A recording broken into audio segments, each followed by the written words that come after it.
We need to release our skin edition, guys. I'm going fucking insane. I just know that Ashley's gonna be watching this VOD being like, what happened right before they hit record? We're Well, I mean, gonna it's been we 2 will but hours since we started soon. playing, so Well, Right, okay, exactly. We're that's about to go into the great reveal where Tommy's about to rip off their face and go, I love you, Thea. stop it. Not like this. Okay. We're about to run it back. All right. Let us gather our energies for a second. I just want to say, last thing before we get into everything, thank you guys so much again for hopping aboard on this very impulsive little project of mine, regardless of if this ends up being the most batshit one shot of all time or if this crashes and burns, whatever it might be. I'm so excited that I get to share this all with you guys, and I am so excited for the chaos that we're going to create. With all that said, Natasha, are you ready to play some D&D? Why am I first? Also, yes. You are first on my screen, that's why. Oh, okay. Desmond, are you ready? Yes. Will, are you ready? yes. Arielle, are you ready? Ye- I almost said Mallory.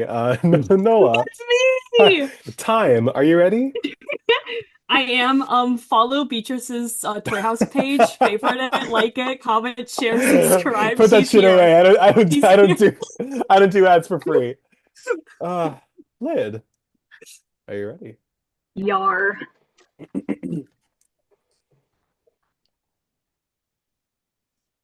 Summer and sea's end is a sweltering thing. The air is hot, heavy, the spray of this mist of the sea surrounding it, the only real solace for many who walk the city streets. But there is a certain corner of the city where solace is not written in pencil, but scrawled out in calligraphy in the brightest colors that you can imagine. Beneath the billowing curtains of a circus tent. Yeah, I know, I know.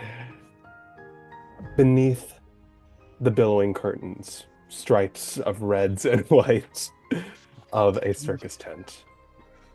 Hundreds upon hundreds of people gather from all over Sea's End, all over Essera, all over Tenmarou, to behold the kind of magic that you're not going to find in a spell book or driven deep in the roots below a tree or even by plucking the strings of a violin. No, this kind of magic comes from here, and it spreads all throughout the body towards the mind. And it is an explosion outwards, fireworks of every color that you can imagine erupting in the sky. It is the possibility to behold something truly magical, something that can't just be recreated with cantrips and spell slots. The magic of performance. Hundreds of people, all in a ring, on stands, bleachers almost, circling a pit of sand at the center, are on their feet, cheering, screaming, the pounding of 1,000 pairs of hands clapping together.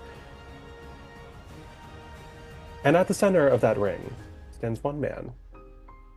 A man who is quite familiar to everyone here who has called the circus home for the last couple of months, couple of years, couple of decades, whatever that might be to you. A muscular elven fellow whose age is but an invisible tally when beholding the delicate clarity of his ever youthful features. His skin glows with the pristine cerulean of a summer's afternoon, as faded splotches of white clouds and golden sunlight shimmer across his face and hands. Splashes of blue and gold paint bring his alluring eyes into focus like a sandy beach in the middle of the ocean. Long golden hair, glowing and fading like a burning candle, sits in a careful ponytail down his back. His performance accoutrement is perfectly pyrotechnic, a tailcoat of a smoldering crimson over a golden brown tunic and rosy leather boots. I've got a tomato, Will. I can throw it right now. Do you want me to? I love I muted myself and everything. Solstice Noxley stands at the heart of the Flying Colors Circus. It has been a performance like every other, and yet it is so bleedingly special every single time. He stands there, arms outstretched, his ringleader hat carefully positioned in one, as he faces all of those who are clapping around him. Thank you, all of you distinguished guests, and may you find color in the rest of your night. As a cloud of colorful dust envelops the rest of the ring. All of a sudden, the dust starts to clear, and the ring is once again empty.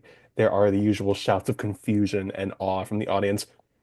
What the fuck? As everyone, there is that last wave of freaking out amongst the audience members as people begin to sort of filter out of the room, out of the circus, finding the exit. Some of them still in their seats, not quite sure how to process exactly what had happened.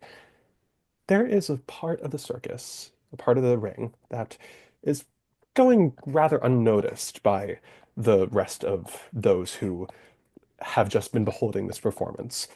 It is rather rather high up compared to the rest of the ring, whereas the bleachers in the ring itself sit low. A little balcony built high above, almost touching the top of the tent itself. A single pane of glass separating those who stand behind it from the rest of the action.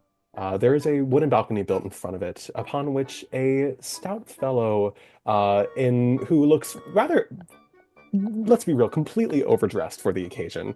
This blue little grung, who is dressed as if who was preparing to go to, honestly, more appropriately dressed for a bar mitzvah than a circus performance.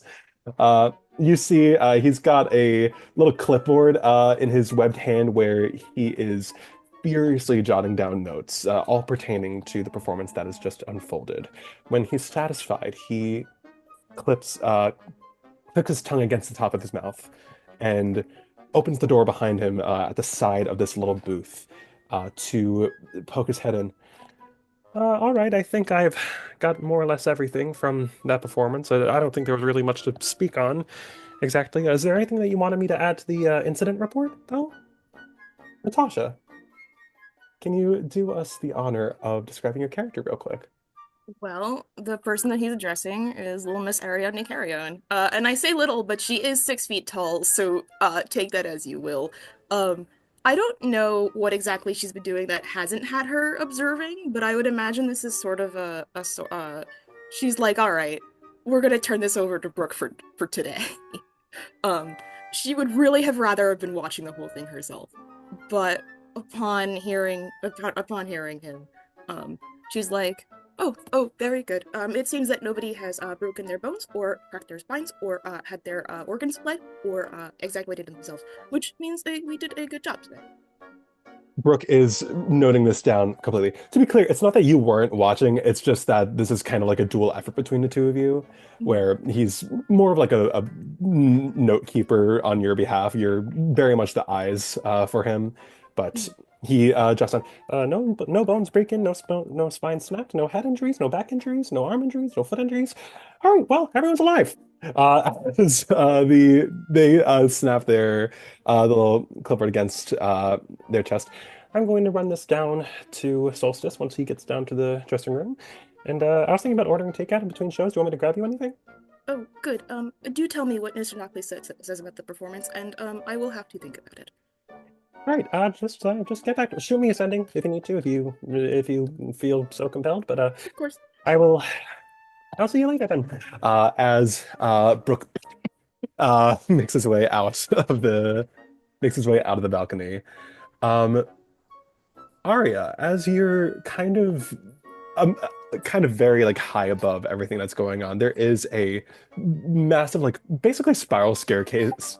Let me try that again. Spiral staircase built Get into. scared. There's a spiral case built into the back of the tent. It's kind of hidden by the folds of the curtain, so as you and Brooke are really the only people who can like access it yourselves, or any other members of the company who would know how to get up there to begin with. But I leave you to it as the performance is sort of wrapping up, as the crowd is starting to thin a little bit in the ring. What would Arya be doing? Just to be clear, is this the already is the final performance already over, or is this like a different one? No. So this is the usual matinee that the circus gets up to. Okay. Every performance that they've really been like, it's a family show, right? It is very much a start at 2 p.m. and at 5 p.m. kind of deal.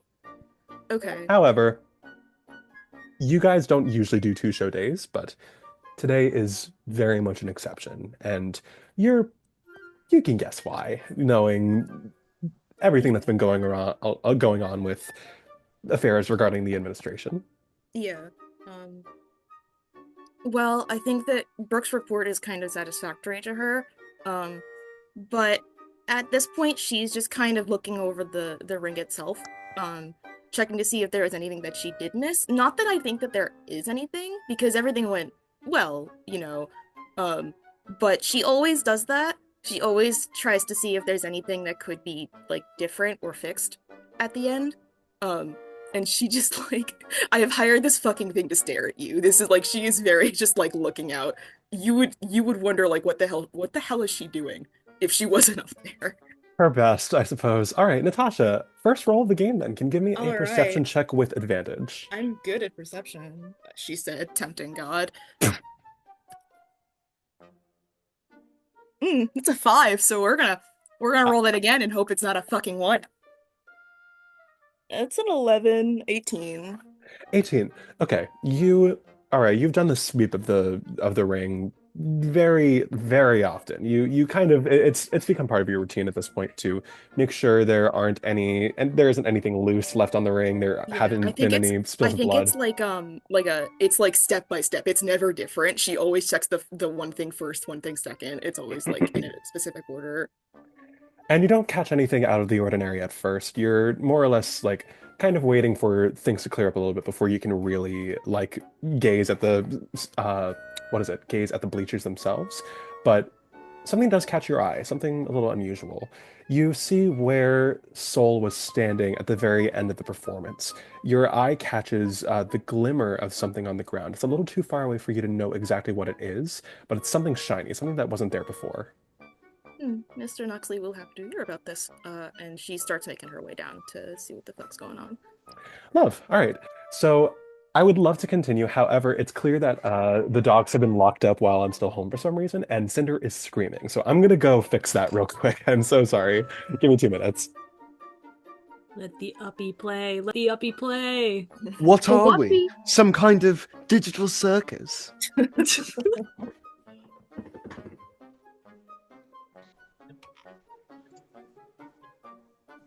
What are we? Some kind of Balatro? Red. Blue, yellow, zodiac. Zodiac. I'm so glad I don't know anything about the game, and now I'm even happier because now I am reassured that I'm gonna go in and have a great experience regardless. All right. Now the goal is to work in as many Balatro Jokers as possible into this game without making it very apparent. Right. That Oh, is just that tell is me a you job know you what really- guys are Balatro gonna have to is. do on your No. own. No. Great. Not Perfect. at all. Not at all. So we're just gonna I'm gonna pull up the list and try to say as many as I can. And no Okay. repeats. We can't repeat what we say. Okay. I'm I'm here. gonna- I'm not gonna Alright, be able I'm to on the- catch I'm any on of the these, but I wiki. want to see if I can try like keep a list of like that sounded like something. I'm gonna send you the wiki, Desmond. Okay.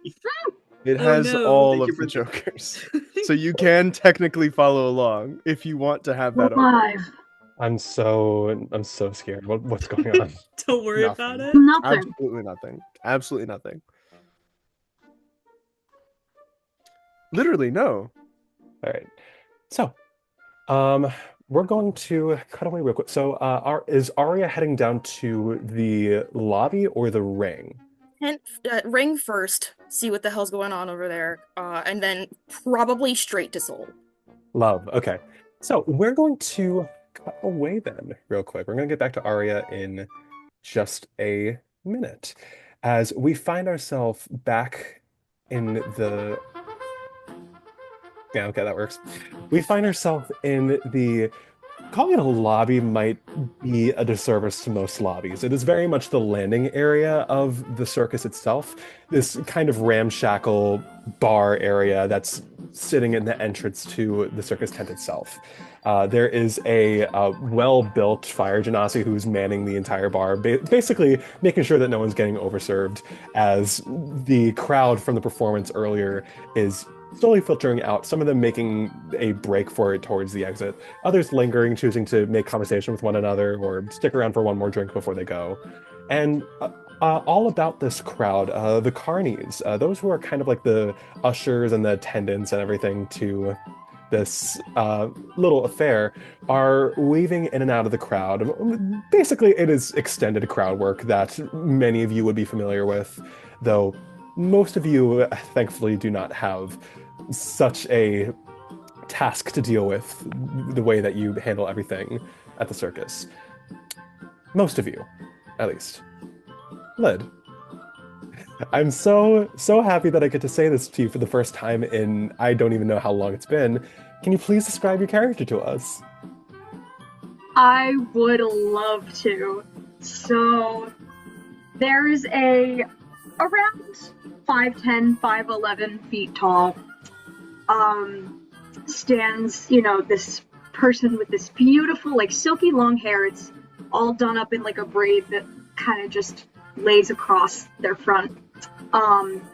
For a circus, they're dressed quite modestly compared to what you would expect. Not a ton of colors, almost just as plain as you can get in this sort of environment.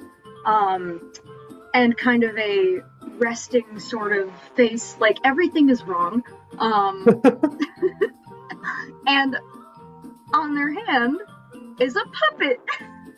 A very happy, brightly dressed puppet in your like iconic jester gear with the silly hat that has the bells and everything. The puppet has pointed ears, no pupils. There's not really any great indication of like if there's someone they're meant to look like. But yes, there is this tall, sad man with awful posture and a bright, very bright, like clashing colors, bright puppet on his dominant hand. This is the saddest fucking sight I've ever heard. Tasha, what do you mean you need him? You don't understand. No, you know what? I think I'll say it again. I think you're onto something with this. He's my type. You're onto something with this. You put chemicals in a vat. You put chemicals in a vat to create the ultimate Natasha, like, horny bait character. That's so fucking funny. And he was the result. Because I messaged Tommy and was like, I'm gonna make this character the wettest, saddest, most pathetic beast of a vague man that I need this sad little man right now. He's right here. All good. Let me just get I lost my headphone. I'm back. Yes, as Claude, or as many of those who have seen your little warm-up performance would know you as, Speak No Evil. Crazy name, by the way, can I just say. You are out, kind of like weaving through the crowd, and your puppet is addressing both you and the passerbys all at once. It's a lot of cacophony for you, but nonetheless, Imp is the name of your puppet, is that correct? Yes, it is.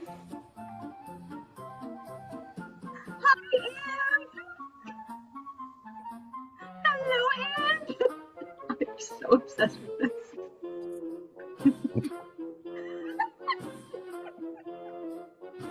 I'm gonna make that a GIF once this is recorded. Just like as oh god, as Imp is which hand do you use? Left or right? I would say that Claude is giving a dominant left, so I would say it's on the left. Motherfucker. Yeah, fuck. Sorry, yeah, I'm gonna make you I'm changing the narrative. You did this. as as Imp is sitting kind of like resting near your shoulder, Claude, and they're just rattling off, well, wasn't that performance just absolutely breathtaking? You could say it was a blast! As It was a really good one. Yeah. As Imp is fully like hamming it up on your behalf, a lot of the passerbys are kind of passing you, some with abject terror, but others looking genuinely impressed as they do not see your mouth move even an inch. As Imp was Imp is just going on yapping. There's not a whole lot of movement coming from you, and you see that there's a lot of like looks of like, damn shit, okay, kind of that sort of vibe. As Claude, can I get a perception check from you, my friend? As Imp is kind of handling a lot of the heavy lifting, as they would call it. Absolutely. Allow me to get one for you. Perception. Oh, let's fucking go. That's a dirty 20. Ooh, okay.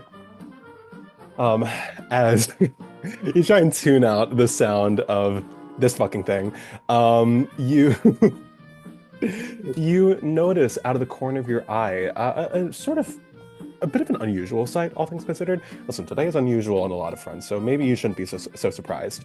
But you notice Sol. He doesn't come out to the lobby very often, but you see that he's still fully in like makeup and like his entire like getup, and you see that he's emerged from kind of like the dressing room area, which is underneath the circus itself. You watch as he's standing close by the door to the entranceway to the dressing rooms, with a little bit of almost anxious energy. You notice from him as he's kind of fiddling with a little necklace around his neck before he catches your eye and just gives you a little wave and beckons you to come over. Immediately freezing up, but then swiftly making their way. Oh, you should go over there, buddy! I am. Yeah. I am. Yes, We are. Okay. He kind of trips a little bit on his own feet, trying to get there quicker. As Imp is by your shoulder just chanting Sol, before you make the 10-foot trip over to where Sol is standing. Immediately he claps you on the shoulder. Claudius, old friend, how's the crowd treating you? It's fine. Yeah, that bad, huh? I mean, not really. It's not really me to pay much attention to, but I'm fine with that. So, and Imp's having a good time, and they seem to really, really be a fan of them. Yes, look at all the cold air blowing in. That's how much of a fan I am. Yes. They're really on their A game tonight with the humor. Really on their game. Sol sees Sol maybe picking up on a shred of the pain in your voice. And just squeezes your shoulder. Listen, you'll get to take a break soon. Listen, you haven't happened to see a Leonin around here by any chance? About a solid foot taller than me. Looks like he's dressing to go teach a class somewhere. Not that I know of. Maybe Imp has seen something. Imp? Have you seen Leonin anywhere?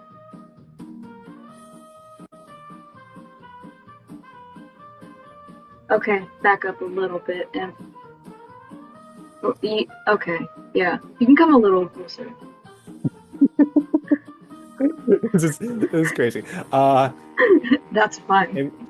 And goes, well, I'd love to help you, buddy, but unfortunately, these eyes are made of plastic after all. Helpful as always, Imp. Thank you. So I was like, all right. So pinches. Thank you. You see it, you just kind of mouths like, All right, well, told me he was going to be here soon. I suppose I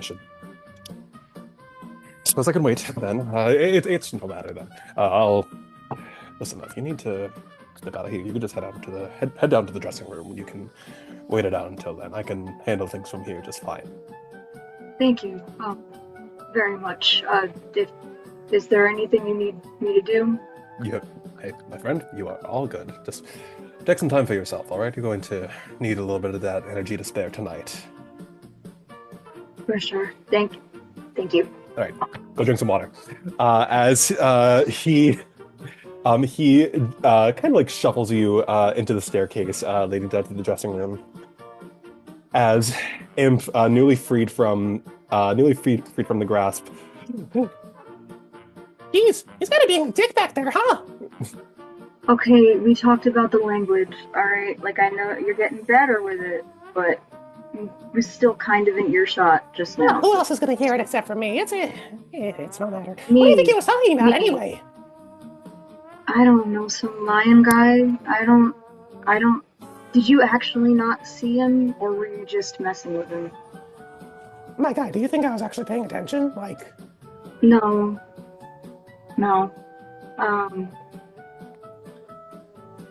Right. What a way with words that you have.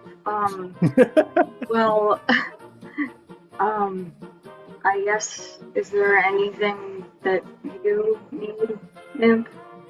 I mean, honestly, the chance to stretch my legs in a couple of minutes would be nice, but Well, okay, so I'll stretch your legs in a couple of minutes. okay, 'Cause, yay. you know, you're... Did you have to choose my dominant hand every time? They look at your other hand. This one's more comfortable. Okay. Alright, well, I guess we can just take a breather for now, unless there's anything you wanted to look at, but you know I just kind of prefer to... Listen, I would honestly, I there's nothing I want more than to not be on a hand for just 5 minutes. That would be lovely, frankly. I guess we're on the same page, okay. And then takes the puppet, plop, by the neck. Like the Pikachu, my God. Chucks it out the window. No. Places him down. As you take Imp off your hand, and immediately the little puppet all of a sudden takes the form of a short little jester. You see is still very much attached to you, almost by the hip. He's a solid foot and a half tall, very much keeping that appearance of the sort of glassy-eyed little circus freak, but the movable sort of ventriloquist dummy wooden mouth has been replaced with a wide smile as Imp just goes, All right, that's a little more like it. All right. Well, I would love some water if you could. We can go take care of that first. You even need water? Don't ask questions that you don't want to know the answer to. Come on. I mean, okay. I kind of... as they grab your hand and pull you down. As you... He's so tired, braids falling out of place, just like... It's okay, you can redo it later, it's fine. I always have to know, because you'll be on my hand later. You've got 5 minutes? You can do it. As you are hauled down the hallway, as you're headed to the little you don't have unfortunately your own dressing room necessarily, but you do have the sort of Carney's break room where no one is there. It's just you, so you do have the chance to get a little bit of alone time. As you're being dragged all the way there, though, you do hear something behind one of the You do hear something behind one of the doors to one of the dressing rooms, kind of like down the hall. A little low, like a little somewhat familiar rumble of a lesser dragon that you might have familiarized yourself with at this point. As we find ourselves cutting into one of the dressing rooms itself. Arielle, what kind of shenanigans are you getting up to with sorry, I'm blanking on puppy's name real quick. Eve. Eve. What is going on with Eve? Your little red drake. Kind of like 5 minutes out from the end of the performance. I think Eve is kind of the noise that they heard is probably the closest Eve can do to laughter, because V is trying to wrangle an owlbear at the moment, and is just like, Arthur, I swear to God, Arthur, drop him, drop it, let him go, and this owlbear just like spits out this like neon colored bird. As Arthur just goes, like, drop it, no. As the bird immediately flies out of its mouth upon him dropping his jaw. We don't eat our friends. We don't. I know how many are in the flock. Arthur growls and then just flops about it on the floor at your feet. Arielle, can you describe your character for us? This is probably like honestly, she might be the smallest one in the group. This is this 5'2" little tiefling. Art incoming. Hold on. There we go. She's got like kind of purple gray skin. This like plum colored hair that's in a just cut just above her shoulders, kind of wavy. Dressed in leathers that are decked out in a couple different like really unique accessories. She's got earrings that are made of phoenix feather. She's got dragon scales up one arm. She's got a necklace that's full of just different like teeth and claws. She just looks very like she's incredibly wild. She's got a blowgun on her back and a whip on her hip that anyone who knows her knows she doesn't actually use. It's kind of just there for aesthetic, though she does know how to use them. It's very much just all a part of her act. When she's out in the ring, it's very much your stereotypical like animal act, but anyone who knows her knows that it's all just theatrics. And these animals are very much her family. Whoa, babies. V, you get through this little altercation. This is a dance that you have to do with Arthur basically after every show. Bro thinks he's slick. Bro is not slick.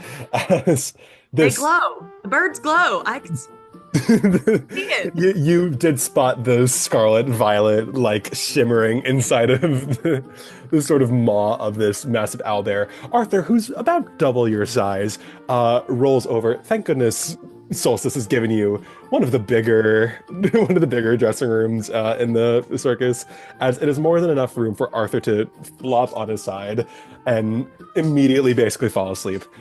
Eve lets out a little like a little trill before he crawls on Arthur's belly, does a little like spin, and then nestles himself in, laying himself down. Like you see it happen and you don't stop it. Eve looks up at you just like, yeah, okay. One of your fey birds, the one that was just in Arthur's mouth, is sitting, tweeting very indignantly towards you. I know. And I think just as like a fun little detail, V is swapping languages constantly. when she's talking to Yve directly, it's usually Draconic. When she's talking to the birds, it's usually in Sylvan. She just yells at Arthur in Common. Like, she's just constantly switching tongues. Yeah. As you're kind of like just trying to get a single moment of stillness during this show when you hear a little knock on your door. Man. As the door opens very carefully, and you see immediately you recognize, first of all, the first thing that comes through the room is a snout, as you immediately hear the sound of someone speaking in Draconic to Eve. Basically, like, in Draconic, like, oh my god, hello baby boy, hello baby, as you see Tilly is poking her head into your door. Tilly is better known in the ring as Fireball. She is a slender dragonborn adorned with jet black scales. There are lines of smoldering fire stretching across her body in between her scales. It kind of gives her the look of like this blistering volcanic rock. You see she's still got like this sleek golden top with this billowing scarlet curtain of a dress. Her usual accoutrement for her performance as a fire breather and fire dancer. And she has immediately come in to say hi to Eve first and talk to you second. As she kind of just like takes Eve by the sides of his head. Lady did such a good job. Ivy, listen. Celia was talking about kind of like catering for everybody in between shows, grabbing us dinner and everything. I'm just here to like take orders. Do you want them to grab you anything, or do you think it's gonna be good? I think I'm good. I think I'm good. Yeah. All right. Yeah, we were thinking about just like grabbing something from what's that new place? I think like the Trolling Spoon. It just like opened up like down the block, I think. But yeah, it's just like a bar. So like if you want to ask for like a burger or something, I don't know. But yeah, let me know if you want anything. They're probably gonna get back like around half hour, so like there will be time if you need. But okay. Yeah. Cool. Right. Offer's open until Celia and I think Celia and Atis are going to grab it. We'll see what happens with those two. But yeah, just give me a holler if you need. Yeah. She kind of stands there, without really moving for a second. This is weird, right? I mean, everything But- with soul, you know? Yeah. It's odd.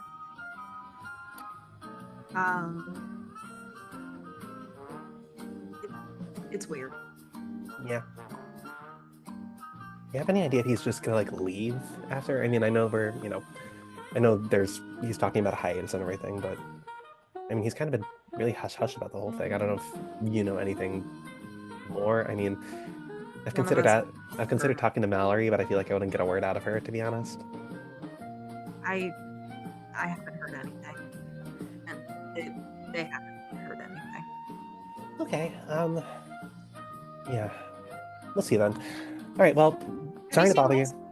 Have you seen Wisp? What?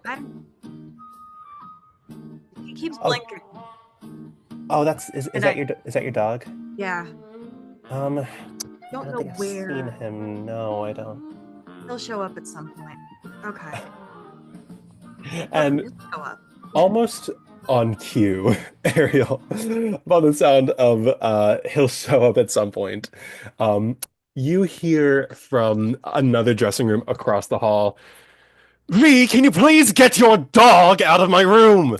As we're going to cut away to a different dressing room just down the hall. I'm going to change the music real quick. BRB. I think... No, we used this one already, I'm pretty sure.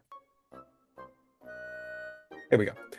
As just across the hall, curled up on a little stepping stool, like almost perched up as if to not to not make any contact, is a muscular-looking halfling. They're about like the solid 3.5 feet tall, kind of the usual for a halfling. Uh, just dark brown skin with black dreadlocks sort of tied forward, just hanging over his forehead. They're nursing a faint spread of stubble, and you see that they're like halfway in between, like taking off their makeup from the show. There's like eyeliner smeared across their face as they've got some makeup wipes in their hand, clutching the side of the stool, as a tiny little dog. A little. I don't think I actually know off the top of my head what a what a blink dog looks I like. think her blink dog is like the size of like a mastiff. Oh Jesus! Like a skinny mastiff. Oh my God, that's literally the definition of get your fucking dog, bitch. Don't bite. You don't bite. You don't bite. Yes, I do. I'm just gonna send an image of a blink dog for everyone to see. Yeah, I think Cortham has reason to be concerned. This massive dog is sitting on its hinds in front of Cortham, tail wagging back and forth. It's clear that there's no actual aggression happening, but Cortham is sitting there, makeup wipes in one hand, a little like retractable fan in the other, like trying to blow it away, like "Back, you foul beast!" Cortham looks up at the person sharing their dressing room. "Aren't you going to help me?" As Desmond. First of all, does Hex help, or do they just kind of watch? Fuck no! This is hilarious. You see like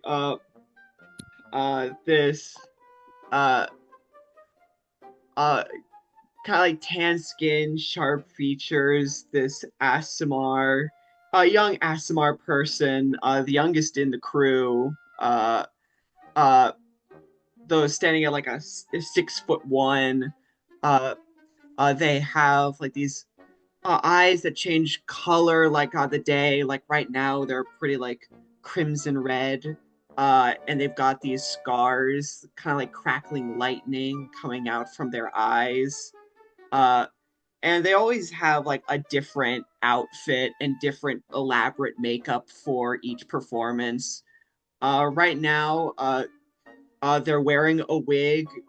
They're kind of leaning into the fire theme. They had like a fire act today, so they have like kind of like that Ariana Grande like top, like that huge ponytail. They're like it's a fiery red, and like the tip of it at the end is a sculpted kind of like looking like the tail end of like a flame, with some like little like like red with eyeliner, just like almost like a mask like around their eyes, and just this red sparkling jumpsuit, very very like David Bowie-esque. Cunt. And they are fucking delighted by this. Oh no! I'm blanking. Like Cortham. Nateus, do a flip! Get out of there! Oh no! Oh yes, I'm just going to do a flip my way out of here. So like the dog that doesn't have legs. You seem to love it so much. V, can you?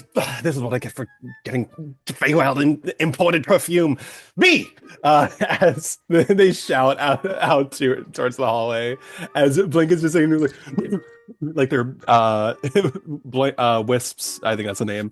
Wisps bark echoes in the ears of everyone within 20 feet of this scene that's going on. Good dog. You keep at it. No. Bad dog, go for them. They're the pretty one that like, looks like a sausage. I'm just like so calm, like taking off my wig, just like, oh, you keep going. You kids have fun. I'm older than you by 30 years. Don't push it. As V, you hear this commotion. Wisp, buddy. Hey, here. And she just like puts out her arms. This dog just blinks into her arms. Aww. Done already? First of all, I love that Percy's taking this as an invitation to bite you. Yeah. Oh my god! Invitation. Oh my god, hi! Bite you, bite you, bite you, bite you. God, hair in my mouth. Immediately, Wisp just goes and then pops out of existence. The Cortham is just standing there, still perched on their stool, like.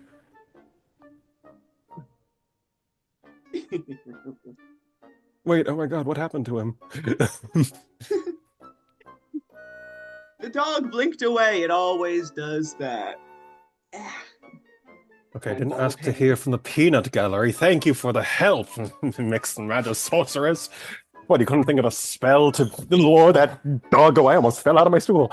Lure that dog out? And ruin the fun for that poor little creature. You could have just entertained the poor thing a little. Why do I have a feeling you're calling me the poor little creature? As they turn back indignantly to their little mirror, go back to taking their makeup off. Hex, what's your little routine right now as you're kind of mirroring what your dressing room partner? I'm also like de-makeuping, de-roping. I've got my wig now. Just got my like shaved head. There's like little bits of like kind of like silvery metallic hair that's like poking through that I keep on shaving off. Doesn't do well having hair with wigs, and then having a wig stand. I'm like dabbing at my makeup because I have a whole new look planned for tonight. There's putting out all the stops tonight. As all this is sort of unfolding, again, you sort of hear the tapping of someone knocking the door just outside. Yes. Can I come in? Am I missing any commotion or? Of course, Tilly, girl, come look at me. Hey, hi! Oh my God, you guys are so good tonight. As she gives both you and Cortham a little side hug. She is taller than both of you. She's able to do that. You guys are so good tonight. Cortham, you were really able to mask you tripping over your own feet halfway through. That was really impressive. Completely earnestly, as Cortham's like, You did such a good job. Thank you, Taylor. It was masterful. They give me a dexterity saving throw test. Oh no. Oh, cocked. That is a 16. Great. So you are able to just barely steel yourself as Cortham, hearing you say this, shoves you to the side. Hey, no, stop fighting! As he's just like, listen, I'm only here to get dinner orders. Celia and Tis are going to that new place down the corner, that like new bar. I was wondering if you guys wanted to. I'm here to just take orders. Baja Blast. Do they sell that now? Okay, shoot. 2 burgers, Baja Blast. Just for you. All right. Yeah, I'm just be hungry. Cortham, before you ask, I checked. Cortham, before you ask, I checked. No, let's stop. Before you ask, no, they do not have escargot croquets. I checked.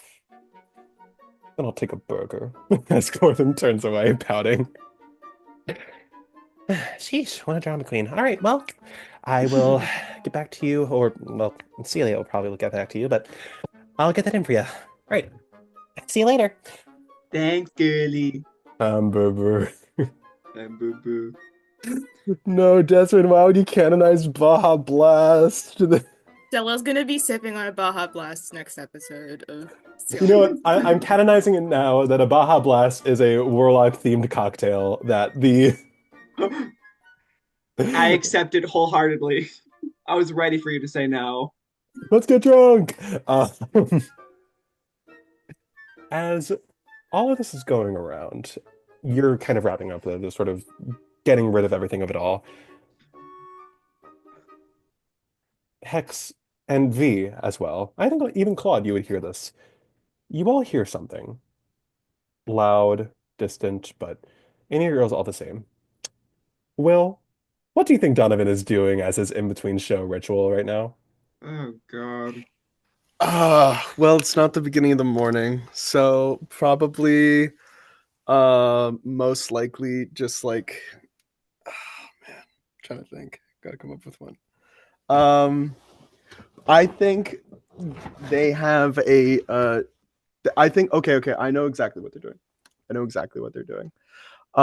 They they are he is currently probably in his room, currently like punching away at a block of marble.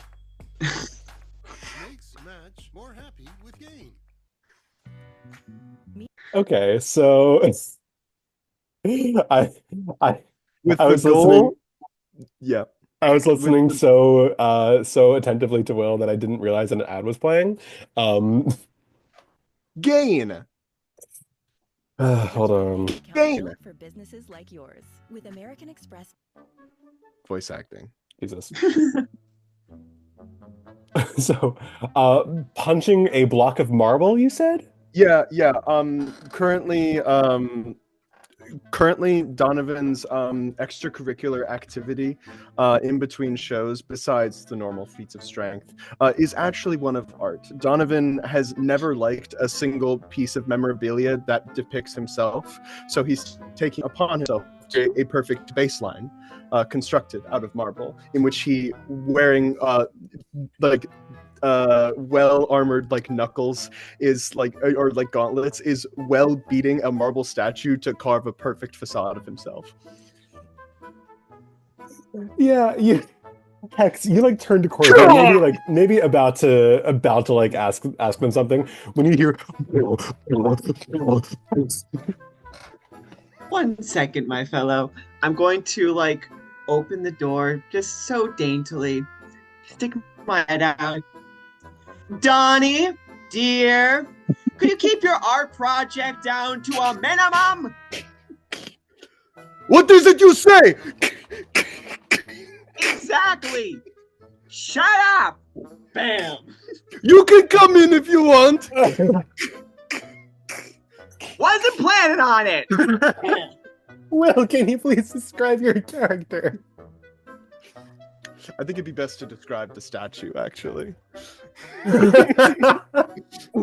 As it is perfect. Describe the statue then. Make him roll. Make him roll. You know what? Oh, yeah, should I roll? give me an athletics check. Okay. That's not bad. Soft 20. Dirty 20. Okay. How well do you think you do in a dirty 20? Sorry, I was not well? ready for Donovan to be Russian. Anyway, sorry. How well? It is vague. I think on a dirty 20, Donovan has constructed probably like something that looks like himself. It is by no means perfect. Donovan could not paint himself white and pretend to be the marble statue, unfortunately.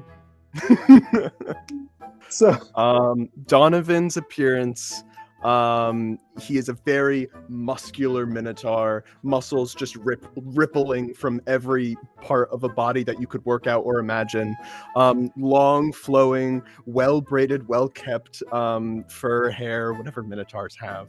And most importantly, the most glorious, well crafted, manicured mustache you could ever conceive. Long, thin, bushy, just very, very well kept.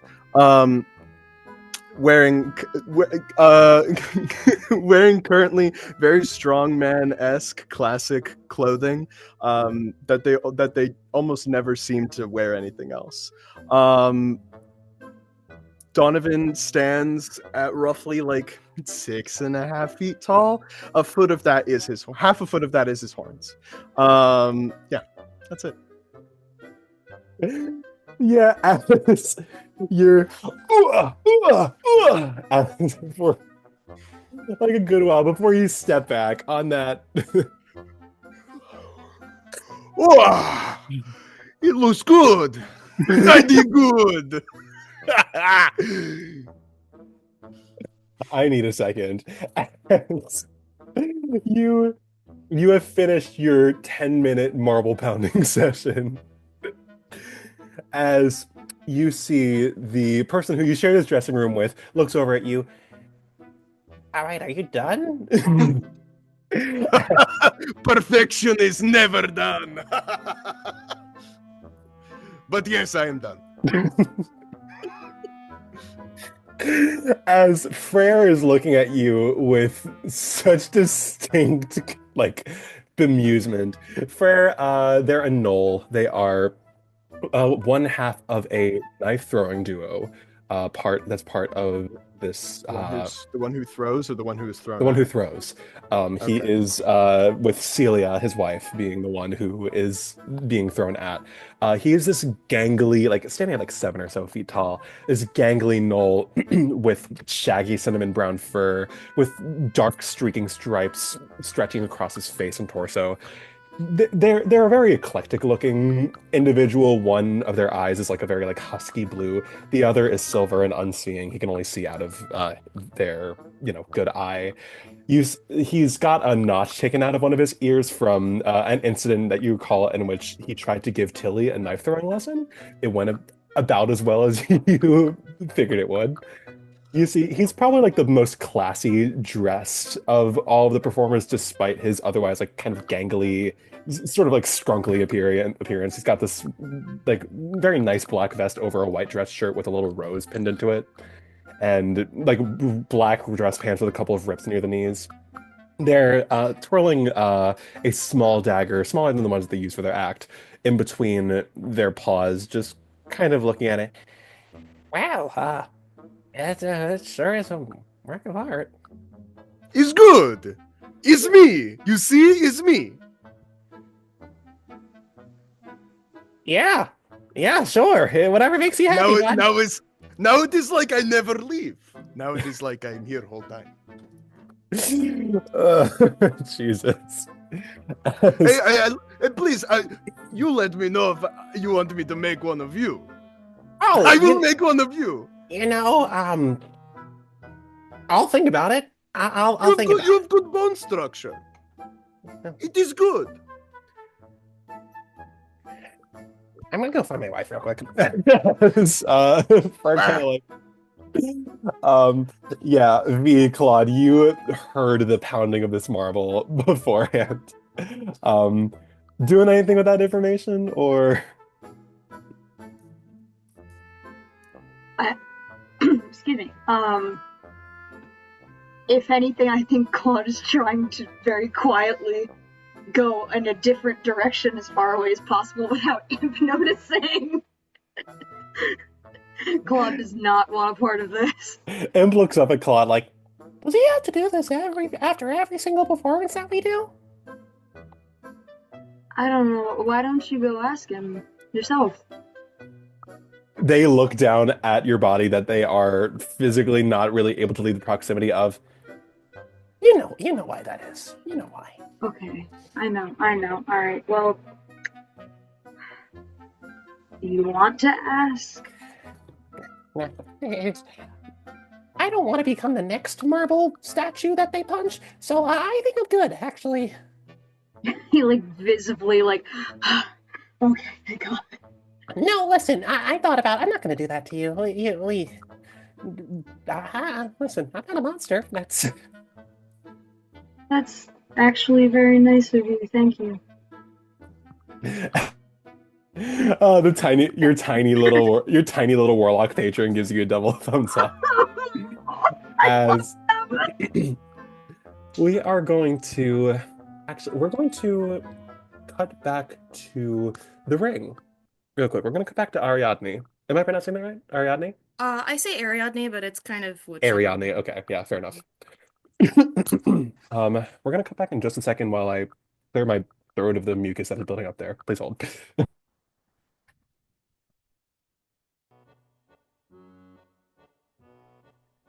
Yay! Anyway, Ariadne, you sort of make the sort of quiet journey down from your booth, weaving in the sort of like labyrinth that's kind of on this outer circle of the circus that is not really, that many people in the circus are not quite privy to, before you finally emerge from a certain doorway, kind of one that's like about to lead into the lobby, but you sort of peel your way through and make your way towards the ring itself. You're able to like part some of the ropes that are preventing spectators usually from entering the ring. Give me an investigation check real quick. Hell yeah. Not very good. That is a 9, unfortunately. You search for a little bit as you look around. You swore you saw something glimmering, something. I wanted to find it so bad. You know, I'll give you the advantage of it because you know where it generally would be. So let's give it another shot. Do not fuck this up for me. A little better. That's a 14. Okay, I'm gonna say on a 14 that'll do it. As it's hard. It's hard at first with all the sand beneath your feet. It's easy for things to get buried, even if it's like a very shallow pit. All things considered, you search and you sort of like dust through the area that you thought it was, until your slender fingers brush up against something hard, something metallic. You fish through the dust, and what you pull out is one of the most gorgeous rings that you have ever seen in your entire life. A golden band, a glistening emerald embedded into it. It shines against the still like burning light of some of the spotlights above, like overhead. And you see... Don't spoil it, Lid. No. It's not a ring to call home. You turn the ring over in your hand, and you looking at it, it's a really big ring. Like a big bit, like you could fit several of your fingers through. That it is not like one that you imagine. Given and you're this is very around similar to where Soul was standing, right? Yeah, given that you're pretty similar in stature to Soul, you don't think he was wearing this, but it seemed to be on his person in some capacity. Yeah, I think honestly at this area needs heart sinks a little bit. She had a talk that she wanted to have, and now it's not gonna go the way that she wanted it to. She was gonna try and, get him to stay, but I don't think it's going to go that way. And before she leaves, she's like, well, Mr. Noxley is going to want to see this after all. And before she leaves, she gives the trapeze nets a good pluck to see how they're doing. Give me an investigation check with advantage. Please, God. Ooh, 17. That's gonna be hard to beat. Yeah, the other one was a 7, so we're gonna go with the 19. Great. You make a mental note for Brooke to do some patching. You think that some of the netting is starting to fray a little bit. It's been a while since you've replaced it, so you make a mental note to ask Brooke once he gets back to do all this. We're going to cut away again. Are you headed? So where are you headed from here, Aria? Right to Soul. Wherever she thinks that he would be. Right to him. Great. So we're going to leave you there for just a second, as we are going to cut away again to yet a different part of the establishment. We find ourselves in a sort of like a bit more of a secluded corner of the circus itself. One that's kind of tucked away, like past the dressing rooms, past the lobby, past the ring. It's just far enough from the action where all you can really hear is the muffled sounds of the excitement happening all around. It is but a shadow of the explosion of feelings and colors that envelops the circus day after day, night after night. In a cozy little office, nicer than, a little less ramshackle than a lot of, a lot of what the rest of the circus sort of embodies. The shelves lined with books, a single desk with papers and journals and quills strewn all about, and a single woman sitting in a rickety wooden chair, doing a bit of paperwork. Noah, would you do us the honor of describing your character real quick? Oh yeah. Um, Sitting at the desk, I would say she's probably very enveloped in whatever paper she has in front of her. I would say like her little kind of brass spectacles are falling down the bridge of her nose a little bit. Her hair's very meticulously pulled back, but there are a few strands here and there from how much she's been like resting her hand on her head. Um, she's very finely dressed, very academia though, not necessarily like performance, very business. She's working away. I have a pit crew. Hold on. I didn't get to draw her. I did a little Drop sketch, the but crew! Oh yeah, you it's guys are her. working on Ariadne's It's her. picture, right? She's so cool. So she's probably just sitting there. I would say like books open, quill. She's probably very enveloped in her work, a little pocket watch probably off to the side, but she's chilling. To answer your question, Nat, you did put it in the doc. I think you did send it to the chat, but if you want to send it to this chat, so people can have a refresher, if you don't mind. Mallory, you are working away at some kind of like some this sort of last wave of paperwork as far as dealing with ownership of the Flying Colors brand, as you know, Soul is leaving the company. You know, like, based on the sort of like rush of everything that's going on, you remember bits and pieces. You know that there has been talks of there's been talks of Tilly perhaps taking over as a sort of interim ringleader once the circus kind of gets back into the swing of things, until someone else is appointed or unless someone else volunteers. And you're kind of leafing through just like page after page of jargon that doesn't really make any sense to anyone except for you here. As Mallory, you're of everyone joining us for the story, you've been here the longest since the inception of the Flying Colors. As of now, it seems as though you and correct me if I'm wrong, I believe that you and Sol are the only people who have been here since the only original members remaining. As you sort of leaf through this paperwork, sort of clocking Sol's name over and over again, as reality's setting in a little bit, how is Mallory feeling about it? The prospect of Sol leaving? I think she would never let anybody know how she's really feeling. Duh. I think though she is very calm about the entire thing.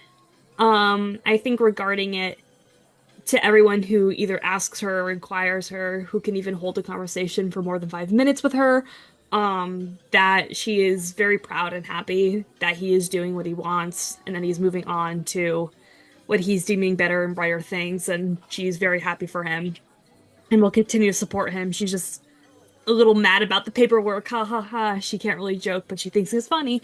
But I think as she's like actually doing the final like steps of transfer of ownership or cutting financial or anything that involves Sol and just seeing his name so many times, I think there is just a little bit of a hole in her heart and a tiny little sad feeling in her tummy about the entire thing. But a seed of despair kind of like plants itself gently in the bottom of your stomach. Try not to think about it too much. You've got too much work to do. As you start thinking about how much work you have to do, however, there's a little stopwatch that you've been gifted from, that I would say Sol probably gifted to you at some point, some time ago. As you hear the stopwatch, it rings, and you look over to the little message engraved into the top of the stopwatch, which is a message from Sol that says, "Take a walk every 30 minutes." I think she's able to reply, right? This is not a message spell. It is an engraving. It's an engraving. Oh, that's even better. I love that. It's so a reminder. Funny. Yeah, probably just a little huff as she goes back to her work. Yeah, you go back again, and suddenly the stopwatch as goes off again. I think she just goes like, and just probably taps it, puts her quill down, probably goes to stand, and what fills the air is the most horrifying screeching of metal as she gets up, as her leg brace, she kind of like knocks it into place a little bit before beginning to walk. Probably like closing her book, closing the parchment, and then just standing. We do a little stand-in. Are you gonna leave the office? Is that what's the plan here? I think she just like stands in the office, content to be there. And then she realizes that her like leg is kind of tapping. And she looks at the desk and she looks at the door, looks at the desk, looks at the door, and then just probably just like in a this little goes to open the door and probably just step out. Great. You take a little bit of a walk, Mallory, as we're going to sort of circle back to the lobby as people have more or less emptied out. We're about like 20% capacity compared to everyone who was in the ring itself at the performance. Kind of the last couple of people who are really just taking their sweet ass time. Kind of like filtering out. Some of the carnies looking rather exasperated as they're just kind of like making eyes at each other, knowing they can't tell people to leave just yet, but really trying to will it into existence that they do. Mallory, you find yourself stepping out into the lobby, and just about at the same time as Ariadne does. Ariadne, you step out into the sort of fresh air of this sort of holding area. And you see, it's hard to lose Solstice really anywhere. I mean, the guy's glowing for God's sake. But you see that he's not alone, as standing, conversing with him by this sort of employees only door, you see someone that you've never seen around the circus before. You take notice of this very well-built Leonin, mane of rather well-kept hair falling down to his shoulders. You see that despite him being a solid, like, 8 feet tall, give or take, there's very little imposing about the way he holds himself or the way he looks. He looks more so dressed to go to the library than the circus. There's a tiny pair of spectacles sitting atop his snout that you can see barely fits him or his face. He's dressed in sort of like scholarly clothing, almost a little medieval in sort of just how well put together it is. His back is straight, his sort of air a little collected, but there is a warm smile on his face, and you see that Soul's hand is very small compared to the Leonin's, is sitting in his paw. Okay. And she's like how far away? Yeah, gay, homosexual, gay. And she's like how far away right now? Probably like solidly across the room. Okay. Well, she does still make a beeline for him anyways, because Ariadne doesn't know social cues. So, hello, Mr. Noxley. We have some things to discuss before the next performance. Hello, Ariadne. Sorry, you caught me at a time. I don't think you two have met. Ariadne. No, we have not. This is Hugo. I believe I've mentioned you to him before. The name Hugo does ring a bell. You do remember that this is someone that he's spoken a fair bit about, but someone you've never actually seen. Soul's partner is like, outside of the circus, his like Solly, his life partner. Hugh just gives a polite nod. Ariadne, is it? It's very nice to meet you. Yes, it is good to meet you not being mentioned instead of and seeing you in the flesh. You are very tall. Your skull must be very large. Well, I suppose I should take that as a compliment. As he, eyebrows raised, glances to the side at Soul. Yes, Ariadne is the production manager here at the Flying Colors. She's basically her job is to make sure that none of us are dying during the performance, and I'd say she's done a pretty good job, all things considered. Nobody has died yet, so I think I am doing a very good job. And nobody has broken many bones yet either, so that is another thing too. Sorry, yet? Well, there's always the possibility. There is always the idea that somebody maybe gets hurt or dies, and that is, in essence, my job to make sure it doesn't happen. I would rather not it happen, because these people are good. Well, I appreciate realistic outlook. I suppose it is a dangerous, very, very dangerous thing out there. Glances towards the ring with like you can sense it's like a bit of creeping like uncertainty in Hugo's voice, but you see he shakes it off. Sunshine, I don't want to keep you from any further matters if you need to attend a. Oh, Hugo, no, I don't want to. You see Hugo puts a hand on Solstice's shoulder. So, truly, I think I'll be able to survive an hour alone in Caesar, and you do what you have to do. I'll be back before you know it. He winks before Solstice kind of, yes, of course, my pride. Go have fun. Tell me what you see while you're out there. It's a Sea's End is, worth exploring and all that. You see Hugo takes kind of in a sort of like size comparison, real quick. Takes Solstice's hand, presses it up against his mouth, and then smiles. His ear sort of does a little flicker before he stands back up. It was lovely to meet you, Ariadne. I'm sure I will see you later.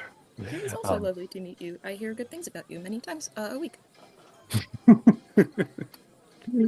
As Hugo's, give me a strict charisma check, real quick. Ooh, she's not good at charisma. I thumb stack because I didn't really get one of those, but it is a 6.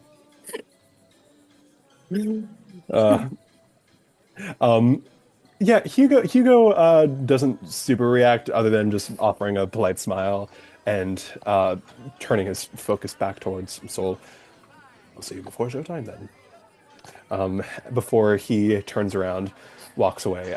You see Sol follows him until Hugo is like his gaze follows Hugo as he's leaving until he has exited the circus. Sol just kind of, all right, well. What was it that you needed to discuss, Ariane? Well, first of all, there is my after-show report, which means that nobody has died or hurt themselves. However, we also should be replacing the trapeze nets soon, because spine fluid is very hard to put back into bodies, unlike muscles, which are much easier to do. Yes, heard this one. Yes, all right. I'll take that from you. Thank you. Additionally, I was going to talk about how nobody spilled their guts today either, but I was also going to ask for some gut spilling of the metaphorical sense, but I also found something in the ring that you should probably have back. Her eyes dart away as she takes the ring from her pocket, or wherever she's been holding it. I believe this belongs to you, Mr. Noxley. Sol's eyes grow as wide as dinner plates, and immediately he snatches that. Oh my god, did I drop this in the middle of the ring? Oh, well, thank you, Ariadne. I believe you've saved me a bit of trouble, actually. Oh, you weren't supposed to see that. All right. Well, thank you. What was it that you wanted to talk about exactly? That is the issue. I know that now that the topic of conversation that I wanted to do was not going to be as effective as I thought it was going to be. I was going to ask if there was anything we could do to make you stay, Mr. Noxley, but obviously we cannot. You have other plans. A bit of a bit of the tension in Sol's shoulders falls, and you see he almost dims a little bit as you say this. Oh, Ariadne, no, well, I've said it before, and I said it again. I don't think before he can continue, however, there is a call from across the circus. Excuse me, are you Solstice Noxley? Are you the ringleader of this company?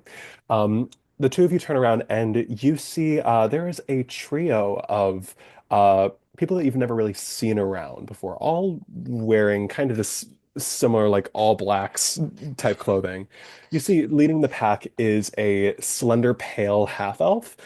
His short hair sort of cropped in this sort of a what is it? This twinkish swoop.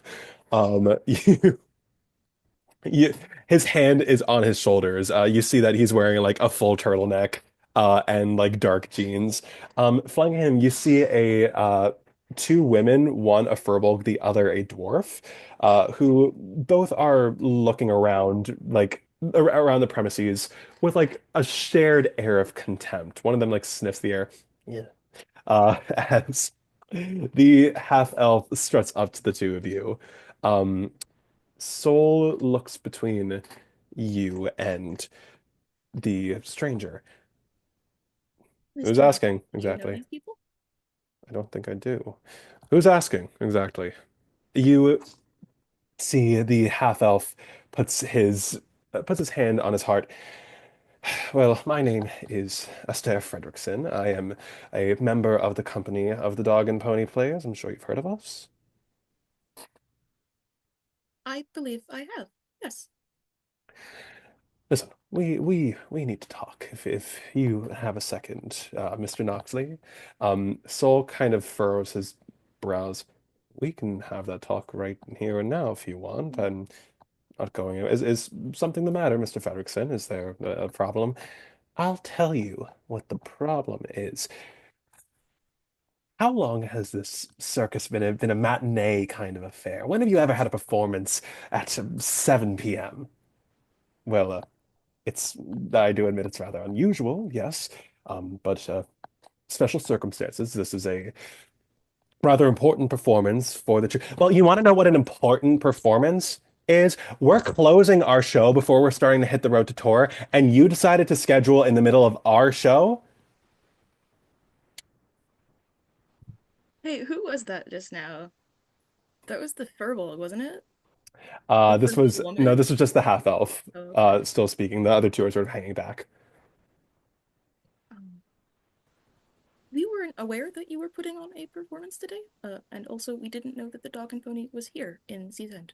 Honey, how can you not know that we were putting on a performance today? It's all over the place. He points at a single poster that has just been hung up on the wall inside. That That is a is, very nice poster, but I do not leave the tent much. yeah, I can tell. Mr. Noxley, with all due respect, you see the Furbolg sort of trots up. Hey, Astaire, I can handle this myself, actually. Um, Motherfucker. Sorry. You can't do this to me. I can actually. Um, as this very like it is very much I could describe her physically. Rachel Berry, as this Furbolg sort of starts. No, actually Rachel Berry, but also Pearl. You know Pearl from the movie Pearl. In the movie Pearl, oh, I can't believe this is happening. As Astaire, I got this. Mr. Noxley, it is, well, first of all, such a wonderful thing to meet you. I've heard nothing but good things about this show, and I'm so sorry to hear that you're entering such an early retirement.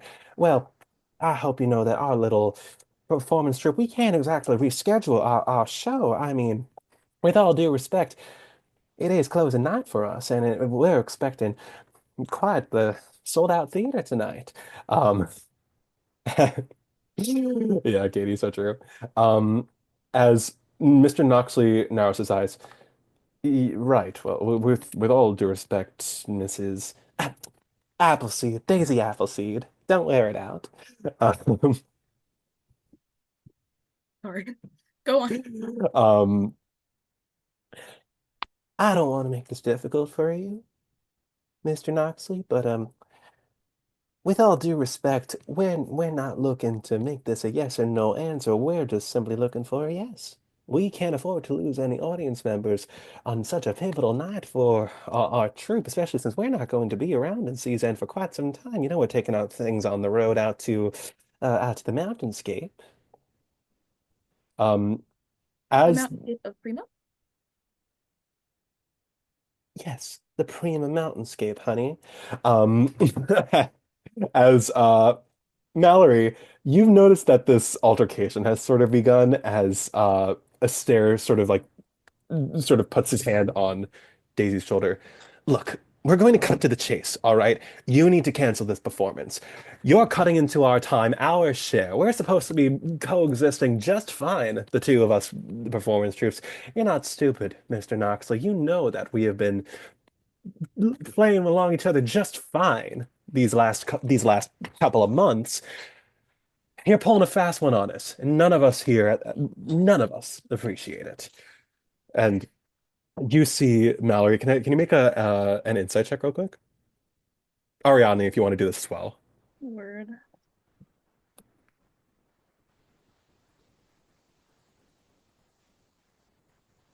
Ow, 7. Okay, Mallory, Ariadne, you're kind of like a little too absorbed in the sort of like the being yelled directly in your face of it all.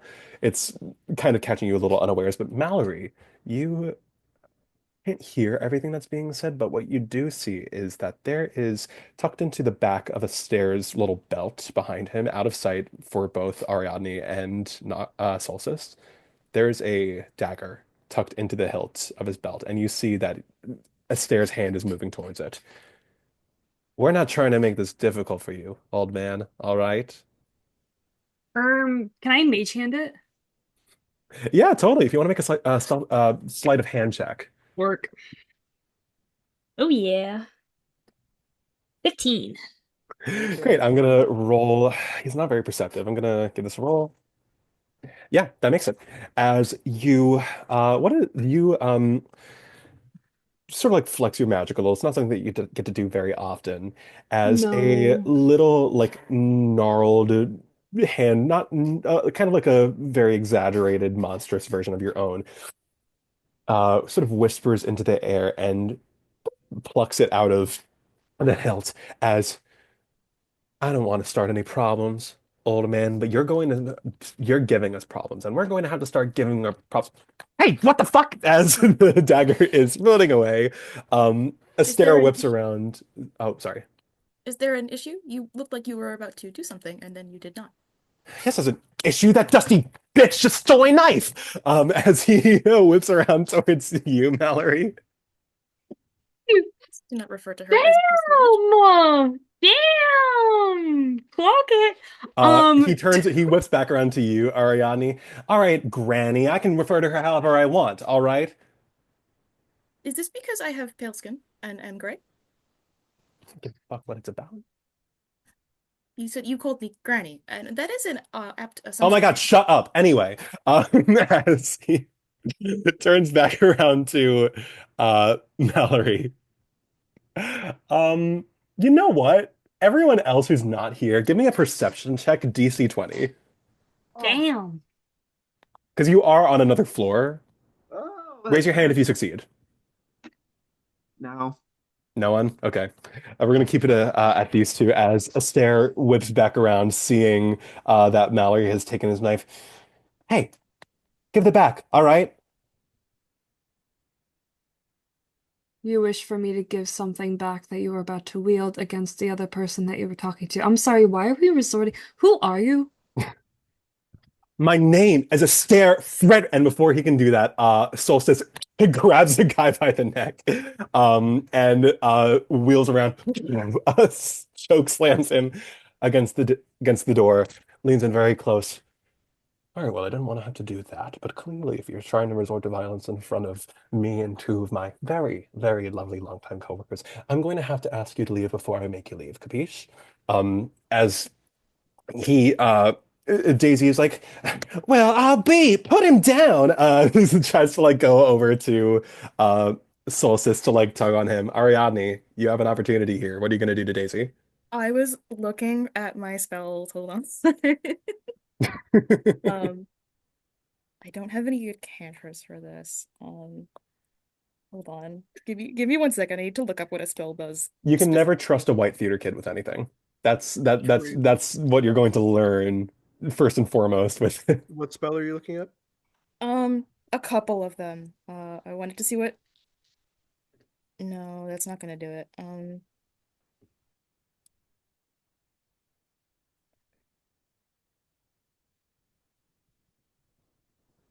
It would be very funny, but I don't know if that's the way to do it.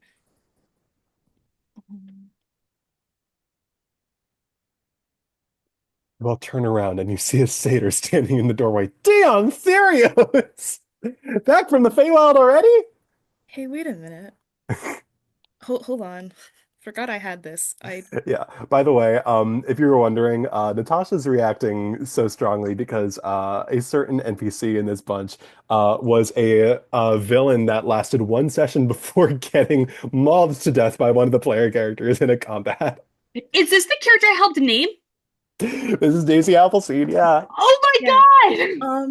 So I'm gonna need Daisy to make a wisdom saving throw because What do you... Ariadne's about to try and cast hold person on her.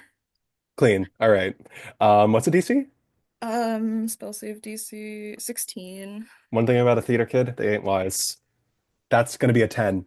Okay. So I what will happens have here? to ask you to please stop what you are doing. You are making everybody very upset. As Daisy like pauses. Well, what did you go and do to me? As It's just a um simple hold person spell. If you calm down, I will promise to release you from it, but you have to promise me and not break that promise. do your best to calm down, you witch. As all this is going on, the third person, she's in like standing back, a dwarf, is like, okay, all right. Astaire, Daisy, back off. I'm so sorry about those two. Would you be so kind as to let them go? I will make sure that they don't do anything. Okay, as long as it is a promise. If you guys keep going with this, I'm gonna go up to Captain Glorino and tell him what you're doing right now. All right, because this ain't it, okay? Yes, Ophelia. As Astaire is freed from his chokehold, and Daisy, well, that wasn't very fun. The dwarf steps forward. Listen, Astaire, Daisy, wait outside. The two glare at Solstice. You see Astaire's eye sort of like flick down towards like towards your Ariana, can you give me a perception check real quick?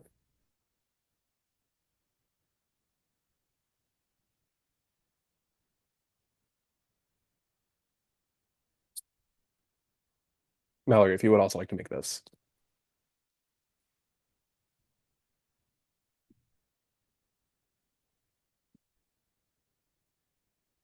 Yeah, but Mallory, if you What want to was make it? this perception check.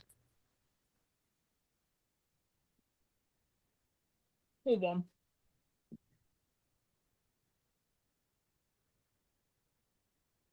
11? No, yeah, 11. 11, okay. You're not really able to clock a whole lot from this. Astaire kind of just glares at Solstice and Ariadne before he just turns away. Let's go, Daisy.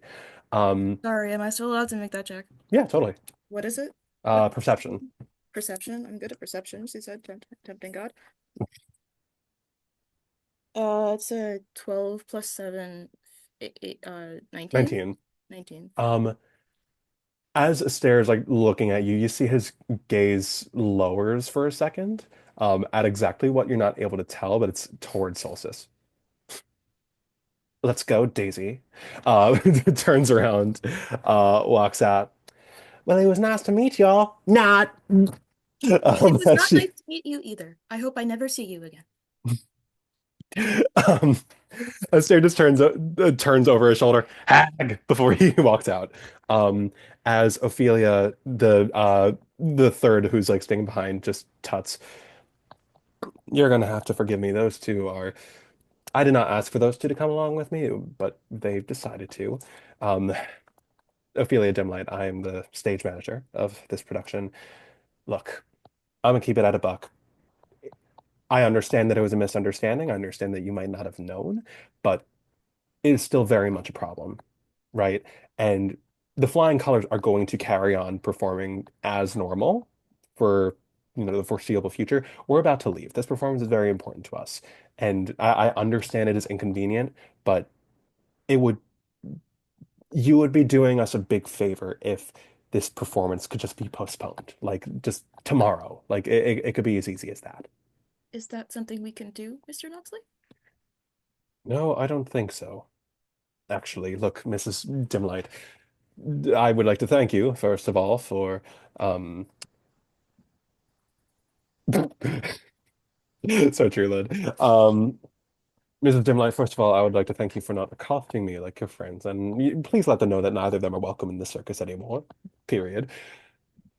I appreciate the forwardness. Unfortunately, this is just not something that we can change so last minute. We're 3 hours out from this last performance. It's simply not something that we can afford to do. And with all due respect, this performance that's so important to you for your company, this performance is important to me.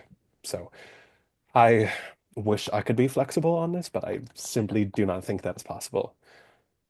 Ophelia sighs. Mr. Noxley, you are sure that you really can't even consider? I'm giving you a chance here. Really. Are you threatening me, Mrs. Dimlight?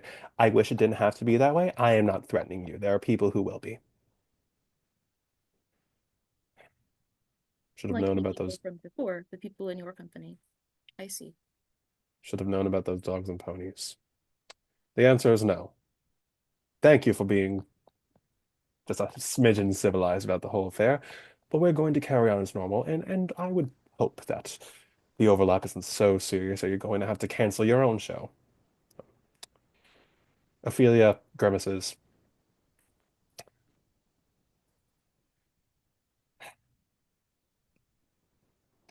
All right, well, when all hell starts breaking loose on your end, don't come crying to me. As she turns around, walks out, leaves. Could Mallory try to catch her on the way out? Give me a yeah. You can go after her real quick. Yeah, I think she was like sitting off to the side, just like watching all this happen before I think she sees Ophelia leaving, gets up, once again screeching as she goes to follow her. What's her last name again? Dim light. Dimlight? Miss Dimlight, may I have a word?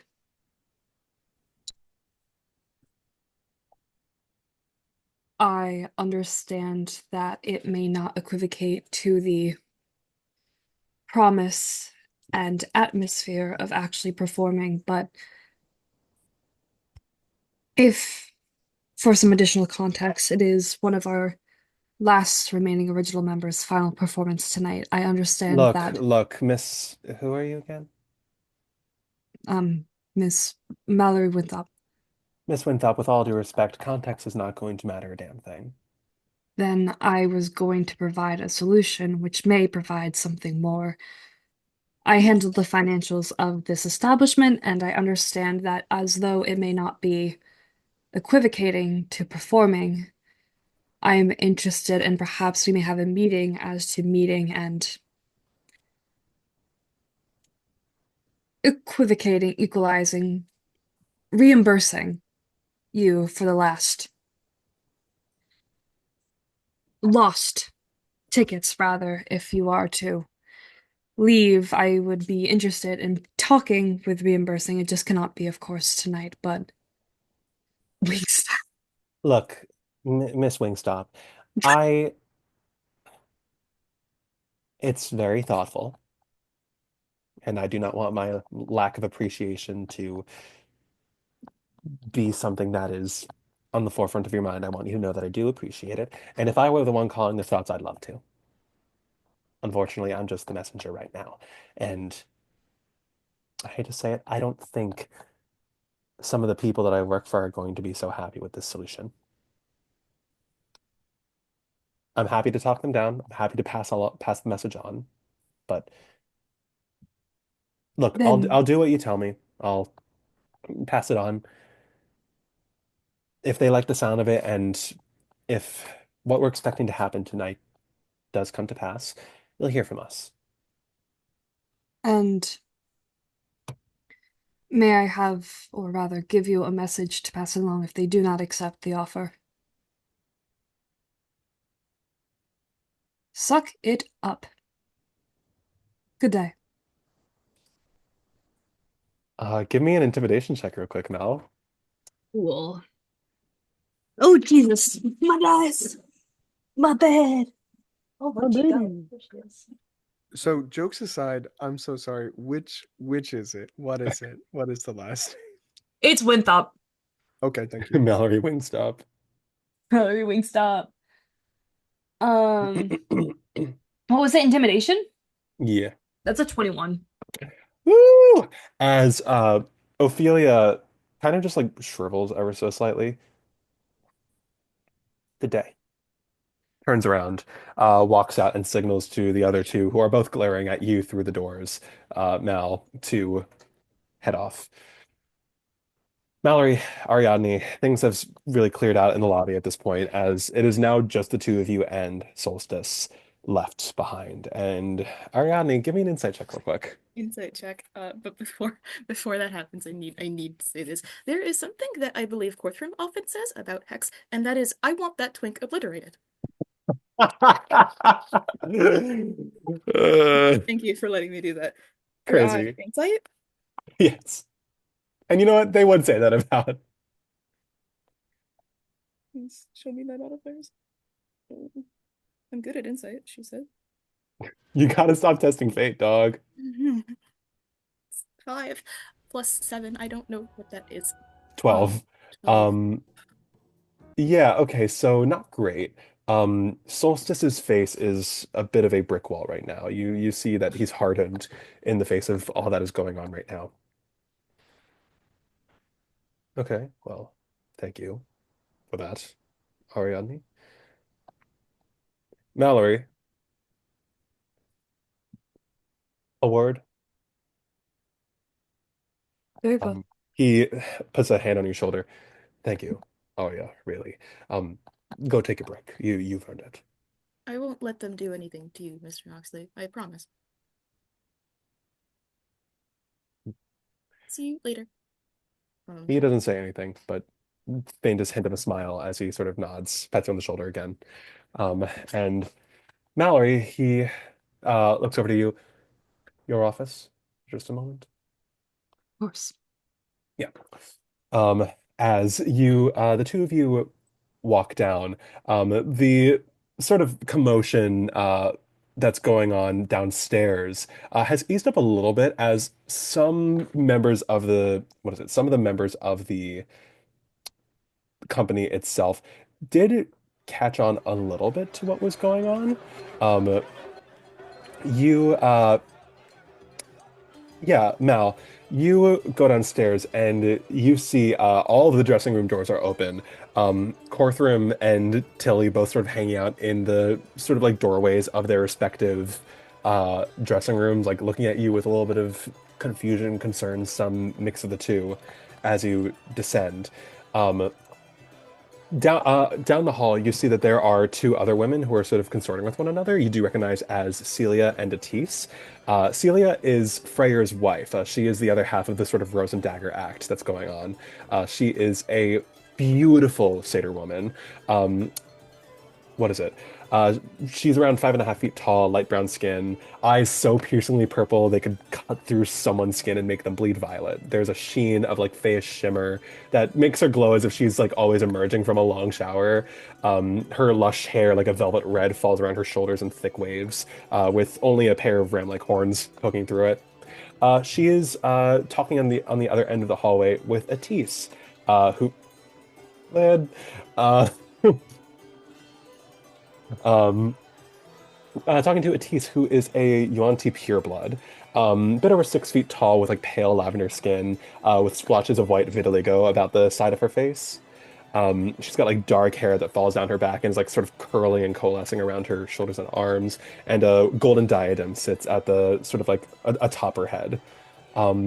Everyone is kind of looking at you, Mallory, with again varying levels of concern, confusion, as it's Tilly who speaks up first. What's going on up there exactly? I heard someone yelling.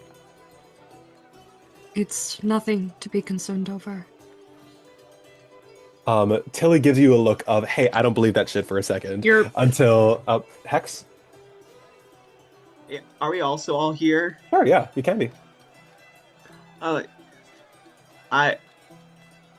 looking over at Mally. It's like, yeah, I mean, sure, nothing going on.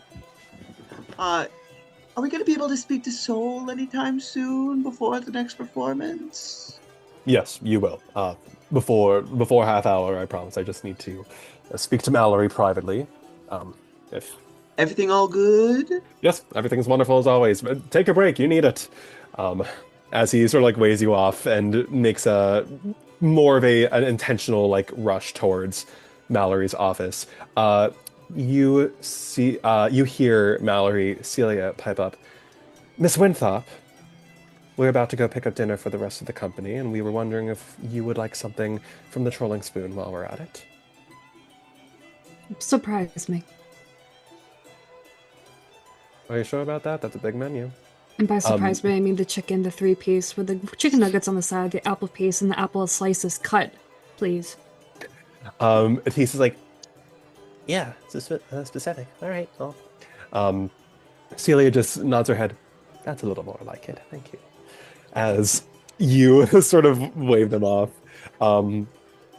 Frere pokes his head out from the dressing room. Hey, wait, can you make that too? As Mallory, you retreat to your office with Solstice already standing there and anxious energy having already entered the room.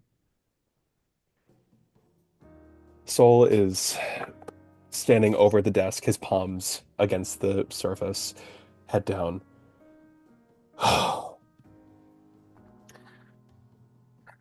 Thanks for the help back there.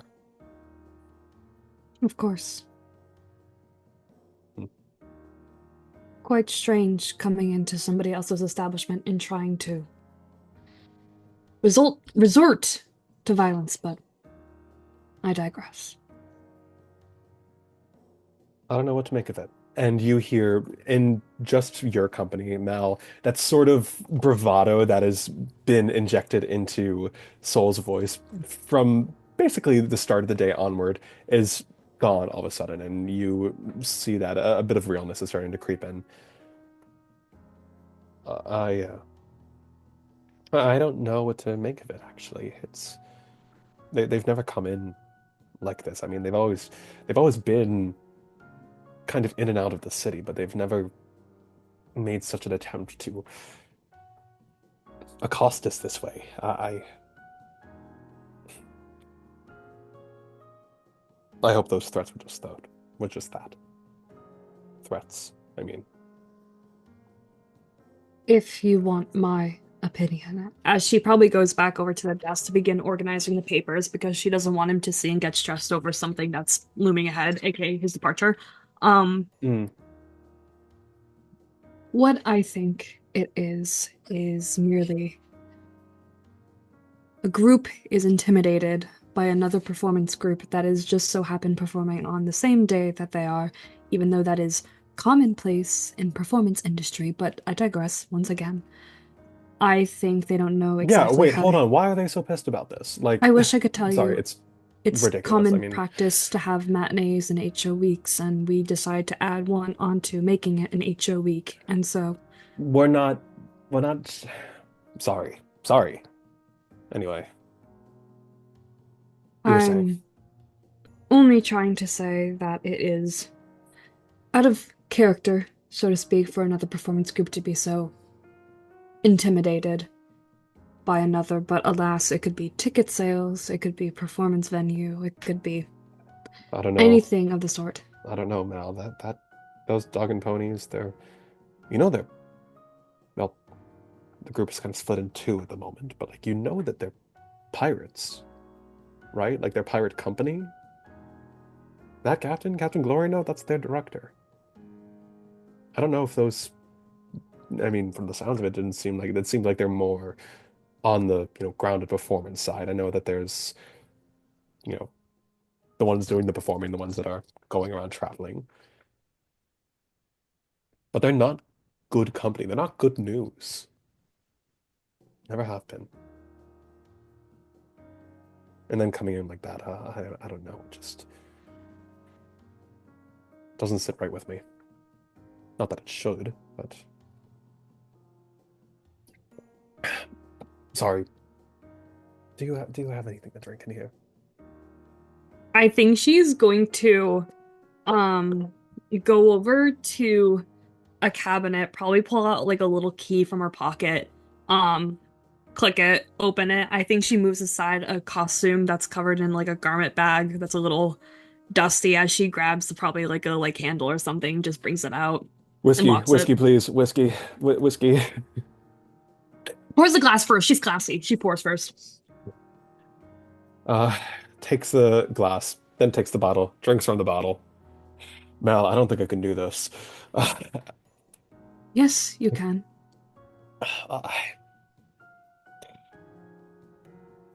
You know how badly I need this performance to go right. I mean, not that I don't think it's going to, but I don't want to risk it. Not this time, not now. Then we can put every measure we can into place for it to go right. It's not just that. I don't know if you saw. Hugo's here. I saw. You know, he came all the way from Celestine. He's taking off from work. Do you know how hard it is to get off from Aberdeen University? I mean, it's like he's giving up a lot just being here. There's a reason why he's never been able to come before. I mean, and it's so wonderful that he gets to be here in the flesh and he gets to see Sea's End again after Sana knows how many years, and he gets to see a performance like this for the first time, and I needed to go right because, and he reaches into the pocket and pulls out the ring.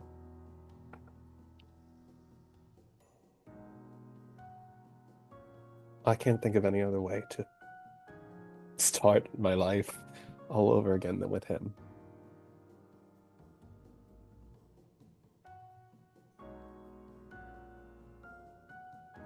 I'm a little worried about putting him on the spot, you know, but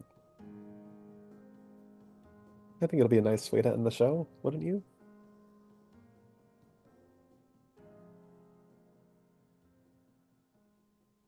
I think so.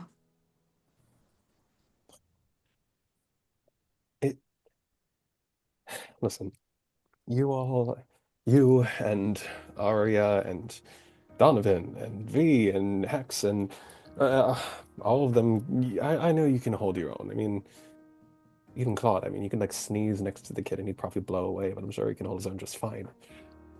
I'm not worried about you guys. I mean, if I was even a little worried, I wouldn't be leaving at all.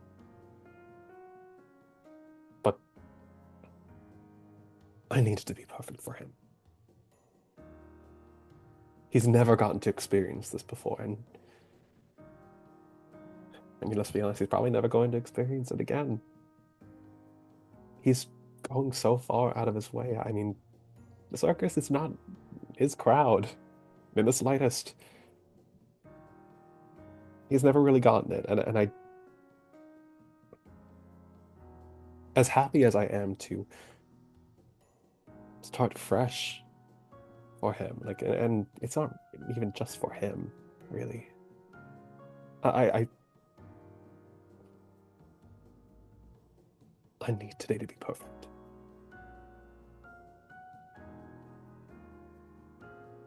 And I picks up the wine glass, downs it all in one go. Oh my God, that's so strong. I don't think that's going to happen if they're these obnoxious ass trust fund babies trying to threaten our show. God, Then what percentage is this thing? Picks up the bottle. I say what we do is we can assure everything on our end is as secure as it can be. Of course, I'm not exactly the one in charge of calling the shots in this regard, but I think a production meeting could be quite helpful with the rest of the company. I think having any crew, creatives that are not posted or working exactly tonight can be in the audience, me included. We can make sure surveillance is upped. If anything could be adjusted in the budget, I could ask the local guard and patrol to come and monitor the guest attendance. There are ways around it, so I assure you. I know. I just need tonight to work. And I cannot name a single point in time in which it hasn't. But, you know. Thank you. It'll be. Mel, I hope it'll be all right. It will. And if something should occur, then, well, it will make one great wedding story during the first speech. So, I hope so.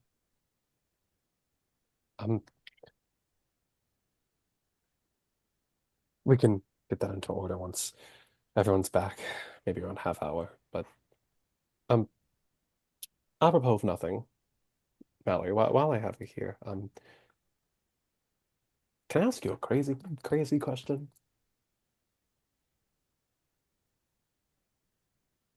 sure. You remember that that act that you used to do when we were younger? What was it? The it was like a ribbon dance, wasn't it? If you could even call it that. Yes. You wouldn't happen to know if that costume still fits? Would you?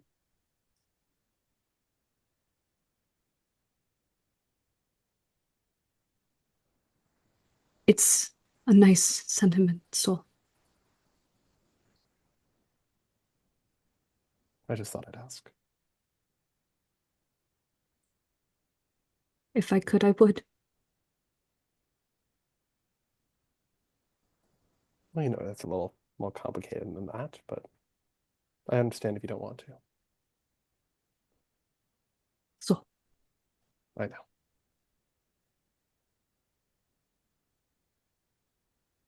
as she probably goes to grab like one of the wine glasses, but I think at that moment her brace just locks for a moment before she just steps back, kind of resigned, lets her hand down. He grabs a wine glass for you. Worth a shot. Hands it to you. Picks up his own almost empty glass. Do it tonight, then. Do it tonight. Ding. And the two of you share a toast. All right. It's 9:02. We're going to call a break real quick, so everyone can go stretch their legs. We're going to be back at 9:12, let's call it. We'll call it a 10. Work. Thank you, 10. Yeah! Oh, time to go use the bathroom.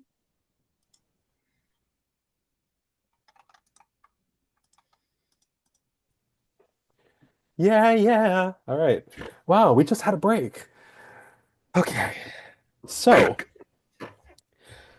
we are going to cut to it's we're going to say it's been like a solid I'm going to say it's probably been a nice like spicy 2 hours, give or take. Song. As the golden burning glow of the summer afternoon has slowly but surely started to fade into evening, as it's about 6 p.m., an hour or so out from when curtains are going to open once again. And there's a certain energy that's percolating through the tent, as a lot of the cast members have sort of found themselves hanging around the lobby, now empty, sort of just kind of shooting the shit as far as everything's concerned. We're going to check in with everybody real quick, as something's in the air, and though I'm sure everyone in this room could put a name to it, there's a certain unspeakable nerve that's been struck, I fear. So let's start with Ariadne. How are you feeling?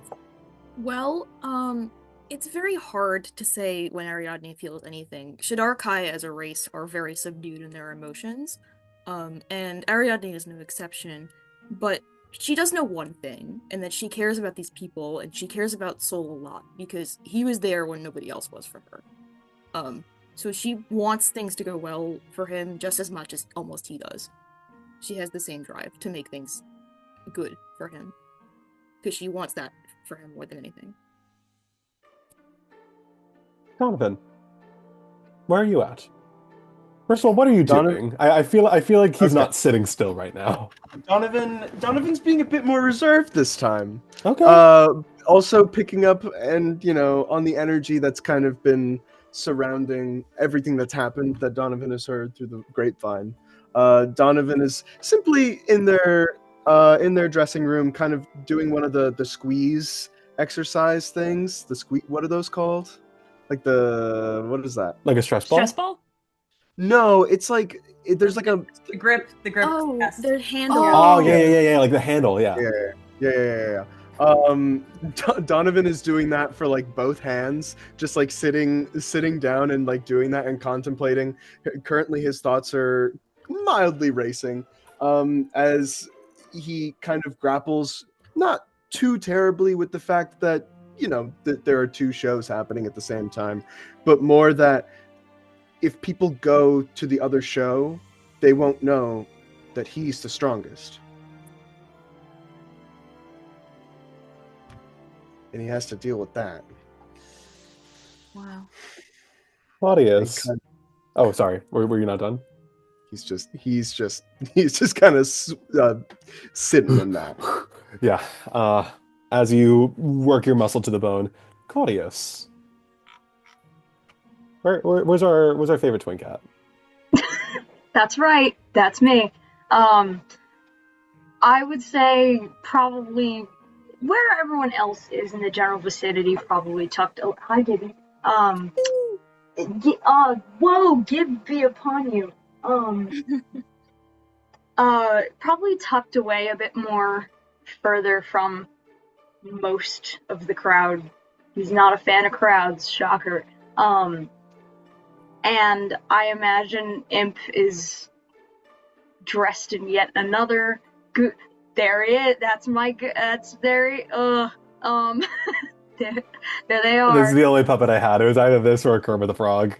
Let me tell you, the eyes on that thing are haunting, and I think that's perfect.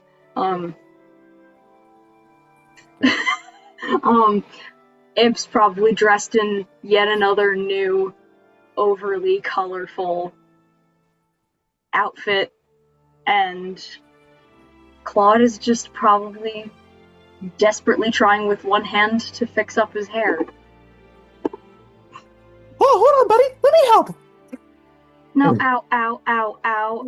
ow. You're pulling? You're pulling. That's pulling. Okay, that. This really, save it for the performance.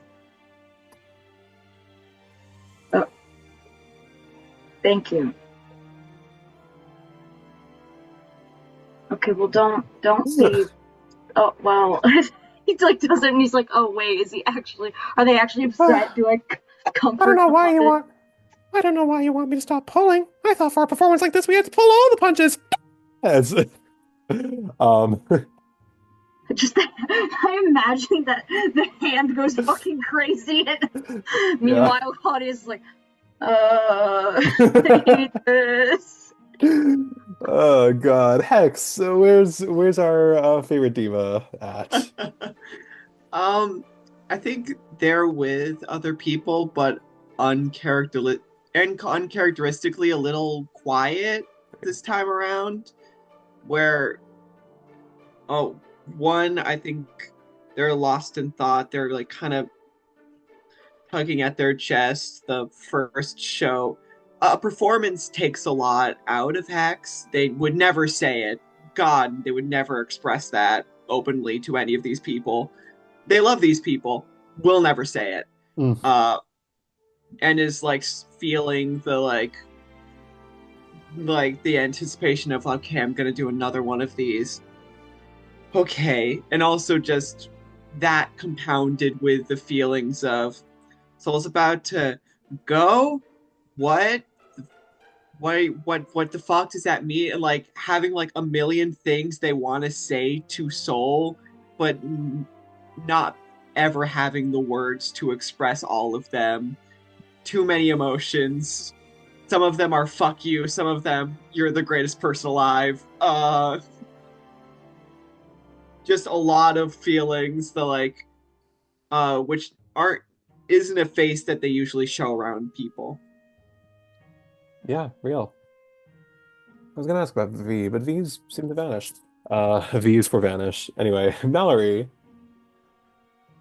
I think at this point in time, Mallory's just trying to get everything after the performance settled for now. Because I think she realizes Soul is as stressed as he is because of what's going to happen during the performance. So it would be terrible for him to have any stress whatsoever after the performance. So I think she's getting the last little bit of like transportation in place, the financials, the contracts, like everything like that, just before the company meeting or just before the curtain goes up. And I think she steals one glance over at the locked cabinet again before going back to her work. So true. Also, oh my goodness, Lid, that sketch that you just said in chat is so crazy. Thank you. Imp, I love you. Anyway, V and Eve. As we see, Eve has come into frame to join us. Um, V, as you where are you at, V? How's everyone like on? How are all the animals? First of all, I think V, like her beast, very much can feel the tension. Like, you know how like dogs can sense bad vibes? mm-hmm. Like, yeah, very much the tension in V's dressing room / stable is really tense. I think while V is kind of sitting cuddled up against Arthur, I think Eve is pacing as much as a Drake can. Very much like, God, it's just a lot of references to animals. It's very much like a tiger in a cage, just like pacing back and forth. Like there is something wrong and everybody in the room can feel it. So true. Natasha, can you stop being so down fucking bad for Claudius in chat? Absolutely. You have permission to do that. I'm gonna lose it. Anyway. Yeah, well, anyone who knows V has seen the sight of an owlbear loafing, but it seems that Arthur's the only person who's even remotely a little relaxed. The hours tick by, though, as soon the time comes closer and closer to when the doors are going to open. I'm going to open the floor to anyone who would like to have any conversations, touch base with anyone before the things start to really get into gear, because things are going to be moving after this. So now's the time for any conversations to happen. I'll ask for them to be quick, but anything that you want to get done, we'll start with Hex. I think Hex, now done up in their like the most extravagant outfit they have, this like color splotched like jumpsuit and cape with this like silver like they look like a disco ball, just rainbow disco ball. They want to go up, and uncharacteristically for someone wearing this outfit are gonna kind of sheepishly come up to Soul. A word? Soul, you see, is like about to start getting ready himself. He turns to you, Hex. Hex, looking wonderful as always. Is everything all right? Thank you. I just have to say a couple of things, and I just need them to be expressed before I can go out there. I don't know why you're going. So it's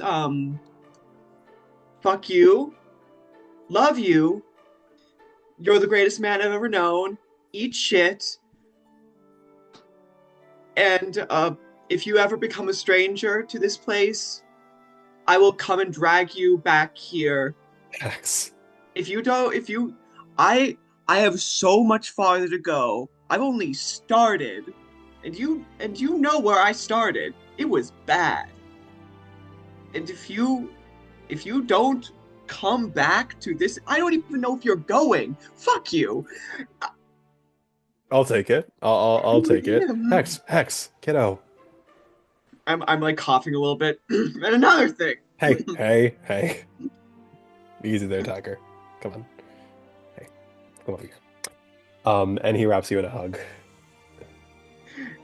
Hex is infamous for if anyone touches them, they're like, fuck you, don't.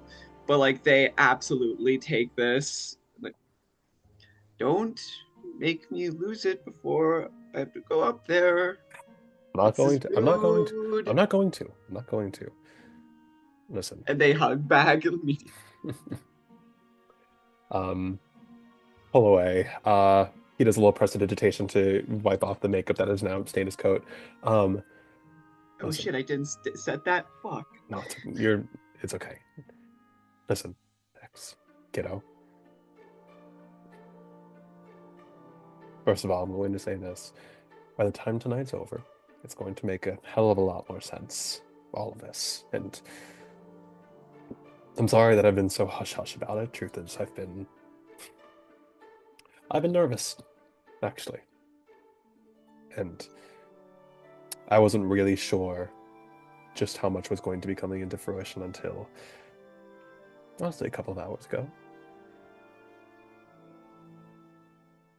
I know that you all are going to be just fine. And I promise you, the last thing that I'm going to do is let myself become a stranger to this place. I will never forgive myself. And I know none of you would forgive me either. Of course I'm going to miss it. Look, kiddo, you might not believe this about me. I know it's a little crazy to hear this coming from someone elven. I'm getting old. And it's high time that I start looking beyond this place, start really considering what the rest of my life is going to look like. And you all are always going to be a part of it. Let's not let that get misconstrued. Bigger pastures. I'm sure you know a thing or two about that. My apologies. No.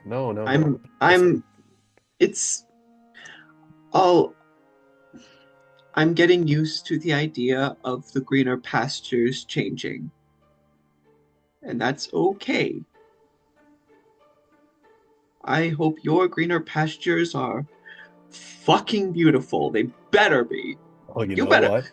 You know what? They are some of the most beautiful pastures that I've ever seen in my life.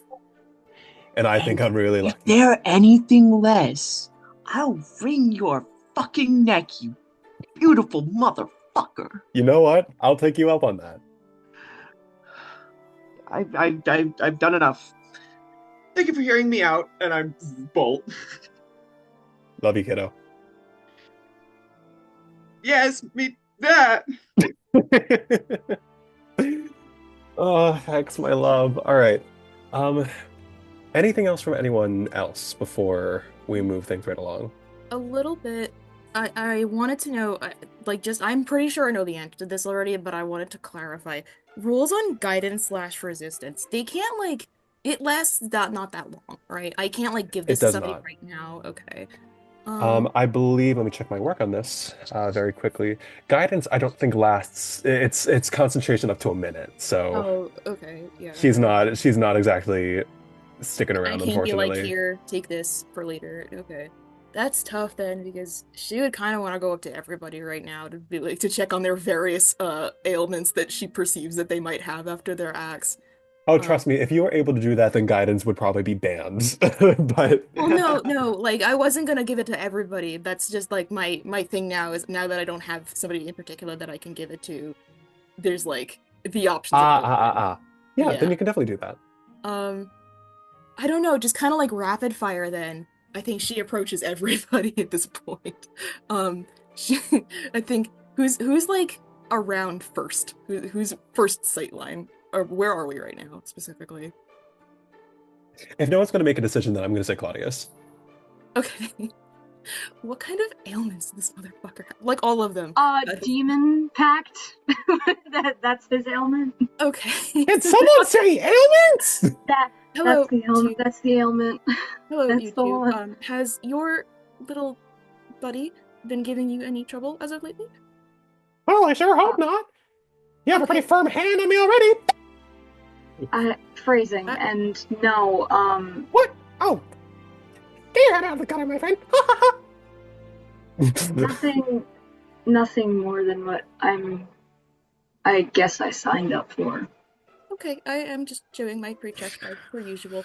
I could imagine that would be funny to some people. However, I am bad at understanding jokes. So, good play on words, though, I believe. And then this is sort of Nothing. Anyway, you were saying. Jesus Christ. Desmond. No. You know what? Good points. Good points. No, don't encourage them. I'm sorry. It's going on in my head, and Desmond's saying all of it. It's similar rapid fire. I think she approaches Donovan next. Hello, do you have any muscle strain that I need to take care of before we begin? Muscle strain. That is funny. You That are is laughing fun. when this is a serious question. Muscle strain can happen to anybody, especially people who are lifting, what was it, iron bars? Hold on. This is serious statement. I never get strain. Okay, just making sure. Goodbye. Goodbye. And then straight back over to Hex. Hello, you did many pyrotechnics last performance. Do you have any burns that I need to take care of? No, I'm all good. You should know this by now, Arya. I can just like have the flames dance around me. You're all good. Well, yes, but You there would is never- always the potential that you immolate yourself on accident, and I want to make sure that that doesn't happen. I look at my body. I look at like little bits of like. I should mention that like I've got like the around my legs. I've got like the diamond like patch. Like they're just like revealing my fucking sexy legs. And I'm looking for marks. I'm more just admiring myself at this point. I am all good. You have Thank a you, perfect Arya. body, as usual. Okay, goodbye. And then right over to V. Hello, have any of your animals bitten you recently? Not any more than usual. Okay. Then I suppose that takes care of everything that you have to. Sorry, I was just thinking back to Ariel's dog fully like biting her mid roleplay. I was like, There's a drake just chewing on my leg. I mean, I understand this is partially normal for you. There is nothing bothering you, I suppose I should specify? no more burns or scratches than usual. Okay. Then, back over to Mallory. Hello, I am just checking up on your condition of your leg. Unchanging. Okay. Indifferent as usual. I understand. Is there anything I can do to ease the pain, perhaps? Have a good show. Okay. Goodbye. And that'll do it for her. Sad. All right. Just checking in very quickly with the other four. Donovan, anything that you want to do?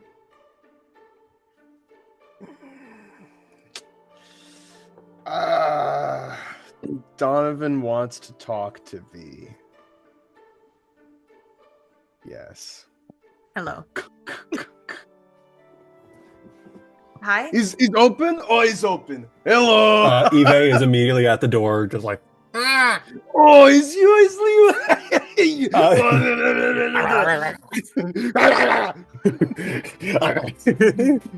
goes Okay, like play aggressive mode, like fully like. Okay, shoves. V, I have serious inquiry. What is heaviest creature here? Points at the owlbear. Yeah, you spot Arthur loafing in the corner. To be honest, I sometimes do not see rest of show after act. I am not entirely certain what you have here, but you have many things like big burnt bear. Yeah, Arthur's pretty huge. He His wasn't name always is huge, but Arthur. he kept getting bigger. Good name. So Why? He's I- supposed to be like that? I think so. He get bigger? I like look over at Arthur. When get bigger? Over Can time, get bigger now? Can get bigger now? No? with the proper magic, maybe. Do we know anyone who make big with magic?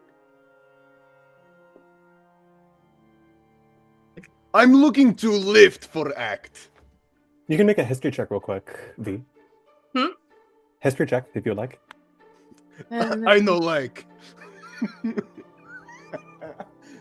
Nat I 20. should not do that. That's the first one of the game. All right, so first of all, Claudius, Ariadne, Hex, Mallory. Do any of you have the enlarge reduce spell? Nope. No. This is sad. I'm very sad right now. There is one person You you make know me who. sad. No. You But did this. there is one person who you know Hold does, on. however, and that is Brooke, Ariadne's assistant. He's a wizard. I mean, Brooke could maybe do it. Oh, we must find this Brooke. Where is Brooke? Brooke! V's just along for the ride at this point. V, help me find Brooke. Hello. Brooke is out. Brooke was part of the party that went out to grab dinner for everyone before the show with Celia and Atis. So he's not here right this minute. This is so much more. I think that kind of magic only lasts like a certain amount of time. So I think like if we were gonna do it, it would have to be. So we do then. We Yes. do right there then. Yes. Yes, we don't Okay. test it. We just assume you can lift a very large owlbear. Oh, I can lift one. There is no need to assume. You're funny, V. This is why I like you. This is why we have the chat. Okay. Okay. Come here, little doggy. Come here. I feel like whenever V talks to Donovan, you can physically see her social battery draining. The spoons start floating into the sky and disappearing. V, how is doing? The vibes are weird. They are. Yes. Yeah. I was about to say energy low, good show happening, but no one bringing power. Yeah. I need to bring power. I agree. And you should go give a pep talk to everyone individually. No! Individual wastes too much time. I do everything at once. Maximum load. Efficient. Exactly. Like lifting weights. Efficiency. Brute strength, one thing, but technique. That's how you hurt yourself. Not that I doubt you. But Again, this is why we friends. Okay. where's Yvette? Maybe I talk to individual. Too long. Talk to everyone. Get everyone.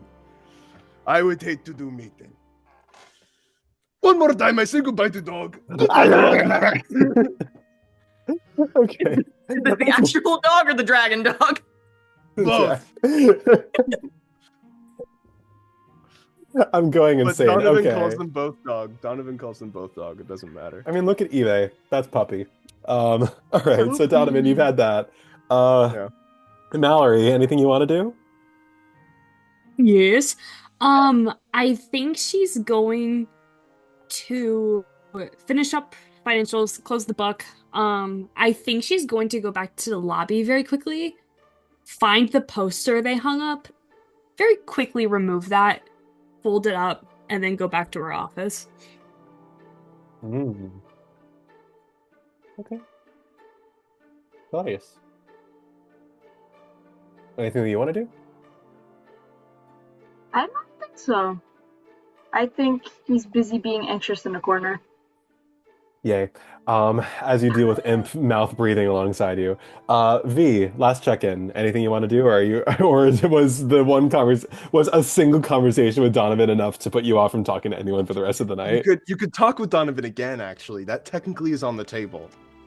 I think V doesn't do a lot of socializing, but she's gonna do her thing where she's just going to like peek in on everyone, and if she gets real like negative vibes, all of a sudden they just have an animal in their room, and it's just she's just like do the thing. So everybody's got a bird. Everybody's got a glowing neon fey bird. Yay. Anyway, Donovan, no! We've been over this! You know better than the owlbear.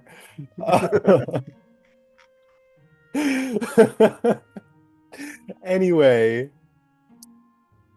it's around half hour where everyone has done their little like pre-show rituals. Everyone has more or less gotten more or less prepared for the performance that is to come. A voice rings out throughout the hall. All right, all performers to the lobby. Again, all performers to the lobby. As everyone heads upstairs from their different corners of the circus, be it their dressing rooms, if they were already in the lobby. Right off the bat, I would like everyone to make me a perception check. Please raise your hand if you make a 16 or higher. Question, technically not performer. Am I still going? As in everyone. Yeah, see, okay, yeah. Yeah.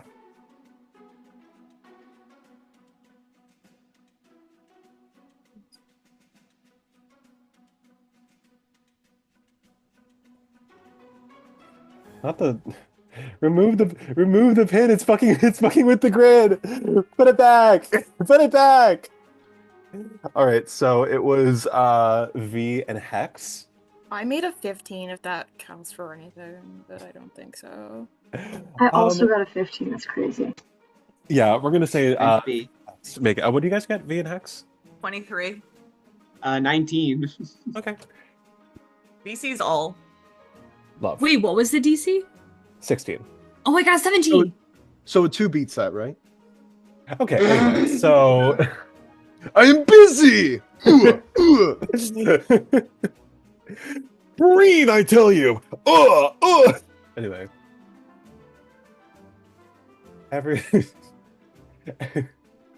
Chat's killing me. Everyone coalesces upon the lobby. Most of you in costume, some of you in makeup. Hex has been ready for like a solid hour. Like, everyone is locking Buck in. And Solstice begins his little spiel, claps his hands together. Colors. Well,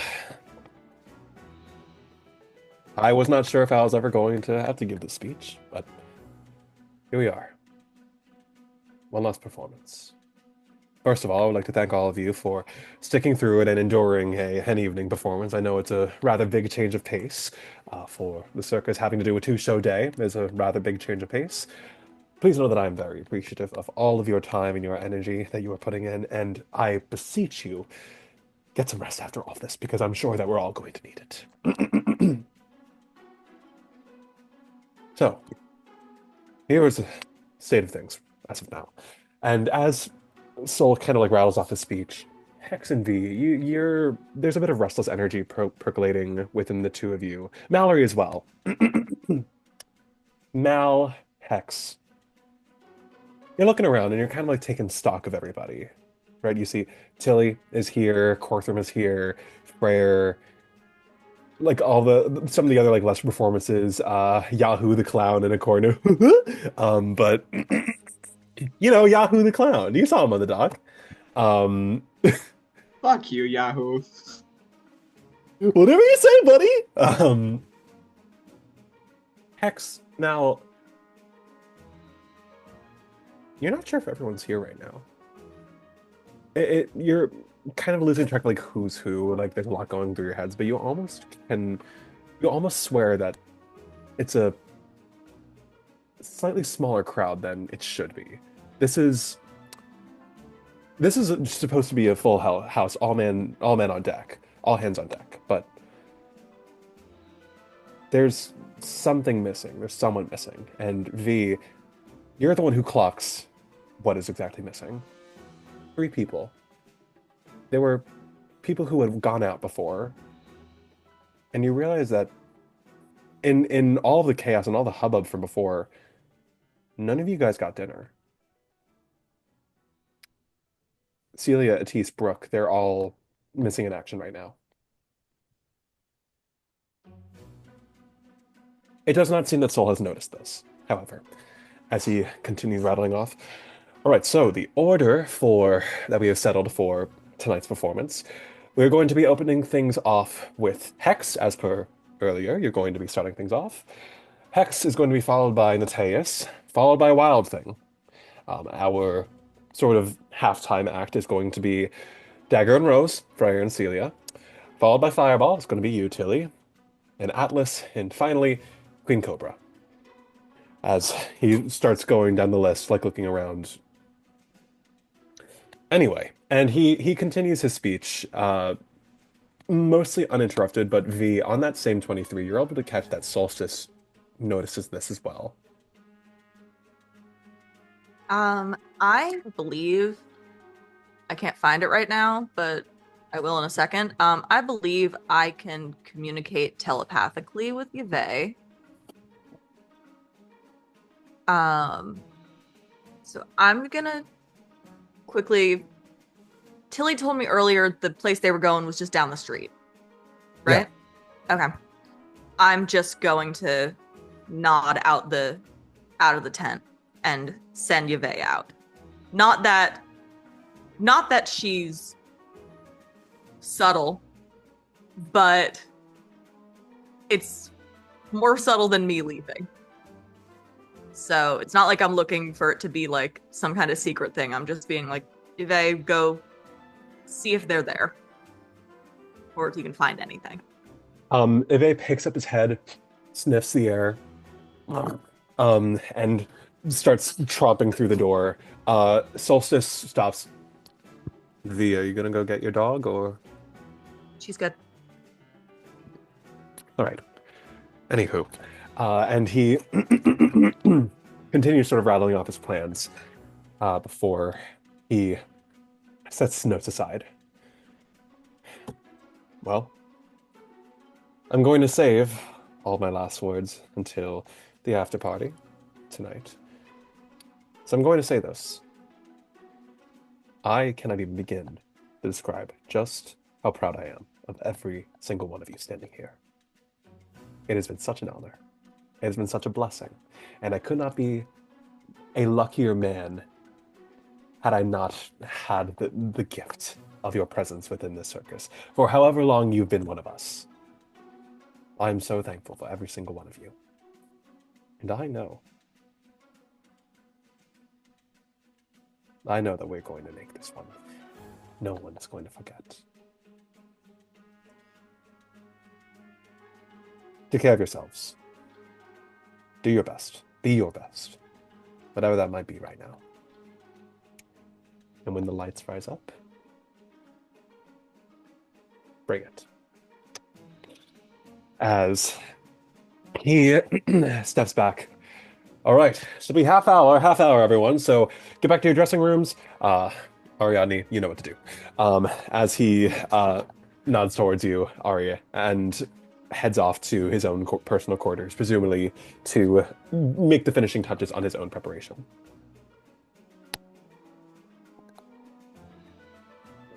We are scattering now, are we not? Okay.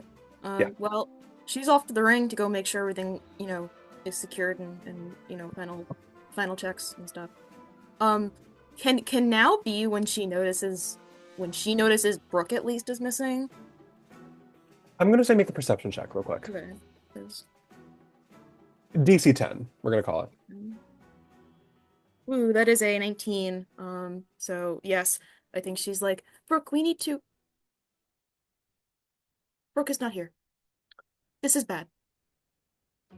Donovan, you said you were raising your hand. Okay, bring in for Big High Puddle. Come on. We must bring energy. We must bring focus. This is important show. Yes, no one is coming. Where does everyone go? We're here. Okay, bring in. Must I? Hex, no give that look. This is important show. Everyone must be happy, jovial. We must bring maximum positive energy. Count of 3. 1, 2, 3. Ah! Ah! Okay, All we right. go. I'm gonna step away for just a second because my mom just got home from a trip. I'll be gone for like 5 minutes. Role play amongst yourselves for just a second. I'll be back before you know it. Come on, Donovan, keep talking. I feel like no one Donovan. took serious. No one took serious. Not good try. Hex, you be better. You be stronger. I don't know if I'm What? allowed to say what I just found out. Am I allowed to bring that to attention? Let's not progress plot. This is side content. This is support rank B from Fire Emblem. An incredible soundbite to have for any instance. plot. Let's not progress plot. Just No, over and over. No, no, no, Hold no, on no, one no, second. I have Hey, bullshit wait to a say. minute. Wait. Hey, Wait. That's really Wait. important. We'll get to it in 1 second. That the 1 DM second. comes back. Now, Anyway. hang on just a minute. No metagaming. How I know not what is- mean. How heavy is it, Owlbear? That's a great question. Are they? A big whale. They're bigger than like just a bear, right? Like they're significantly bigger. So, Much bigger, yeah. a full-grown male owlbear, I don't know, wild that it specifies, is 8 feet and weighs 1,500 pounds. 1,500. That's So not let's It's not do- enough for Donovan, though. Let's I do thought carrying they capacity. were. No, Much I can bigger. do this. I can do this. On the Carrying low capacity. end, That is on the easy low math end, it's for 13. Use the Donovan. It's 13 to 15. Donovan's about to pull an unraveled and figure out all Okay, this so math. I can carry at least 115 pounds. Heavy load is like twice normal carrying capacity, so that's 300 pounds. When did You Donovan know. get so good at math? So basically, I have a little trickery. I can double carrying capacity, so I can maybe hold like, I don't know, 600, maybe. But I feel like on good day, I pick up 1,500. Good day. Are we planning on enlarging the owlbear? I feel like we enlarge bear, no? Donovan, I have recently come to the attention that this is not a safe act for you to perform, and I am saying no. As We must go big or go home. You and are I have no going home. already. I don't think we should go any bigger. As much as I'd love to see you fall on your ass. So, has Donovan just If been you would like speaking that. mostly uninterrupted this entire time? Okay, I was kind of hoping. Yeah, we're doing The owlbear math. recording. God, where did Nola go? Anyway, What does there need for math? Is big, I pick up, no biggie. all right. Anyway, as people start heading in different directions, Ariadne, Yes. Brooke isn't here. Brooke is not here. Can I finally bring this to everybody's attention now? Oh yes. Hello everybody. Has anybody seen Brooke anywhere? He is nowhere to be found, and I have just realized this now. Whole Which dinner is crew Brooke? gone. I know he is very little, but he should be easily spottable among us. V, And what he- did you say? The whole dinner crew's gone. I sent Eve out looking for them. I thought I'd not Every- get broadcast. Everyone? all three of them? Prayer immediately he perks up. Oh shit. Celia, where's Celia?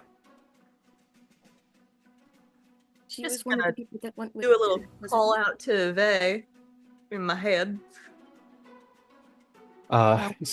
You're gonna reach. How does that work with the telepathic? Like, what are you able to do? I think we can just commute. I would love it if I could find it. Mm.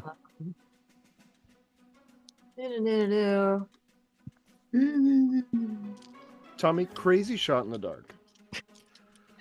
Crazy shot in the dark. Minotaurs. Labyrinthine recall. I have advantage on survival checks made to navigate or track. Here's the question: are you gonna do this so close to half hour? I have is no the- time. Can I I do sleep the more. finding of the order of the act order? I will. Right now. I'm going to post the order in Oh. chat real quick, so you all can have access.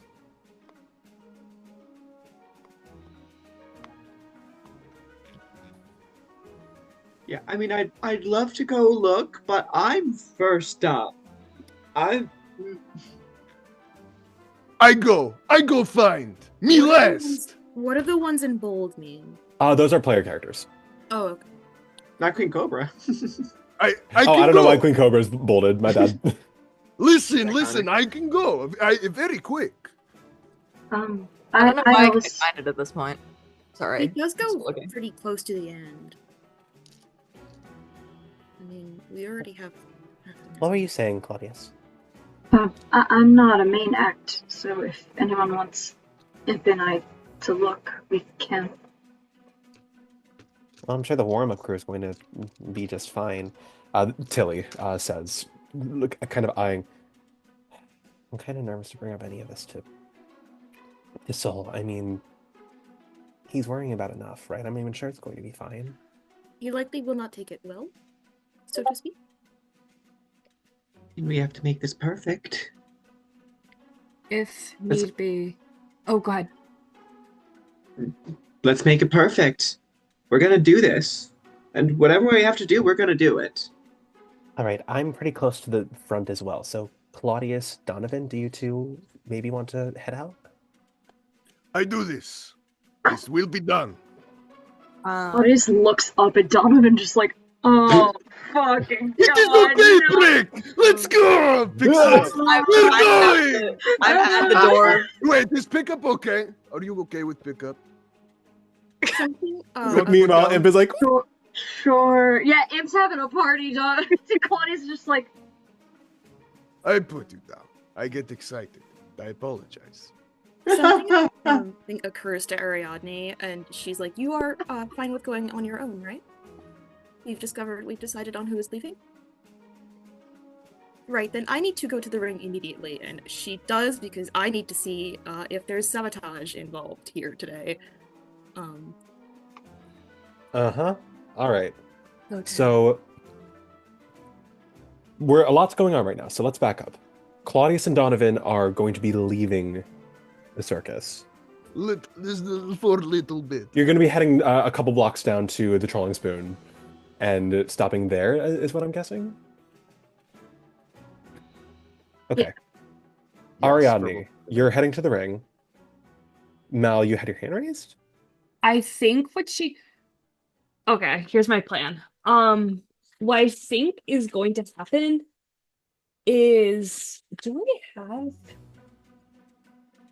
Yeah, I do. Wait, I need to remember how exactly it works. Hold on.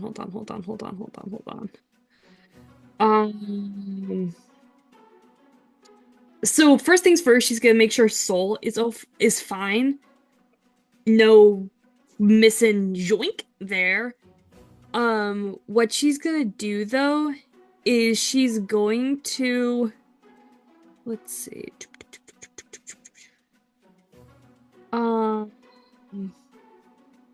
Let's see, hold on. Can I cast this? Wait. Because my idea is that for the party that's like bye-bye or going to the Troll and Spoon, I think I want to cast locate object just to make sure that if there's like a little tracking, if you guys get yoinked or anything. But she'll take notice of like if Claude or if Donovan are wearing like anything like specific so she can know and take note of that in case she does need to cast it. Wait, I don't have locate. I have identify. Okay, anyways, just kidding. Or do you You're on come? your own. Or do you Godspeed. come? Godspeed. Or do you come with? Yeah, sure. You come she'll- with. You can come with us. You can She's come like, with us. I think she makes sure Soul's okay, and then she'll go with the squad. Great. We're going to touch base with V and Hex. Are you guys just kind of like waiting for the time being? Hex, you gotta perform soon.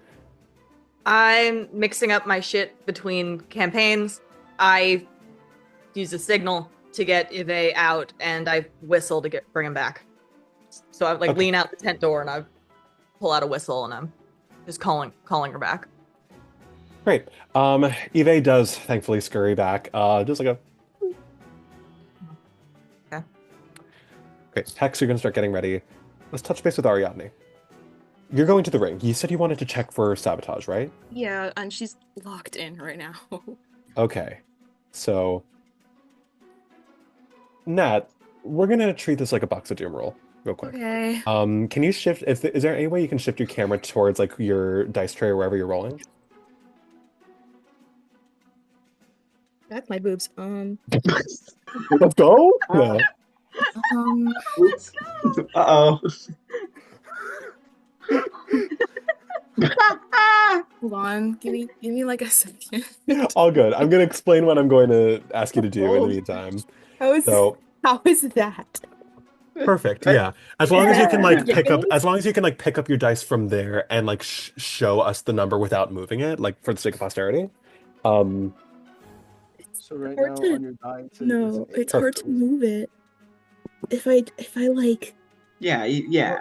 If we can see the number on the side, we can probably figure out what the other numbers on the top Yes, are. yes. Okay. So here's what I'm going to ask. No one's here yet, or yes. so you think, Okay. but it doesn't hurt. It does not hurt to check. I would like you to give me a either perception or investigation check. Perception check you are more likely to beat, however, it's not going to yield something as specific as an investigation check will. The DC for this Okay. is going to be 16. 16. I've been rolling really bad tonight is the thing. So first of all, are you doing perception or investigation? I'm deciding. I don't know. I'll do perception. Great. So what's your modifier? +7. Okay, so that's going to be, you have to roll in, I said DC 16. That's Yeah. going to be 11 or higher then, I believe. Yeah. 10 or higher, sorry. 15. Nice, okay. I mixed up my math, but you got it. Okay, so that's going to be 21 on perception. Yes. You are doing a little scan. The doors have literally just opened. People are starting to filter in, and it is packed. It is a crowded, crowded night. You're doing your little like walk around, checking in on everything. And the first thing that you notice, you checked back in on those trapeze nets, the ones that you needed Brooke to fix. You give them a little tug again, because you never want to make sure. And something happens. One of the nets snap. This is not what was supposed to happen. Okay, well, it's a good thing I have mending. So she's right the fuck on that. Yeah. She grabs hold of it, makes it the way it was again. Yeah, as you spend a minute focusing on that mending spell, you look around and you would have to be going very high up to check the rigging, but like you don't imagine anything could have happened. Anything is waiting to happen. If anything bad was going to happen, it would have probably happened already. You look around.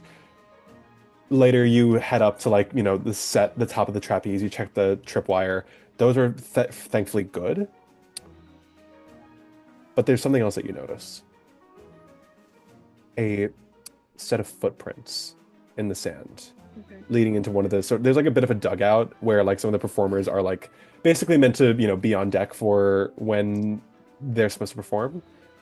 Okay. There is a set of footprints leading towards the dugout that were not there before. They're clearly of someone who's wearing shoes, but you're not really able to make out much beyond that. But you do notice that someone has been tromping around. Okay. They lead in a specific direction. It's not like all over the place. It's just into the dugout. Okay. Well, Ariadne carries a mace on her. And that shit is coming out right now as she begins to follow it. Great. Well, they lead into the dugout. You poke your head in there, and like aside from the door that leads from like the dressing room area, you don't really see anything out of the ordinary. Okay. So there's nobody here anymore. Nope. Okay. Is there any other indication as to what exactly made those footprints other than somebody was wearing shoes? Give me an investigation check. Okay. Ooh, that's an 18. Ooh. So you notice that they were. What you're able to notice is that someone was cleaning their tracks, because you realize that there are more tracks than the ones that you immediately see, but they have been sort of hidden in the, it's easy to sort of dust up after yourself. But whoever this was, they got a little messy near the end. You can reason that maybe they came out from the dugout, did whatever they did here, and then withdrew and maybe made a break for it. But other than that, no like species, no like. But there were With but there were shoes, people. They were here for a while. Like they were, yeah. And they tried, but yeah. Like I said before, should Arkai don't show their emotions that much. This is probably the closest to panic that she's felt in a very long time. As she runs back out, somebody was here. To the rest of the cast. They snapped the net. I fixed it, but somebody was here. What do you mean someone was All here? of you. Somebody was here. Not anymore, but they were. Did you see them? No, but there were footprints. Would you like to come look? I mean, I believe you, but all right, Corthram, let's do a scan of the place real quick. Let's make sure that we don't have any blind spots. Yeah, come with me. Well, we're gonna check this out. And Tilly and Corthram go off to do a little scan of the area to make sure that no one is around. They don't come back with anything, though. They reemerge a couple minutes later. We didn't see anyone, but if anyone were here, they're probably long gone. Probably, yes. But all of you need to be very careful tonight. I don't know how much they could have done, but it probably wasn't much, but still. Right. Well, guess we'll have to be careful then, huh? All right. Thank you, Ariadne. It is what my job is. I have to do it and make sure that it never happens to anybody. Mm-hmm. We're gonna cut over to Mallory real quick. As my mantra is that every next level demands a Grammarly. it's Oh, Purdue yeah. Global. I got my degree Oh, already, Purdue. motherfucker. You head over to Solstice's quarters. You just wanted to check in on him, right? Yeah. You walk up to the doors, and you don't need to get too close to the doors themselves for you to hear the sound of conversation coming through. Solstice, for the very last time, I didn't ask you to do all of this. I don't want you to throw any of this away, especially for me. Here you go. I know all that. I know I need to do this, and yes, of course you're one of the reasons. I mean, listen, we've been on opposite sides of Tenmarou almost the entire time we've known each other, and that's not fair to you, and it's not fair to me either. You can't just up and leave Aberdeen. You've got a job, a really good one. Like, you don't have one here? I've got my position, and I'm very, very protective of it. I know that. But I see the way that these kids look at you, Solstice. They're your family. I don't want to tear you away from that. A long, tenuous silence before. I know what I'm doing, Hugo. And I needed to trust that I know what I'm doing. Of course, I just... I don't want to be the reason that you're tearing yourself from everything that you've ever known.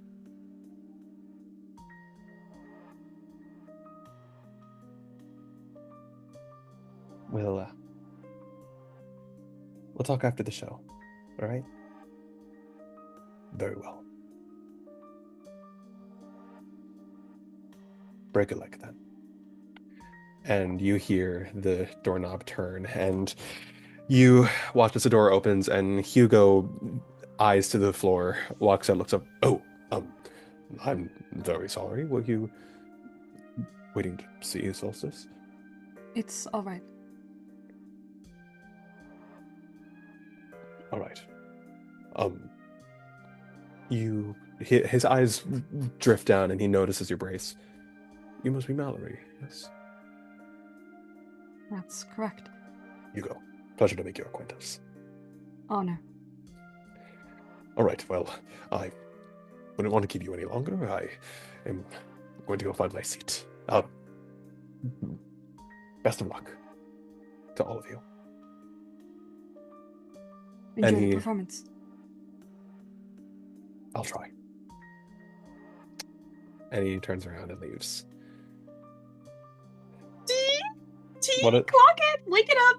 Sorry. What is it, Mal?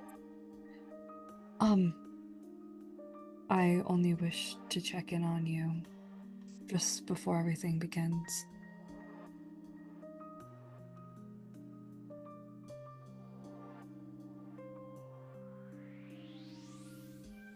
Anything I can do?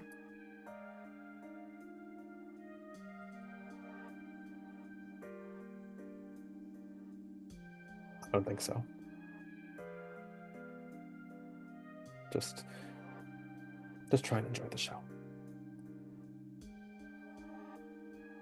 You know the where only to thing I find know. me. I think the only thing I know how to do right now is to do my best. So,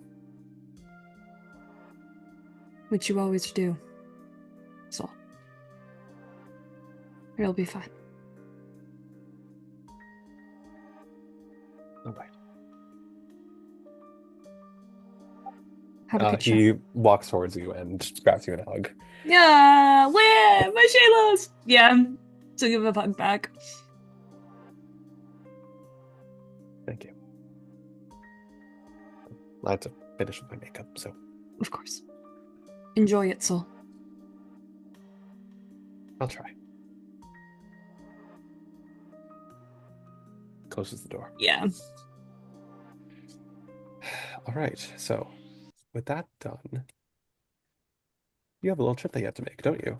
Oh, yeah. All right, so we have a lot ahead of us, ladies and gentlemen. A couple minutes pass before everything is in full swing. As you all hear, all of you who are still in the circus, hear that everything has come into full-blown party mode at the circus. The carnies are off doing their thing. Omni! Omni!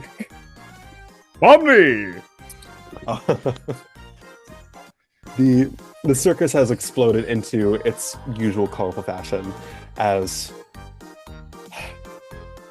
just outside of the circus itself, I believe it's Claudius, Donovan, and Mallory. You all are the ones headed out, right? Okay, I'm going to need a stealth check from all three of you real quick first. Haha. This is a It's crazy! not Oh, great no. stat. Never mind, it's a nat 20. Okay, okay. Thank you, Imp. Thank you. He didn't do anything, but He's there. He was Um, there for moral support. Was that a bite? What was that?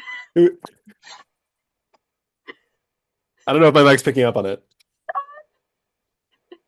God. Okay, 4. Nola, what do you get? 11. Okay, okay. So I think Claudius's nat 20 is really saving you guys here. Yep, thank you. As Claudius is so used to being quiet and not speaking, they just don't have to do anything different. I love them. So how we get out of? Oh, we out of tent. Okay. and the Claudius shush Donovan at the same time. Just grabs Puppet's face. As you, Miss Winthrop, do you need assistance getting to place? Oh, I will be all right, but thank you. It's very kind of you. Is okay? Okay. Oh man, I wish I could be in one of your arms sometime. What? All right, guys, let's go. Wait, was that? No, we need to talk about that. Don't think about it too much. We got work to do. As the three of you head off. These two need counseling. Donovan, so what was that about labyrinthine recall that you mentioned? I have advantage on survival checks when tracking things. That's it. All right, so in that case, do I know the restaurant? Can I do it like from the restaurant, or I mean, do you want me to just do it from the?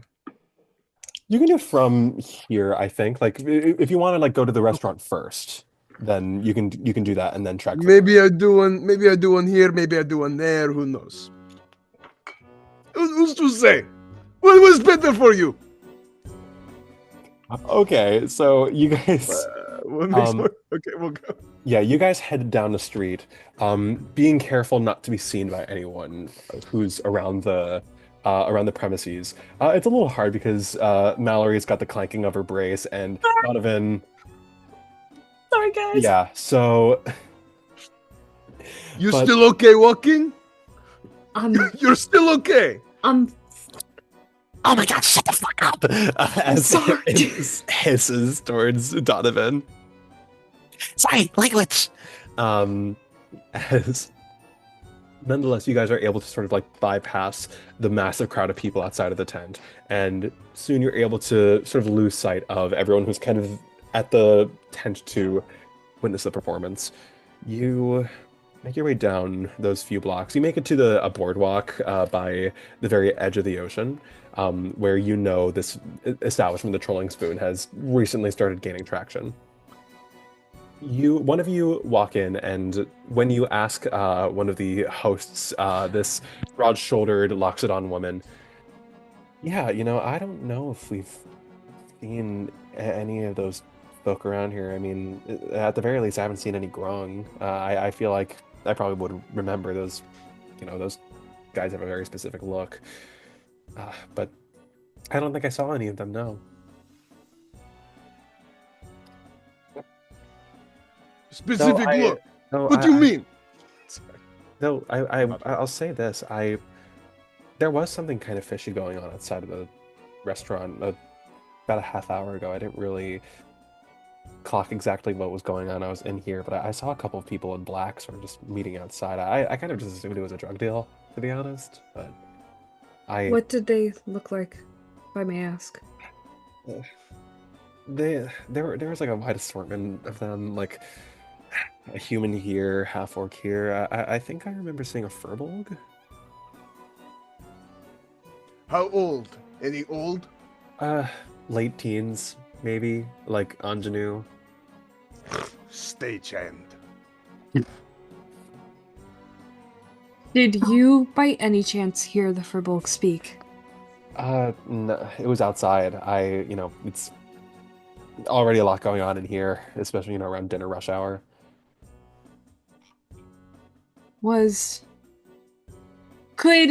From the description given and from what Mal saw earlier, would she be able to put two and two together? Give me an insight check. Work. The other two, Claude, Don, you can do so as well. 19. Well, that'll do it, I think. At 20. Yeah, Don, you're Stagehand. yeah, that thanks. Six. Claude, you're distracted by Imp asking if you can go there after the show, but Donovan, you hear Furbolg immediately the rare occurrence of two wires in your brain crossing and connecting suddenly hits, and you're like, stagehand. Stagehand. It is same people we are looking for. Or people who take people we're looking for. We look for people! Okay, thank you. Please don't raise your voice. Well, I'll tell you this. They were outside of the restaurant for like 10-ish minutes, and then I saw them kind of go that way. She points towards the direction you came. I haven't seen them since. Did they get food? They never... We still got the order right here. I mean, if you have money on you, like, you can take the order if you want. Like, I mean, because like we have your food. We have your food back. Guys, it's food. I didn't bring my wallet. I didn't get anything. Hold on. Actually, a financial advisor would I was going to always say- have Wait a money minute. on her. Nola, lean Wait into the a boat. minute. Or I nonetheless- remembered. I just nonetheless, remembered at least it's who factual. I'm playing. I just remembered who I am playing. How much is the order?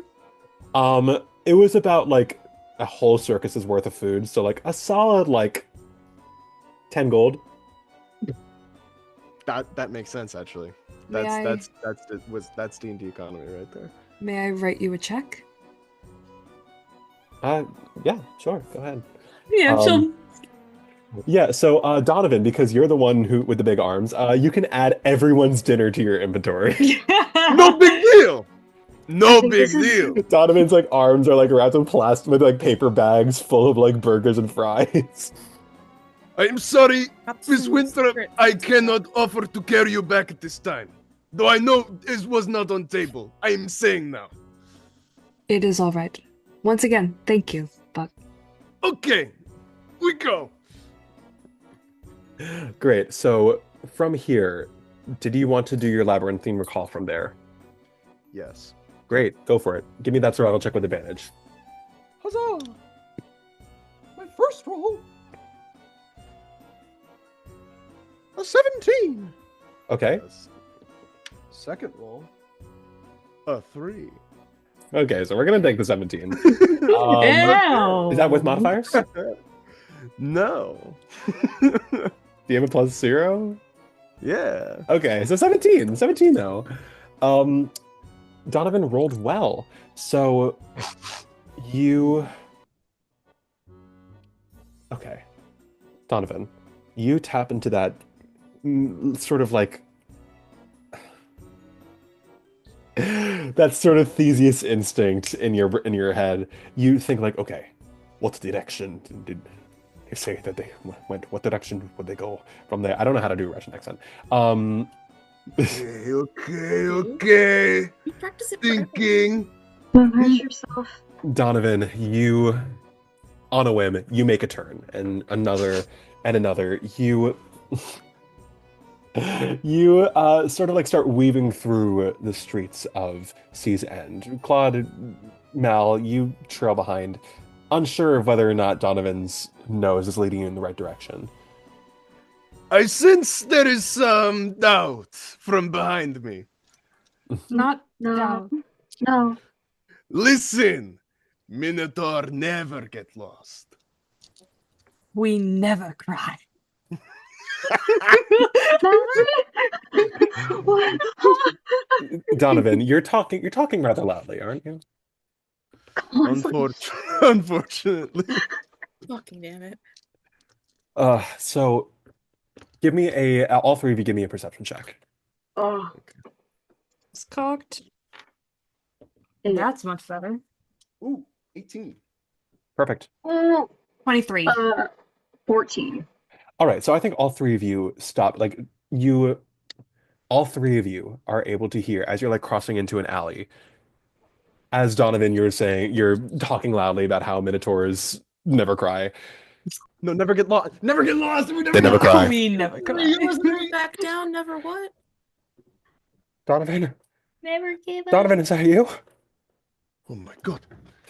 Who's there? You turn around and you see slumped up against a wall, blood leaking out of his nose, is Brooke. You see that his clothes are torn. He looks winded as hell. His spell book is tattered but intact. And all around them, you see that there are half a dozen different people dressed in black, all passed out around them, all knocked out. One is like fully like a pair of legs sticking out of a dumpster. Um, you Brooke! Brooke! Speak to me, Brooke! No, I'm still awake, please, God. Oh. Okay. Oh, thank goodness. Kiss his forehead. Oh, I'm so glad you're okay. Where the rest of everybody? You do this? This is good work. Thank you. Yeah, I have a lot of spells. Where Mallory, Claudius, what are you guys doing out here? I thought what time is it? God. The performance has already started, but we thought it would be a priority to make sure Sana. everybody saw it. Oh, that's not good. That's not good at all. I don't know where they took Celia and Atis. They split up. There was like a dozen of us. They jumped us. They're the performance has started. We need to go. We need to go back to the circus now. Some of them are going to the tent. We Okay. stop them. We need to Go go now. No, Come here. Sorry. I pick up Brooke. We go. Brooke gets the princess lifted over your shoulder, Donovan. All right, well then. You can eat food back there. There is Oh. food. Yay!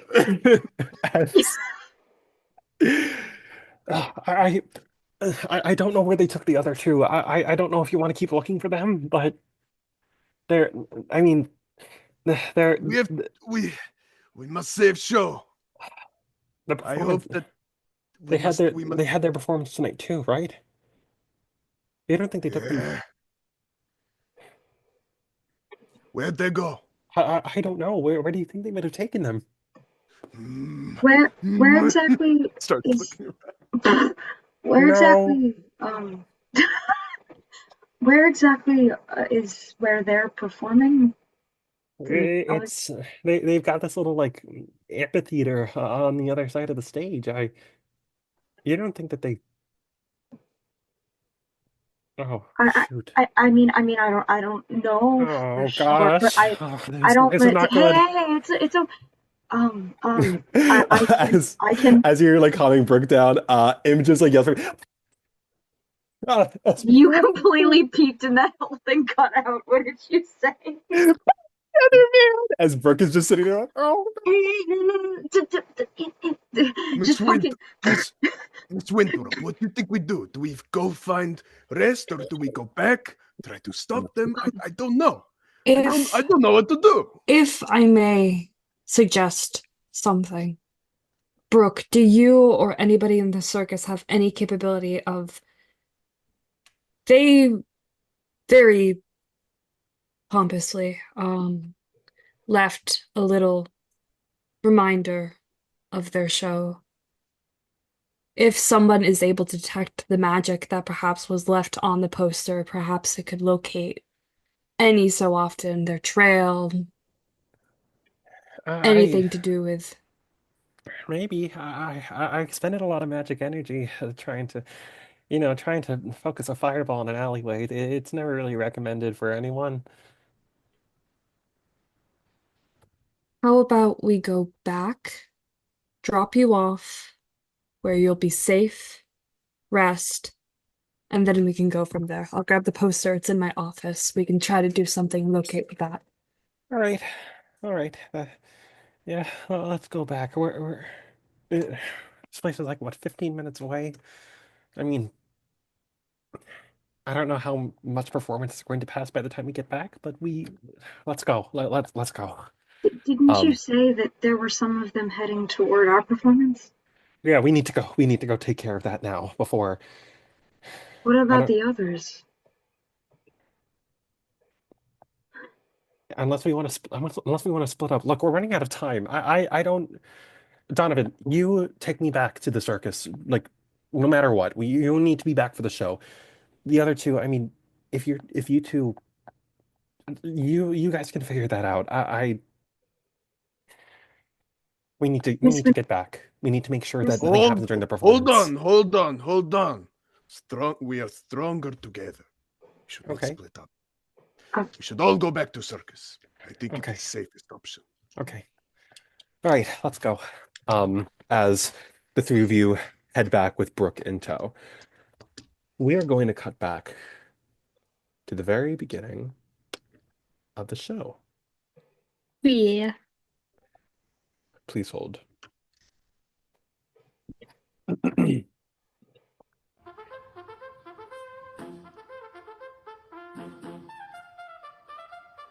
The crowd goes wild as lights, boom, boom, boom, spotlights burst onto the scene of the ring.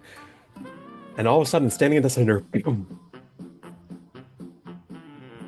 Welcome, one and all, to the Flying Colors Circus! And the crowd erupts around them. V, Hex, Ariadne, you all can hear, you can feel the rumbling of the crowd, even where you might be. In the dugout, in the dressing room, Ariadne, where you might be in the booth. Yeah, figures. And you just watch in nervous silence as Solstice begins his spiel, his usual speech. First up, we have an act that truly embodies the title of a flying color here beneath the circus. The youngest of our ranks by a good margin, and yet one of the most brilliant illusionists that you are ever going to behold in your entire life. A living fireball, a walking thunderbolt. Magic incarnate. Distinguished guests, give it up for Hex the Magus Sorcerous. That is the wrong music. We're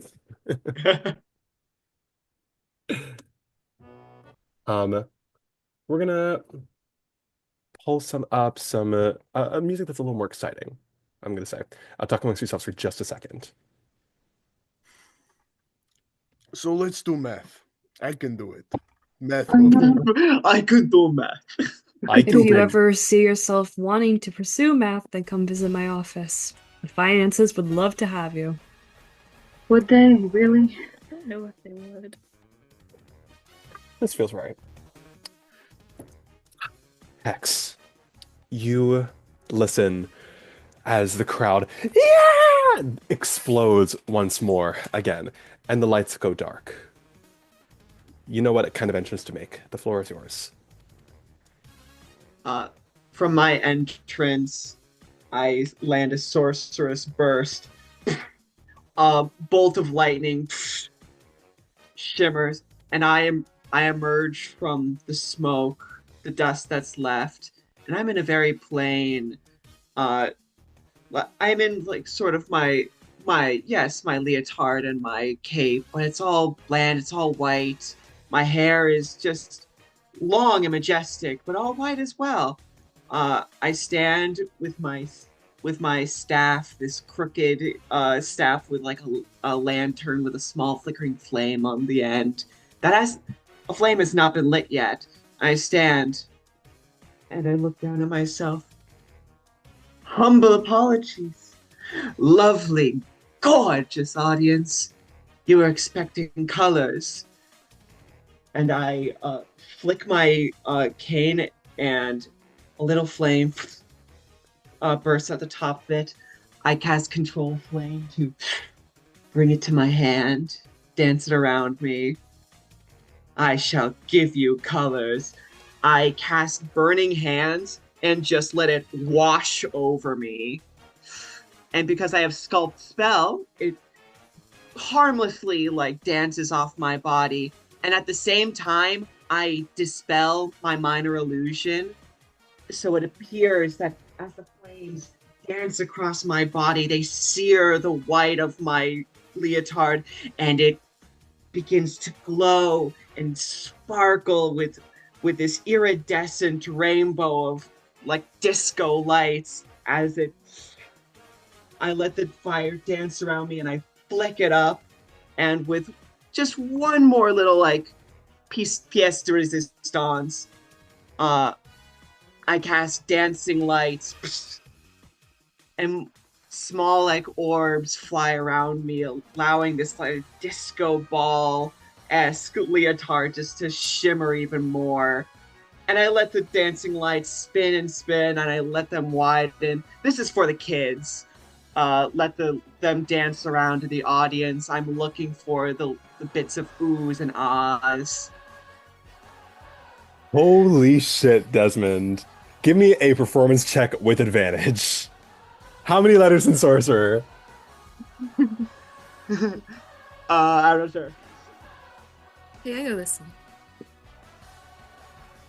The change of the music into the chanting part was One's so a well timed. 15. Nat 20. 27. Oh bitch. my god, dude. Hex, you... First of all, brilliant use of cantrips, Desmond. That is super cool. I have only 1 second level spell. And you're using it on the burning hands? No. I mean, I have one. I have 3rd level spell slots. My highest spell is level 2. I'm making with 2. Right. Multiclassing, bitch. So, before I describe what happens, Desmond, you're a wild magic sorcerer. Roll on the table. Or roll. Give me a roll. We're going to call this on a nat 1. And just to be clear, the way that this works is that every time you've passed the check, the DC gets higher by 1. We're going by Unsleeping City rules. Work. Okay, it's a 12. Great, okay. Hex, your magic, it doesn't always behave. You need it to behave right now. As this is just the beginning of your act. As these cantrips are flying around, you've unveiled yourself in such brilliant, ignited fashion. And as you've made this like seamless quick change, almost, the crowd loses their marbles as the energy in the room is electric. You've never seen the circus this packed, and you know that every single eye in the room is on you, and you are reveling in that. Every eye, except for that might belong to Ariadne. Ariadne, you're in a very special position right now. As you are not a performer, you are in the circus. You are a spectator to this whole thing. Yes. You are the eagle's eye. I want you to give me a perception check right off the bat. We're going to call this a DC 20. 18. Never Not quite. gets punished. Not quite. Wait, no, because I have +7. Oh, sorry. I thought you said 18 in a manner that was disappointing. I was like, oh, she got an 18. 25 then? Yes. Never gets punished. All right. So, Ariadne, you are watching as Hex is performing this tango for one at the heart of the ring, this beautiful performance of magic. You're not focusing on the performance right now because you know you can't. Yeah. Your eyes are scanning the audience, just scanning the ring. You know something is amiss. Something is about to go wrong. And then you spot it. There's someone standing at the very front of the kind of like the front row of the wings as a whole. Yeah. You know this person. Astaire Fredrickson. All in all blacks. Black turtleneck, black jeans, inconspicuous, or at least as inconspicuous as a half-elf with white tips can look. But regardless, frosted tips. You see Astaire is murmuring something to himself. And from here on a 25, you can see the glow of bardic magic simmering upon his fingertips that rest on the metal bar of the ring. As Hex, what is the next spell that you cast as part of this little dance? I think the next stuff that I do, it's going to be I think like a bunch of moving targets dance around me. They mingle with the light, and I am just aiming true and just like nailing these with firebolt. there's one like I send behind me to hit the target. This is a choreographed like I know every move to hit. Bam, bam, So bam. tell me, Desmond, a lot of these spells have like a lot of these spells have kind of the usual components to them, don't they? A lot of the components are like hidden within like this billowing huge cape where I flick them out to. A few minutes into this sort of dance, you are feeling the magic percolating at your fingertips. It's like static electricity. You are unstoppable. You are a force beyond nature. You are the Magus Sorceress, and your magic stops working, and everything goes quiet. Give me an Arcana check right now. Bitch. Okay, bitch. Fucking 22. Ooh. All Rolled an right. 18, I swear to God. God damn. Ariane, you watch from above as all of a sudden Hex is still moving, still dancing around themselves, but the magic stops coming out. The cantrips stop emerging. The spells aren't working anymore. And all of a sudden the pops and the bangs and all of the explosive sounds that are emerging from the center are all silent. Hex, your ears are popping. Such a deafening silence. It's not right. You know for a fact that something is wrong. It should not be so silent in this ring that you're standing in, and you realize that you are standing at the heart of a silent spell, one that is big enough to stretch across the entire ring. To the audience, they just see you stop. They see the magic stop, and murmurs start collecting around the ring. You hear Ariadne. But Ariadne, you also see Astaire's fingertips glowing with that same magic. They're murmuring something to him. He's murmuring something to himself. And you're not stupid. You know exactly what's going on here. Yeah. What are you going to do? I've been trying to figure that out. Give me a minute. Yeah, Hex, if you have an idea. I think I am so stunned by this for one sec, but I know exactly the spell that's happening. Mm-hmm.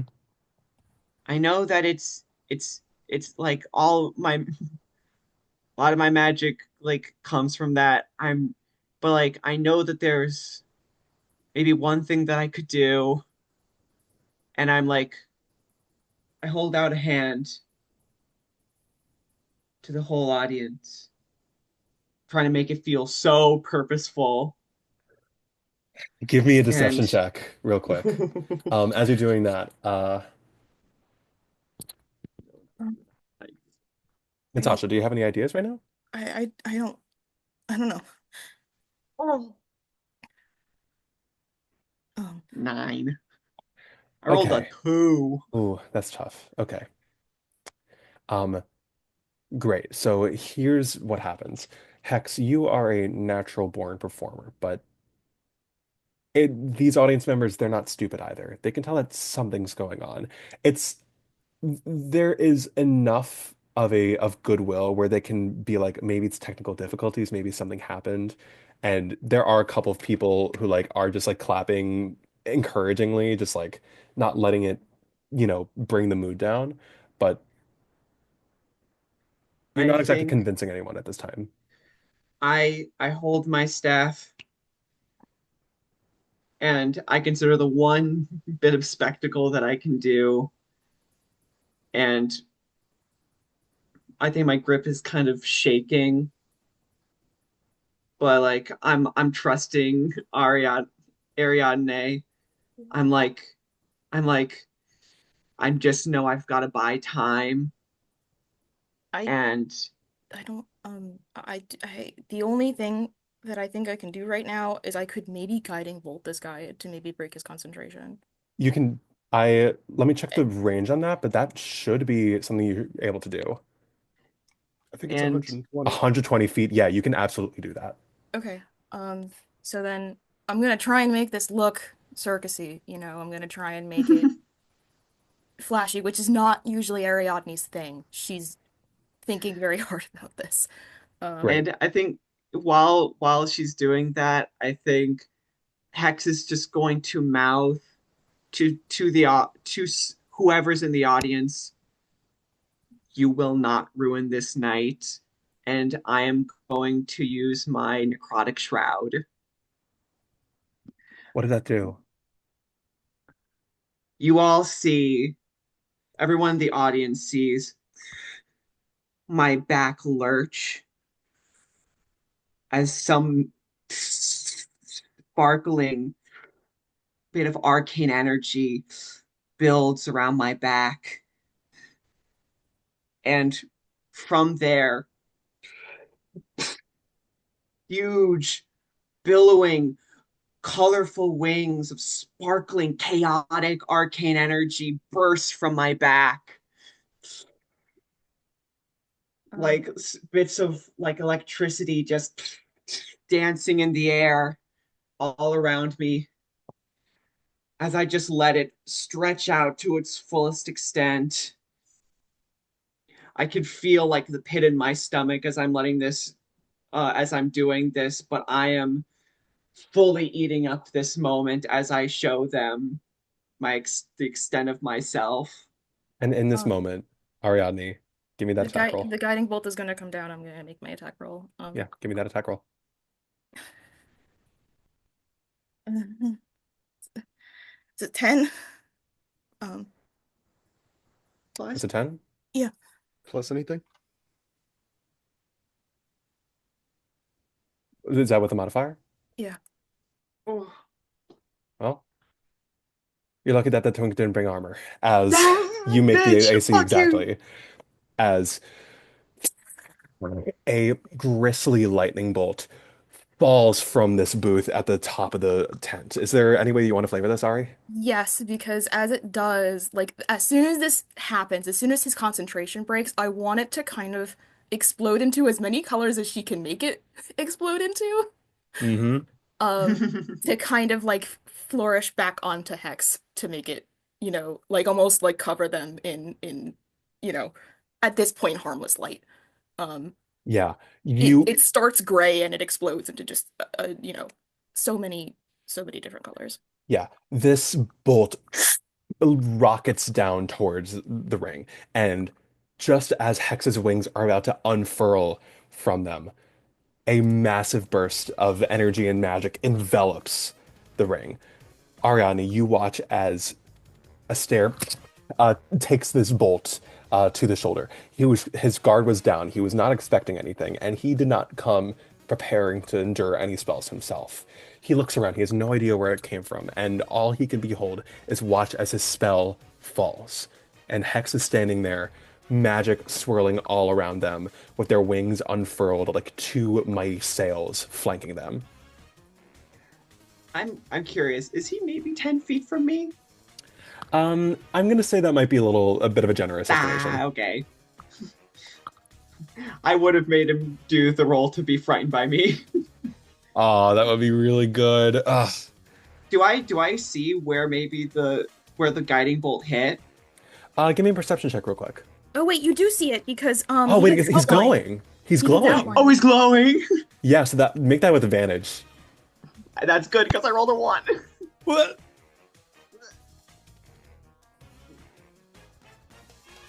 Okay. Is he gonna take damage from this? This is a lot of damage, by the way. This is 46. I got 13. Yeah, you can roll that damage, Nat, if you want. You do spot that burning, like, glistening spot where the guy was struck, and he's like Astaire's trying to like pat it out, like frantically trying to keep himself from letting it glow. He tries to like sling a coat over it, and it's just not working. I'm really tempted. I'm not trying to kill the guy. Well, that's unfortunate. Anyway, I just want to teach him a fucking lesson. Like, stop. You know. What the fuck? Does he look bloodied? Well, we're gonna find out, I guess. Starting off strong. That first one is a 5. And that's 1 of 4. So just roll it all at once. Kill him. Kill the twink. That's another 5. I feel kind of bad. I don't. 3, so that's 13. And a 1, so 14 total damage. Okay, so yeah, it doesn't. He seems like. Listen, he's not that incompetent. He does have like a fair bit of meat on its bones, but like it hurt for sure. He's like sitting there just like, what the fuck? And that wound is glowing. X. Oh, it is, huh? Oh, am I just gonna destroy? Okay, I want to do something. I wonder if you let me do this. Okay. Okay. Oh God. Oh God. Oh God. Nah, I'm doing it. Fuck it. Okay. So I want to look towards the audience. First, how are they reacting to my eyes are like Oh, fucking bonkers. They're like menagerie. they are going bonkers. There are a couple of like screams of terror almost because like they were like, "Oh, that's not on the script." Yeah. I do like a part of my act. I build up a chromatic orb. I make it in like an orb of electricity, and I'm going to, as I'm seeing the audience eyes on this ball, I toss it upward. And I want, while it's hanging in the air, while everyone's seeing where this orb's gonna go, I want a scorching ray. This man. It's the dodgeball trick where you throw one up to bait them into catching, and then you hit them. And I'm That's doing crazy. scorching ray at third level. Just to let you Okay, know. so here's what's going to happen. First of all, I'm going to need 2 of those wild magic casts. So first one or a 2. 5. Okay. So One, two, last three. one through 3. 16. Okay, so we're now up to 1 through 4. But you managed to keep that magic from spilling out once again. As how does this happen? I'm gonna Kill the man. Well, You okay. can't go a single fucking hour. Tenmarou? all right. No, the Tenmarou hate Dog and Pony Pirates, dog. They hate them. I hate They them. with nothing. Oh, and I fucking hate them too. I'm right there with them. So scorching ray is 3 rays. He's Let's- very intimate with the First spell. one I'll do with Very. advantage. Yeah, because he's glowing. Okay, that's 11. Wait, first. That hits. Wait, oh god, wait. Basically, that was a if 1, it- perfect. If it makes double digits, then it hits. Okay, oh yeah, that's right. Okay, so that I want to see how much if this gets him down.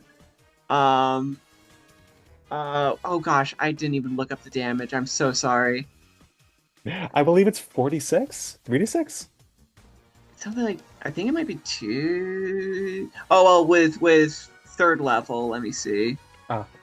Yeah. Oh, I Also, create an additional ray for everyone. Okay, so it's 2d6. Let's you know what? Let's skip the rolling of it all. I just want you to tell me what happens. You're about to give this guy hell. 3 of these rays, just like a thin line. One of them also deals extra necrotic damage. They're just going to go straight for his chest. And the last ray, up towards the chromatic orb, and it will burst into a crackling ray of crackling explosion of electricity and fire. And I ought to press a digitation to give it a little sparkle to it. Okay. So I'm going to need you to give me a deception check with advantage to keep the audience from noticing that you just murked this man. Yeah, that's fair. Okay, that's a nice. Yeah, that'll do That's it. 19 plus, what is that? 7? 26. Yeah, that'll do it. As the audience, you have just conjured a firework. As A burst of fire and electricity rings out as Ariadne, you are not distracted for a moment as you watch the rest of these scorching rays. She's actually so into this. She wants to know what happens so bad. She's like Yay! examining him. She's like, ah, I see. I should probably go collect his body before he enters rigor mortis. Maybe he won't begin to smell anytime soon, will he? Regardless, I will need to think about that. As Hex, you finish your act with a flourish, and I'm gonna ask you to give me one last performance check with advantage. You started off strong with a nat 20. Let's see how you end.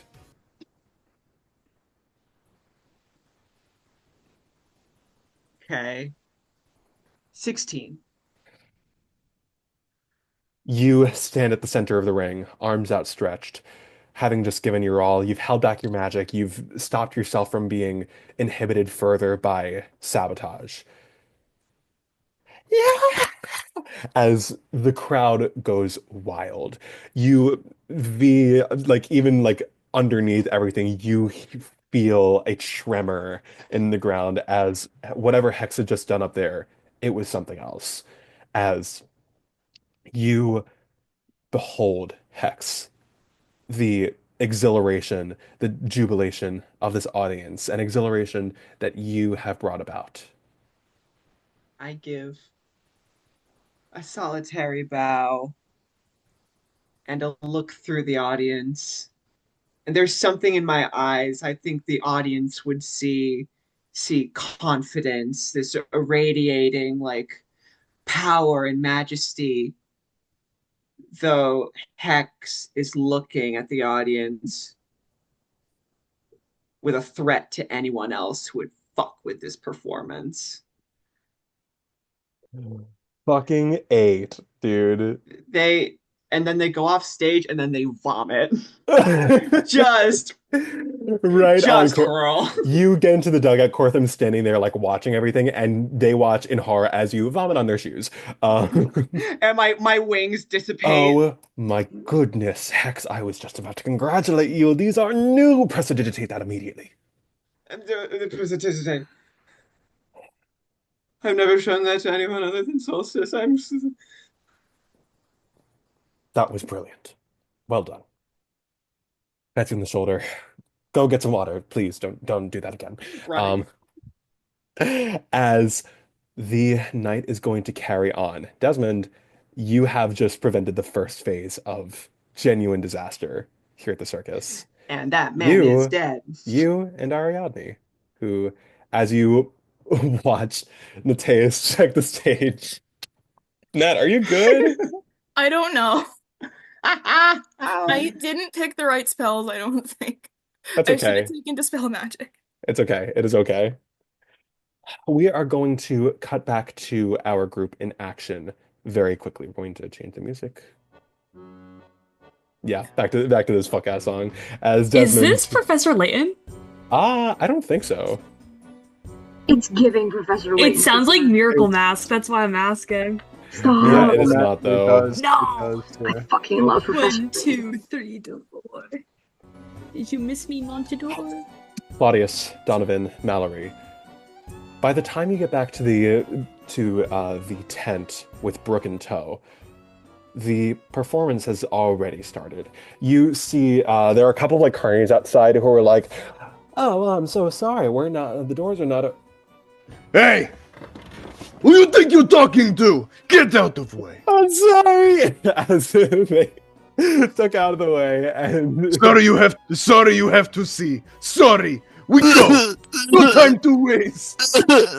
I'm sorry. Really. We waste time. Come on. I'm not sorry. As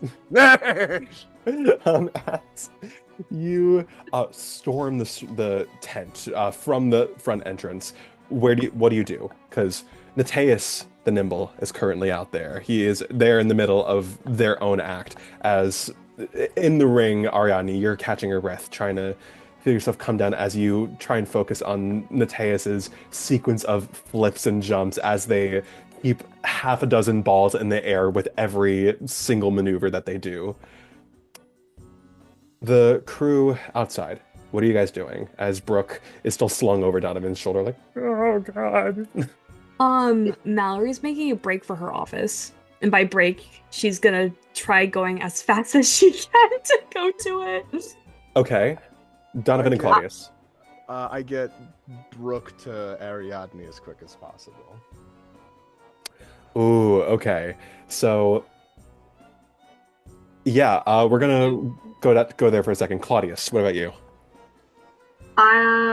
Real quick, is there anyone that looks like they're approaching where we are, or in the nearby vicinity, camping out, or does it seem pretty clear? You do a scan, you only see the carnies. Okay.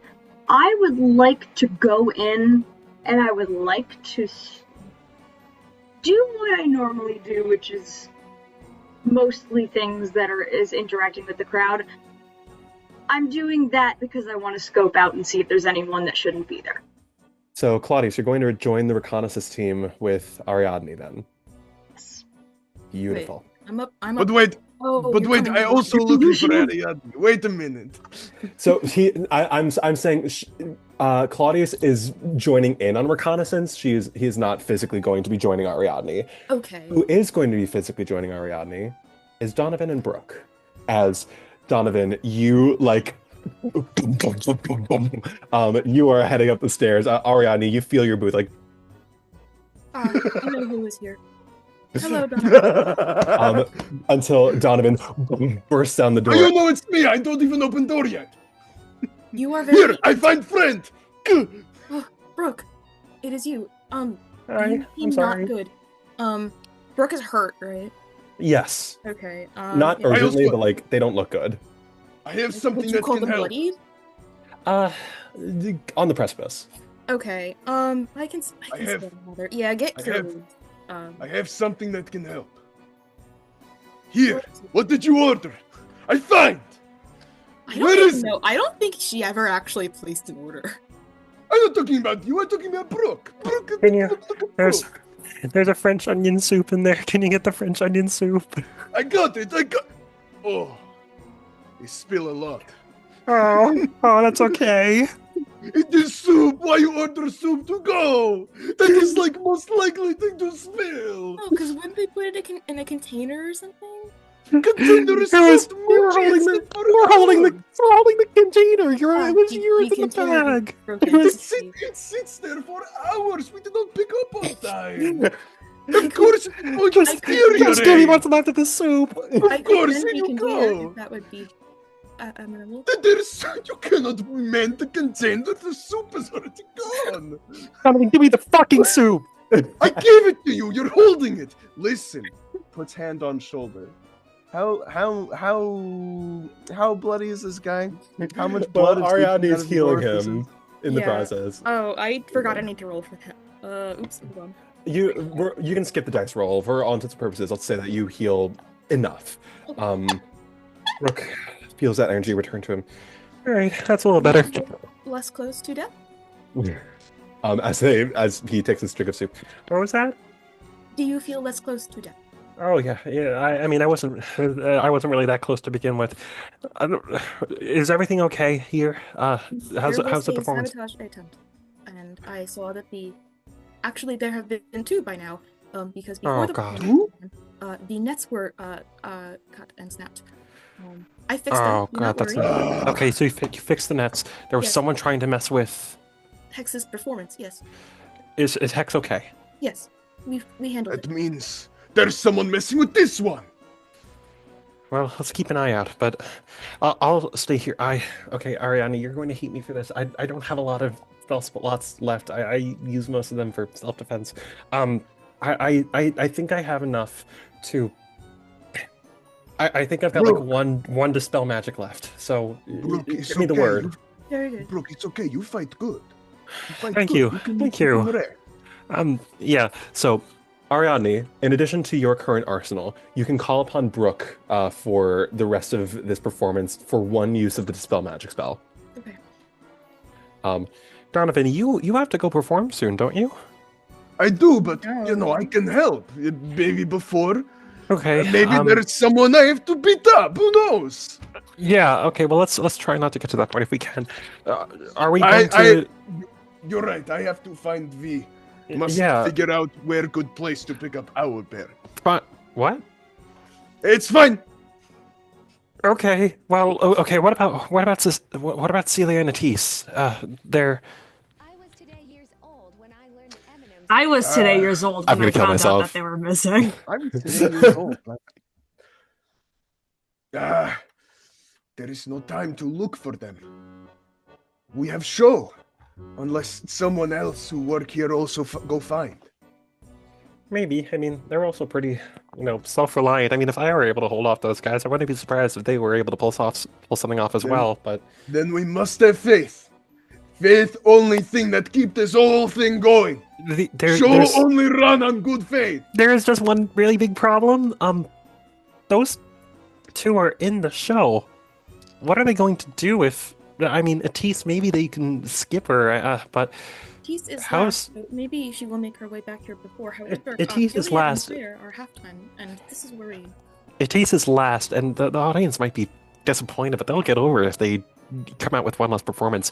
What's Freyr going to do? I mean, he doesn't really have anyone to, do his knife throwing act with. I mean, he doesn't have someone to stand there and not be afraid to get hit by a knife. Wait a minute. Hold on. What? I think I know someone not afraid. I think I know what you're saying.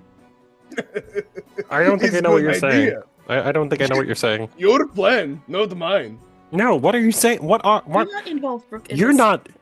Donovan, you are twice the size of Celia. You're not going to get up. No, you are not going It's a good idea. No one else have temper of will. No, it's a terrible idea, and you do have to perform it. If you get hit by a knife, that's not going to do anything. I mean, if you know anyone else, then that's a whole other. Oh, someone small. Yeah, probably someone closer to, someone closer to 6 feet tall, maybe. Donovan looks up and down on Brooke. No, absolutely not. Absolutely Why not. not? Why not? You're small. It makes sense. Okay, you're twice Celia's size. I'm half it. You do see that there's a problem, right? Hold on, I'm not twice Celia's size. There's no way. Okay, it was a hyperbole, for God's sake. But that's besides the. You want somebody 6 feet?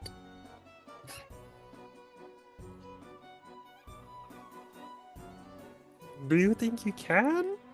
We Shidarkai are very suppressed in our emotions. I believe that I could, but I am more worried about what might happen when I am absent from the booth.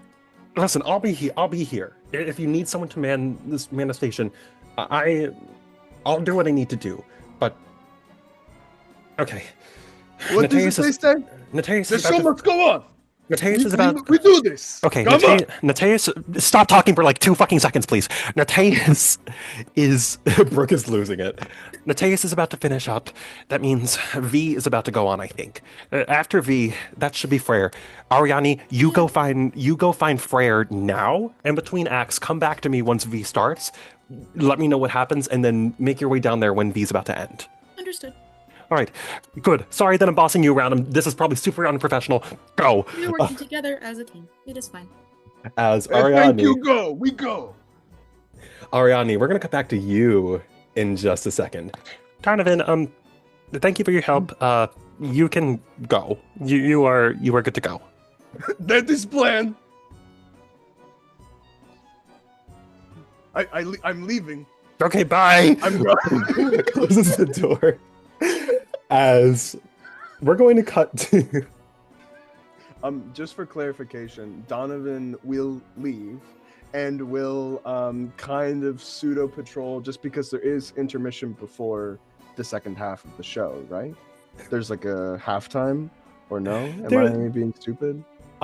It's like a halftime. It's a halftime. It's a halftime show in the sense that it's in the middle, but it's 7 performers. This can be done in an hour and a half. So, with that said, Mallory, you wanted to head back to your office, didn't you? Yeah. Yep. She's gonna go grab the poster. All right, Arielle, you're on deck. Be ready. The poster. What do you want to do with the poster? I think she's gonna grab it, and I think she's gonna cast Identify on it. which means she knows now the school of magic in which it belongs to. Basically anything that I'm more so using it as like, hey, I don't have locate object necessarily, but I just want to know the school of magic in which the person who placed it, anything that could potentially give information like along that regard. Let me pull up the spell itself though. So basically, if it's like magic item or some other magic imbued object, learn its properties and how to use them, whether it has requires attunement, charges, whether spells affecting basically anything that either touched any trace of magic whatsoever on this thing. Great. Okay. So here's what you discover, and I would like you to give me an Arcana check with advantage. Oh yeah. That's a natural 20 on the second one. Huge, huge. Okay. So here's a 24. Nice. I'm gonna check my work on this real quick. Okay. Here's what you get. The type of magic that you're immediately able to sense on this poster is conjuration. You scrutinize the poster and you're like, it's a piece of paper. What could possibly be embedded? And you see it's like Dog and Pony Pirates like finale performance. It's embedded with like little like bedazzling jewels and whatnot. And then you notice something. There's a little like most of these are like stick-on rhinestone jewels, right? They're like it's our graphic design is my passion, you know, that kind of stuff. One of these jewels is not like the other. As you unstick it, and it is glowing with that exact kind of magic. And you realize two things at once. One, this is the gem that would normally be embedded in a ring of spell storing. The gem itself, where the magic is coming from, has been removed and stuck onto this poster. And you think, conjuration, what could be being conjured exactly? This is a teleportation spell.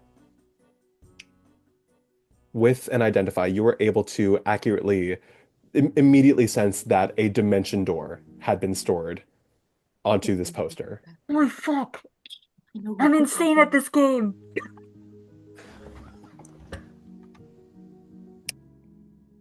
On a natural 20, I'm going to give you the spell. It was a dimension door. Holy shit! And Okay. immediately the sirens start going off. As you know what if this had a dimension door attached to it, that you know what this means. You know exactly what this means. And you know that if anyone is here right now, you know how they got in. Oh god.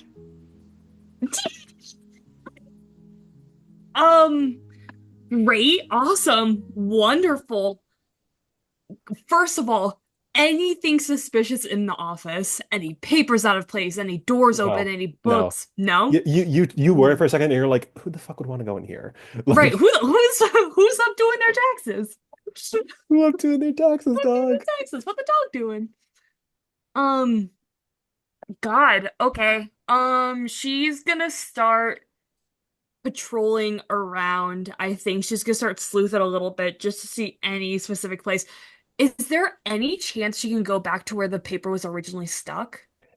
Yeah, I'm going to say, can we cut away yes. here because just so we can start getting things moving towards. All right. As the audience is clapping for Nateus. Luckily, Claudius, you were keeping a good fixed eye out on everything.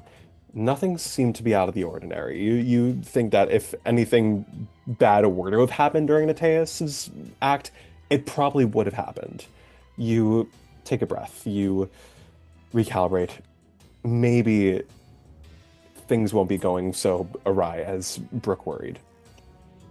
As suddenly, Sol is back out on the field. Ladies and gentlemen, Nateus the Nimble, everyone! Truly, if anyone can leap over the moon, it's that one over there, isn't it? Next up, we have a crowd favorite here at the Flying Colors Circus. She is a master of all things majestic, the baroness of all things beastly. Every single layer of the animal kingdom lingers upon her fingertips. She is a master of control. Nature calls to her, and she is calling right back. Let's take a peek right into the jungle. Here is Wild Thing and her band of players as V. Who do you have with you right now? Great question. I think her act very much builds up, and her entrance is emphasized by her walking into the ring isn't so much the dramatic part. It's the fact that she is flanked on both sides by about 20 to 30 of these fey glowing birds. Yeah. And she doesn't do much at this point, but stand in the middle of the ring, and she's just whistling. And the birds are doing this basically giant choreographed, kind of like a dance. But like I said, it's a big flock, and they are glowing and colorful. And all she needs to do, because she has worked with these birds for, I'm not raising my hand, because she has worked with these birds for years at this point. She just needs to whistle and do very light hand motions, and they are following her every move. Give me an animal handling check with advantage. Easy peasy. As Claudius, I would like you to give me a perception check. 19 on the first one. Let Good to me. go with that 19. You said perception, yes? Mm-hmm. All right, let's see. 22. Okay, I'm going to roll something real quick. So, V, what was your final score? 19. Love, okay. Okay. Claudius, your attention is divided. You're letting Imp do the heavy carrying as far as interacting with the crowd goes. And by interacting, distracting, bothering, whatever, you're not worried about that. They can handle that part. Your eyes are trained on the field as you watch V whistling. V has a very understated manner of performance to herself that is not seen in Hex or Corthron, and yet it is just as effective as these birds are flying around the arena, flying through hoops and doing little dances all throughout the ring. These birds are glowing with every color under the sun. It is a wondrous sight to behold, and there is a heavy amount of novelty to seeing such, unique creatures out in the open. I would like you to give me a performance check with advantage, V. Cool.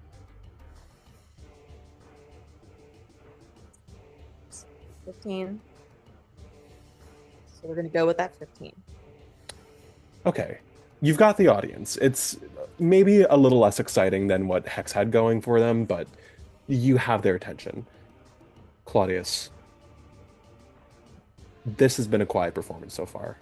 You don't sense anything. It's hard for you to see, especially from so far, but from where you're standing, V's just got her birds. She's making solid progress. As V's act continues, we're going to cut away very quickly. Ariadne, you find Freyr in their dressing room. They are pacing like a mad hound. You would see that they're like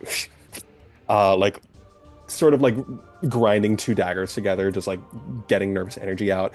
Immediately you open the door and his head whips towards you. Did you find Celia? I have good news and bad news. The bad news is that no, we have not found Celia yet. However, I believe we have a way for your act to continue, so long as you are willing to put trust in me. I don't know if I don't know if I can go on without her. Who would want to? I've never performed with anyone aside from her. I mean, who would? Wait, you're not suggesting. Shidarkai are very adept at concealing their emotions, and I believe. Well, yes, I know that part, but you don't seriously. I am a cleric. I can heal myself if something goes wrong. Celia's gonna be okay. She's gonna be okay. It's gonna be okay. She is very capable, and I believe that her and Atis will both make their way back as soon as she can. If she does not make her way back here by the time that the act begins, we will go on with.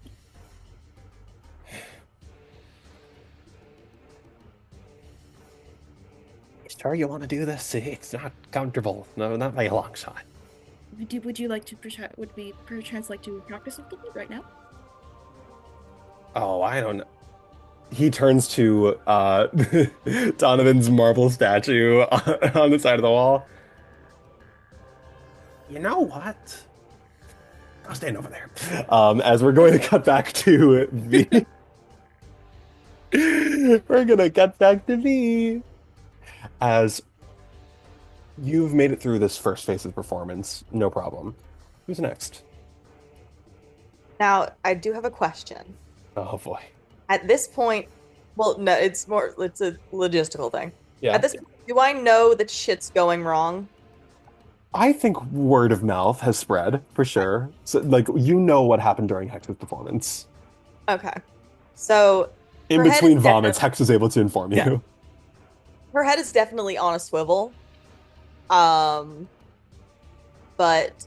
everything she does is pretty understated, so it's not like she looks antsy. It's just that she's perceptive in general, so she's got an eye out. Great. The birds, as they are kind of finishing in this like giant, essentially like burst of feathers,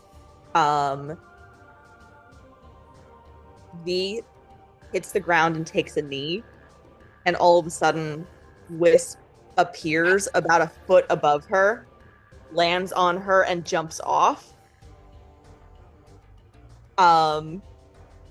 Basically ending up in the middle of the flock before bamfing down and landing on the floor next to her.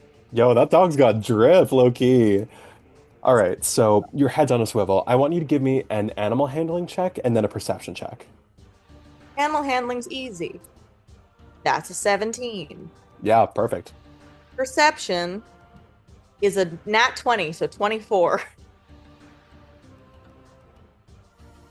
Holy shit. I want to be a part of the Nat 20 club now. Okay. Well, fuck me, I guess, because... My perception in Tommy games is always insane. What is happening to me? No, okay. Something's flipping on its head right now. Because you want to know who else rolled a nat 20? Yeah, do you know why that 22 didn't do anything, Claude? Okay.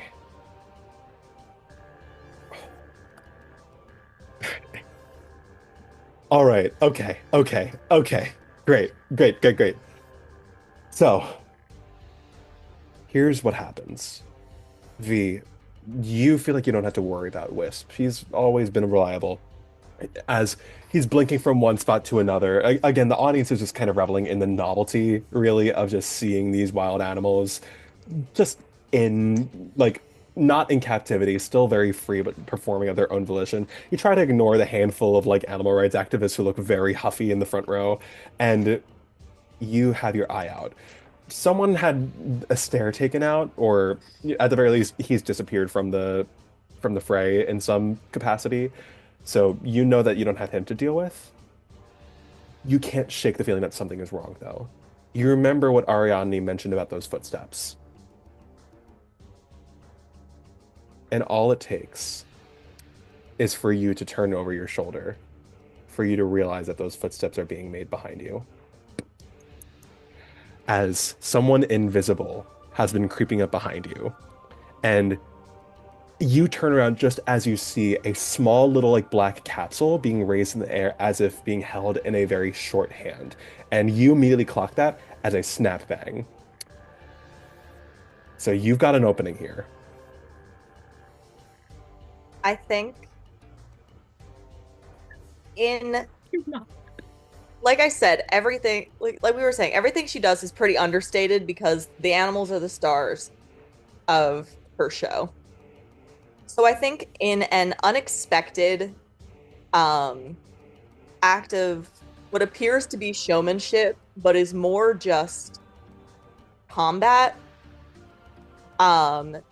she flips out of the way and there is a sharp whistle, very high pitched, as she calls Eve out early. Oh no. Okay. So, well, okay. I can't whistle. And Eve comes barreling through the dugout, and you see that it's very prompt but a little confused as Eve too is wondering what she's doing here. What do you do? I think double check what Eve can do.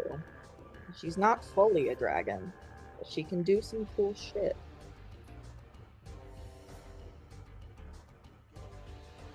Okay. I am going to... And I'm trying to make this look as much as part of the performance as possible. Yeah. As I draw my whip, and... Oh my god, she's using the whip, guys. As I've caught where this person is, I am going to strike the whip on the ground and throw it around my head. Eve is going to light it, and I'm going to try to knock the snap bang so it appears to just be part of the act with this whip on fire. Holy shit. Okay. I'm going to need... Okay. I'm going to need 2 different rolls from you here. The first one is going to be deception. If you can... What's your modifier, real quick? 1. Okay. We're going to call this a DC 13. So 12 or higher. You can, at the very least, keep up the audience's captivity should you pass this. So roll that deception first. So fucking close. 12. That's tough. All right, that's okay. Also, Claudius, I want to let you know though.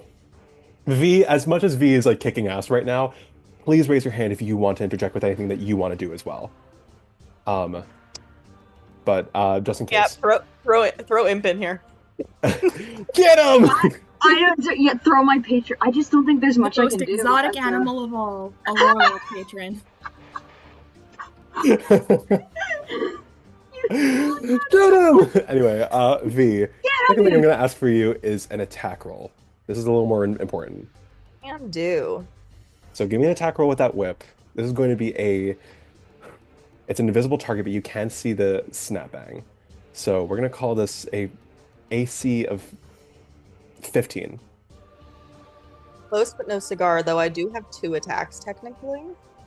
Okay, well, we'll count that. We'll count that. Yeah, so 13.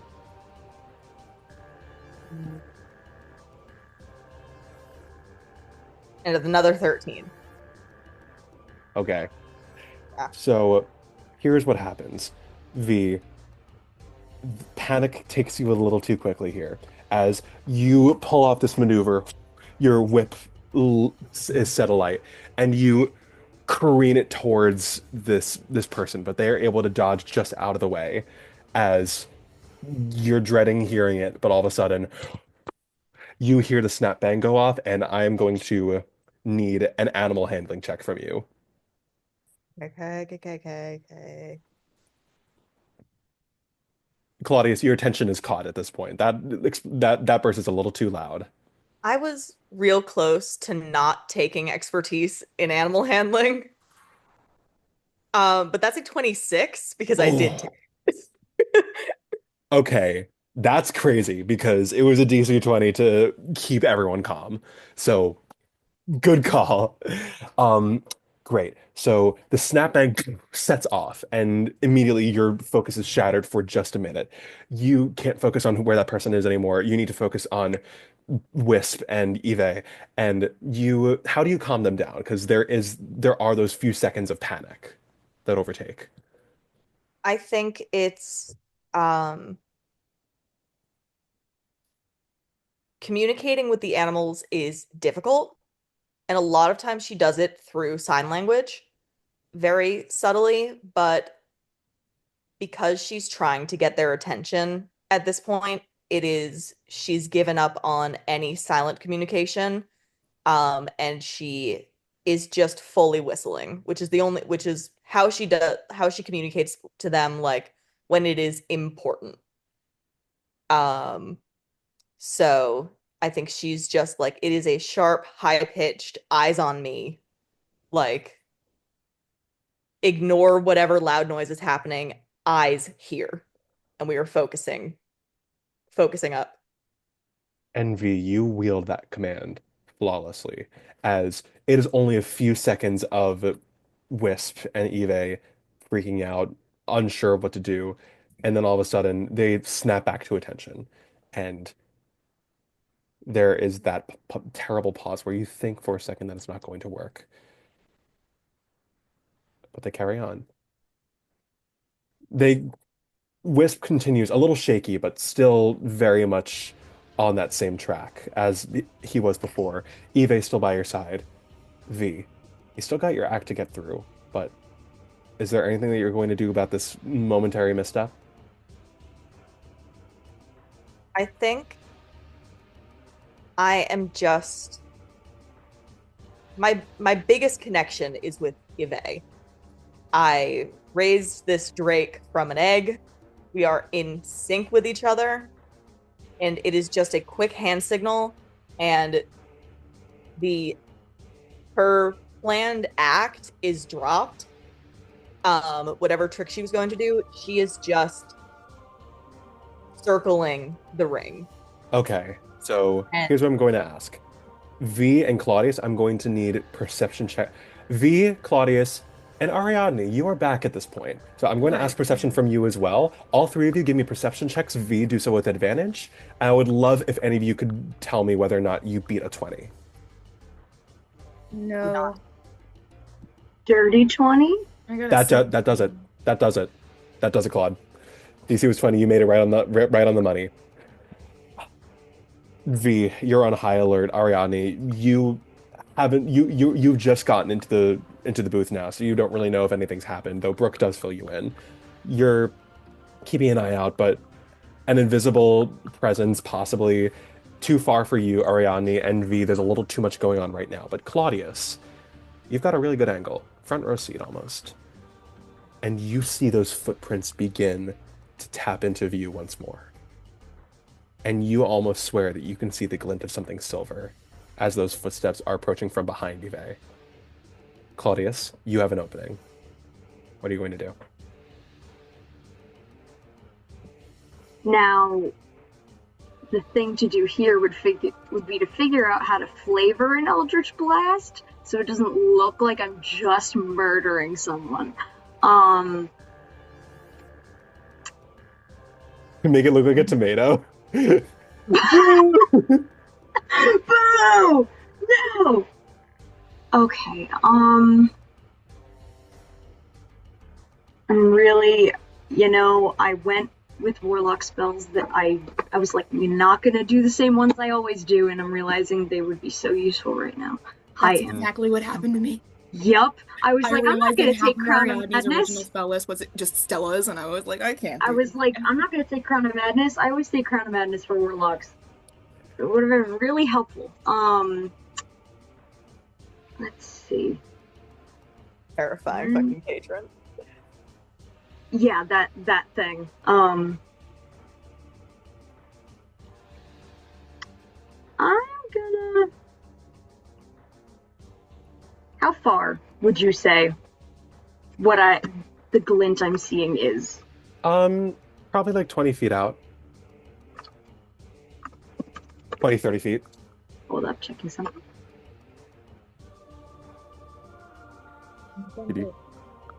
Okay. So.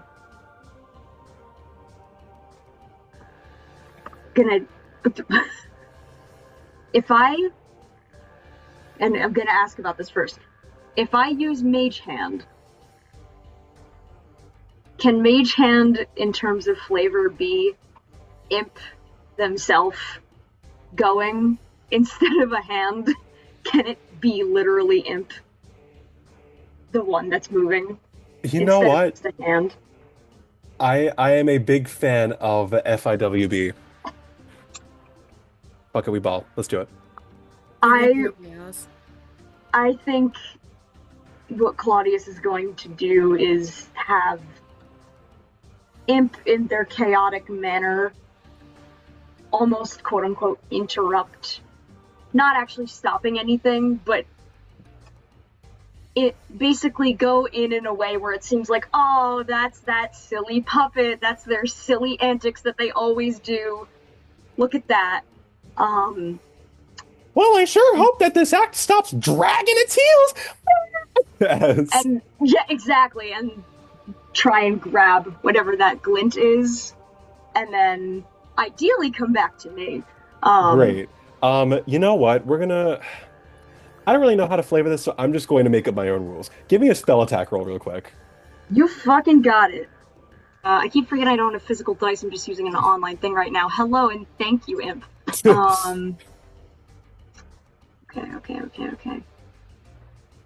Okay, spell attack. I mean, I'm fine, because spell attack, 21. Oh, yeah. All right.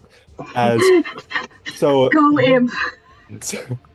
Claudius, you turn and look at Imp, and my puppet. They're just like, put me in, coach. Put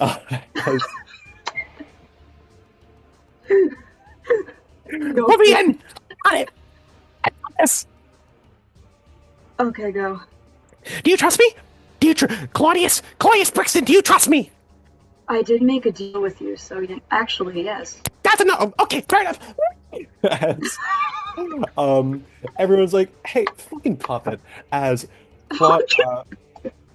the rare moments in which Imp is able to physically separate from you is with your magic. As you send Imp outward, and Imp, for just a moment, is no longer puppet but maid form, as they fly out towards the ring, and with just enough range, they grab onto the closest limb to the silver, bite into it, and the knife drops to the ground, and V, from behind you, hear, ow, what the fuck? As I jump in. Yes, you can. Now that I, at least, so this is fucking around with the spell rules.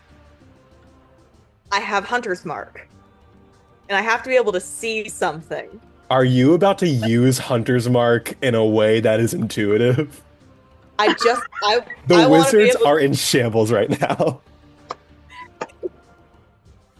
Sorry, what do you do? The Pinkertons are coming. I can see that the puppet is biting something. So I'm like, I know a general physical area. Is that enough to cast Hunter's Mark? You know what? Fuck it, we ball. That's enough. That's more than enough. Okay. This thing, I know where the fuck it is now. Yeah, hold on.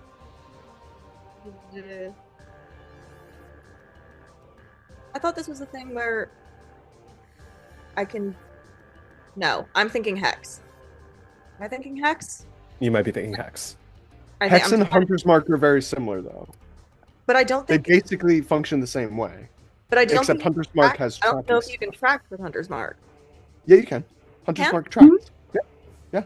You know their location for a full 24 hours, I think, if you concentrate on it. An hour, because Wait, I'm a baby ranger.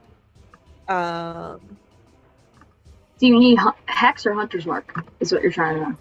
I'm trying a Hunter's Mark. Hunter's Mark is the one I have. Lid, #1 Warlock Enjoyer. She's got this. No, I'm just reading the spell description, but sometimes D&D Beyond props shit. Wiki dot, my beloved. Oh, okay. There we go. Advantage to track it. So Yeah. there we go. Okay. So yeah, now I'm locked on. Oh, they're cooked. Okay. So from there,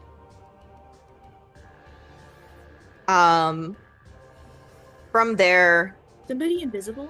Okay, sorry, I just made the connection.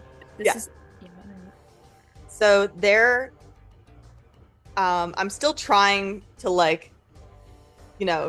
my mind is in two places right now. I'm tracking this thing while also trying to keep the animals in check.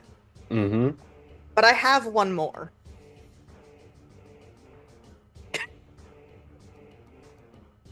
Tell me what happens. I've got Arthur, and this is very stereotypical circus. I've got Arthur with a big wheel. Of course you do. It's perfect. Puppy. Yeah, it's very much these giant deadly creatures that are like more deadly than normal beasts, but I'm treating them like dogs and tigers. Yes. At a stereotypical circus. Of course.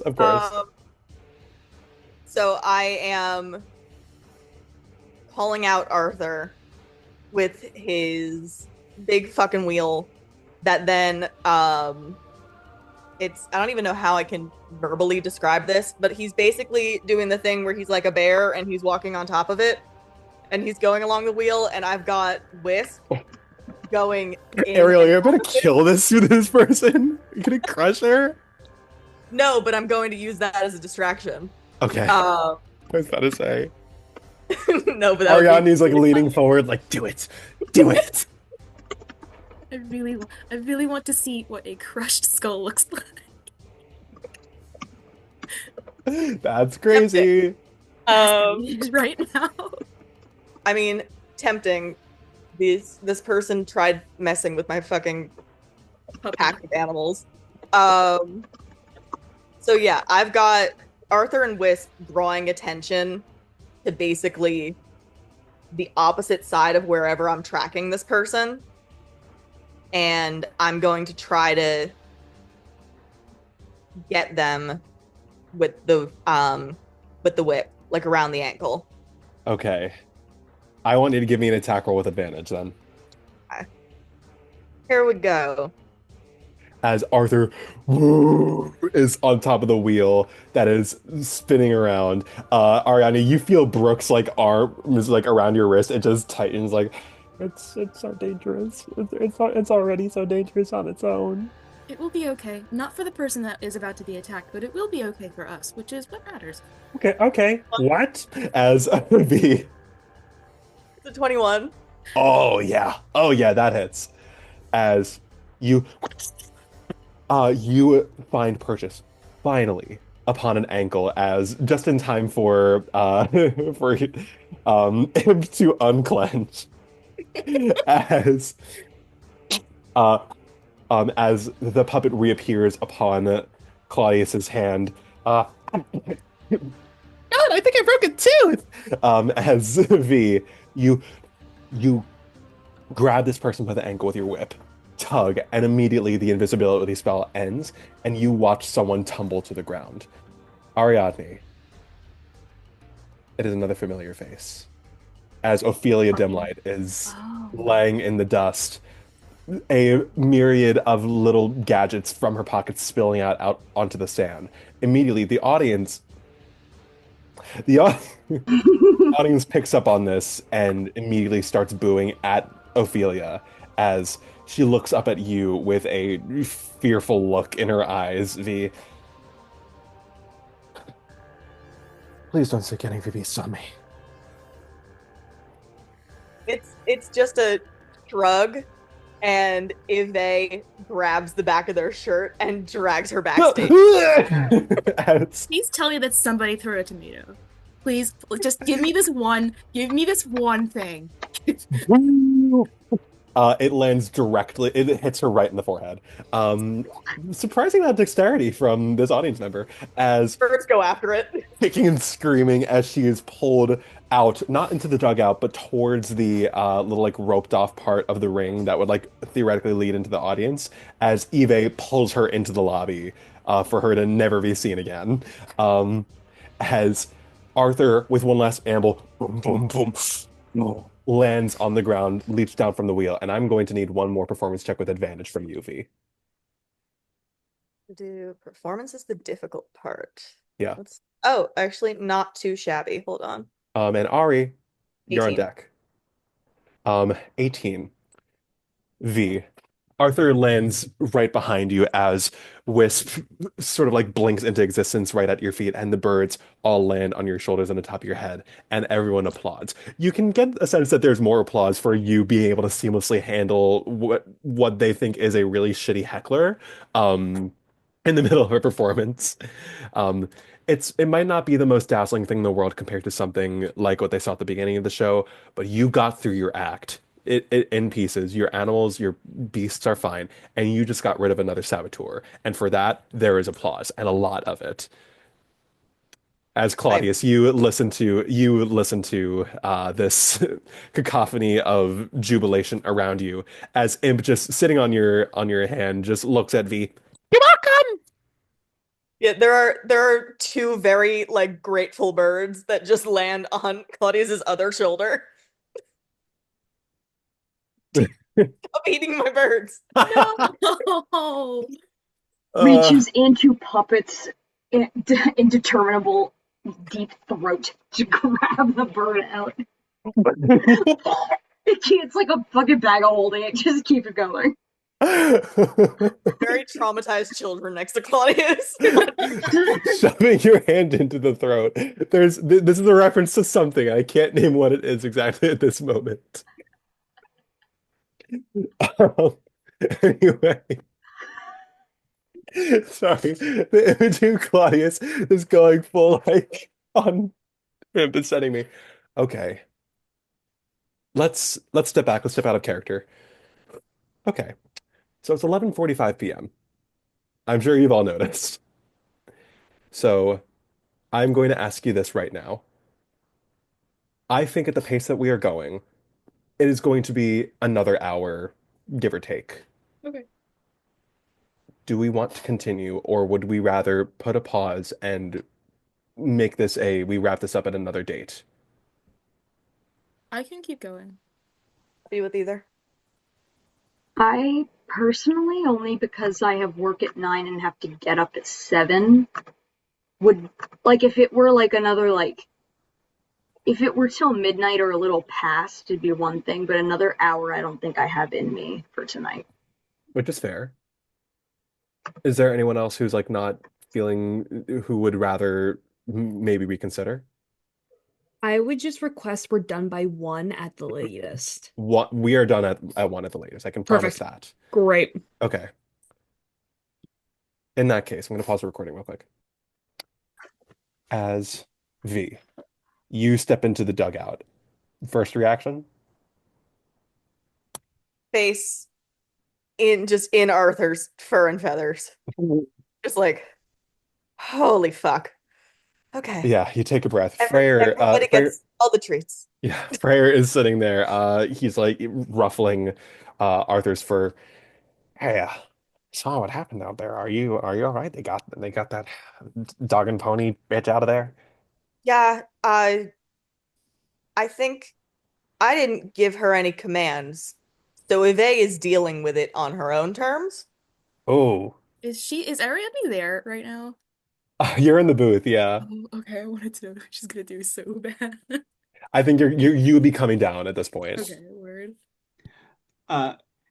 Hex, who's still kind of like doubled over. It's like if your companion doesn't finish the job, I'll get that motherfucker. Well. Let tonight happen first. We've got a lot on our hands. I think murder would kind of just add on to the pile. All right. Oh, I'm already. We're past that point. Dragon. Or is it just nature? Let's go with that. Yeah. Yeah. Okay. I'm gonna I just climb on top of Arthur and just his face first on top of Arthur. Arthur just lets out a as he just curls up in the corner of the dugout and rests there for a second. He loafs again. It's just like Arthur, me, Wisp, and we're just laying there. And I'm letting Eve do her thing. Oh God. Yes, as Solstice steps back out. Wild thing, everybody, give it up. Looks over to you. You see he visibly mouths.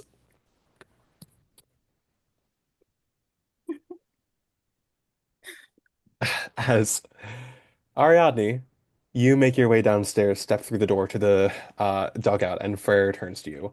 Are you wearing anything different, or are you just kind of in your like work clothes right now?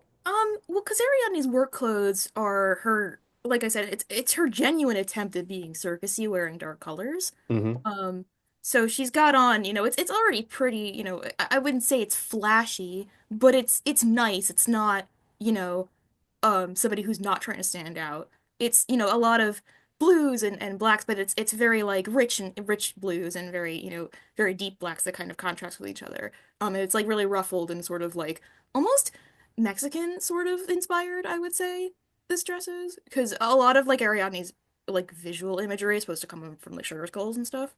Love, love, love, So it's love. it's a little bit like that. So I wouldn't say that it's work clothing so much as it is hybrid work show clothing. So true. Yeah. As Freyr looks at you, all right. Are you sure? We can do These it. I am sure. he pulls a knife out from his belt, pricks his finger against it. They're real. Like, I am a cleric.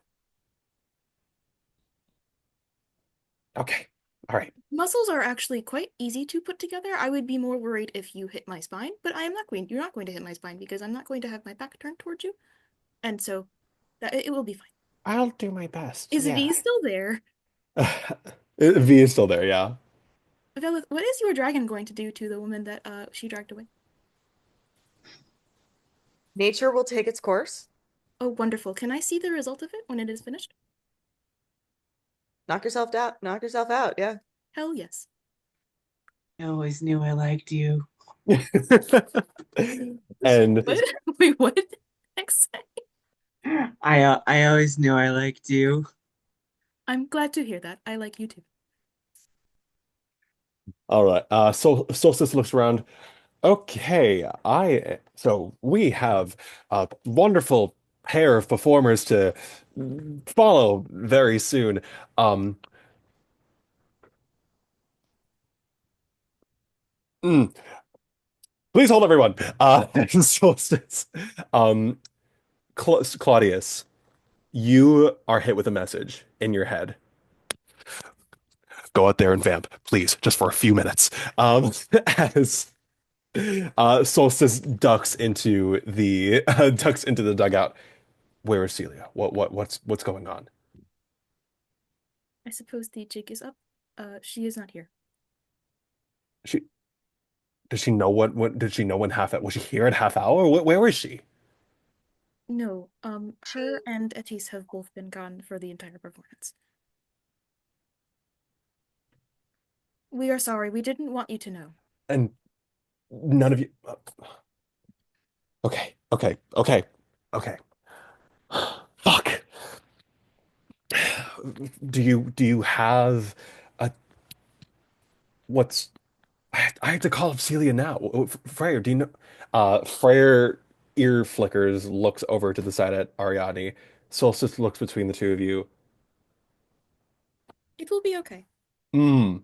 Mm. Mm. Mm. Oh, no, no. Okay. No? I see. Yes, you know what? All right. Um, we don't have a choice. All right. Ariadne, I'm giving you a raise before I get out of here. All right, let's go.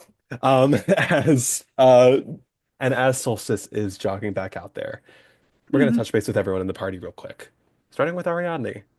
You're about to Um, head out into the ring for the first time ever? Question mark? I don't As a yeah, performer? probably as a performer, yes. It's not okay. I think that Ariadne is a little more like off-put by the idea of being a performer than the idea of having knives thrown at her, Which is deeply funny. which is incredibly funny. She is thinking about getting to see what happened with the Drake as a reward because It's a she wants to know it's a what it's like, reward. what it looks like so bad. Um, but she really, really, really doesn't want this to weigh on Soul as much as it is, which is why, him finding out is a lot more upsetting than it is like being anything more. She just wants him to be happy, hmm you know. So she's gonna do her best. And Yeah. she hopes wherever he is right now, Kaivar is looking after her. Donovan, where are you at? Just getting something from dressing room. Who scratched it? Donovan puts a big sheet over it, and with one hand, like one The arm Donovan carrying statue it. got top surgery.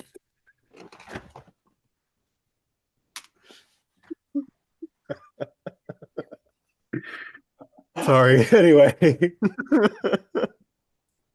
Donovan takes it to where and takes position for on deck. Is like, what?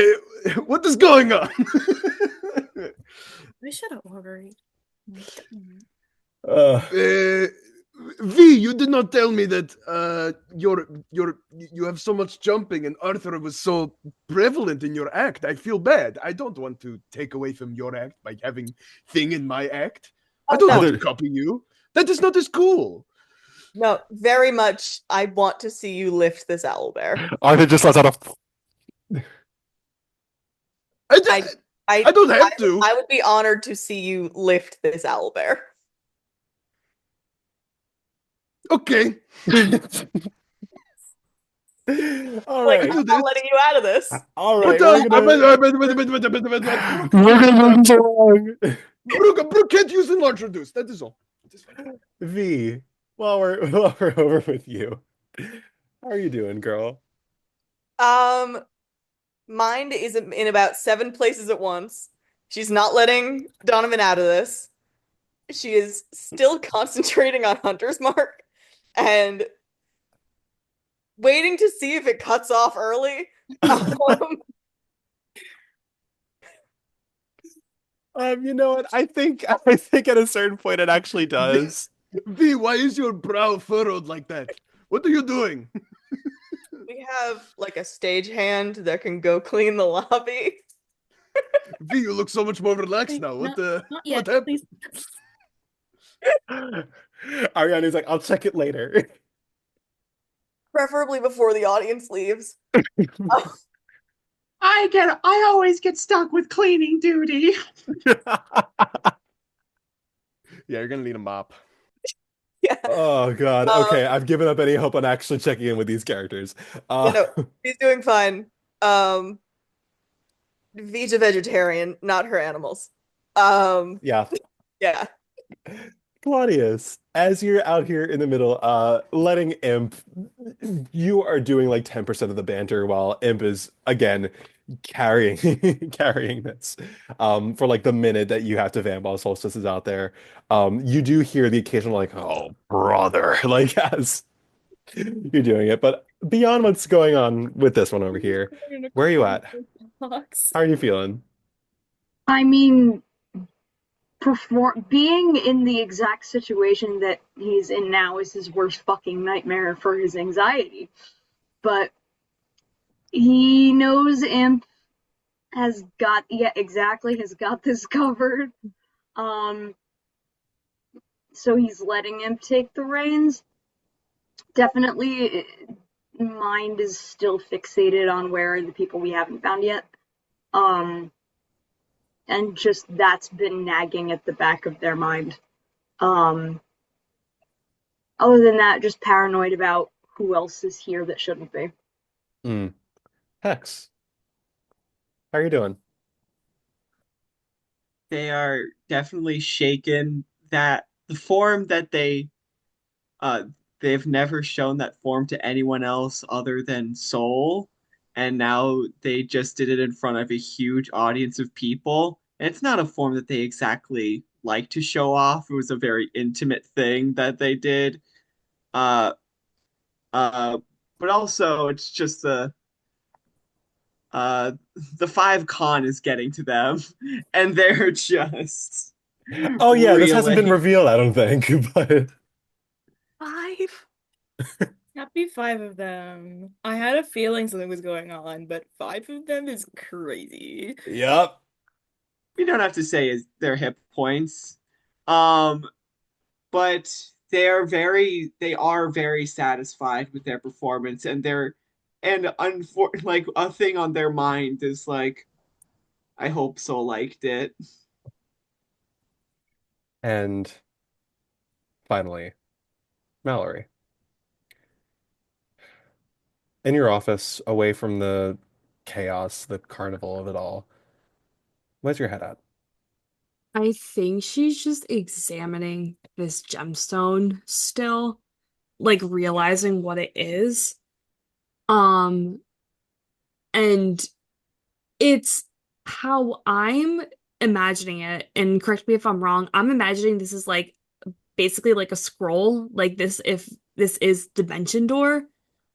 Um, so she's gonna start putting stuff together like, okay, if there's a dimension door in that spot, then clearly they all must be here already because they were planning on leaving, one way or another. So I think her mind is that the people getting the food were just their convenience. That was just something that offhandedly had to happen, like out of terrible timing, perfect timing. Um, and I think her guess is that they are either they're raining chaos already because I think she's been able to kind of pick up on like the screams and the loud noises and stuff. Mm-hmm. But I think her mind, and she could be wrong, but I think where her mind is at is, oh, they don't want the people that they've already taken.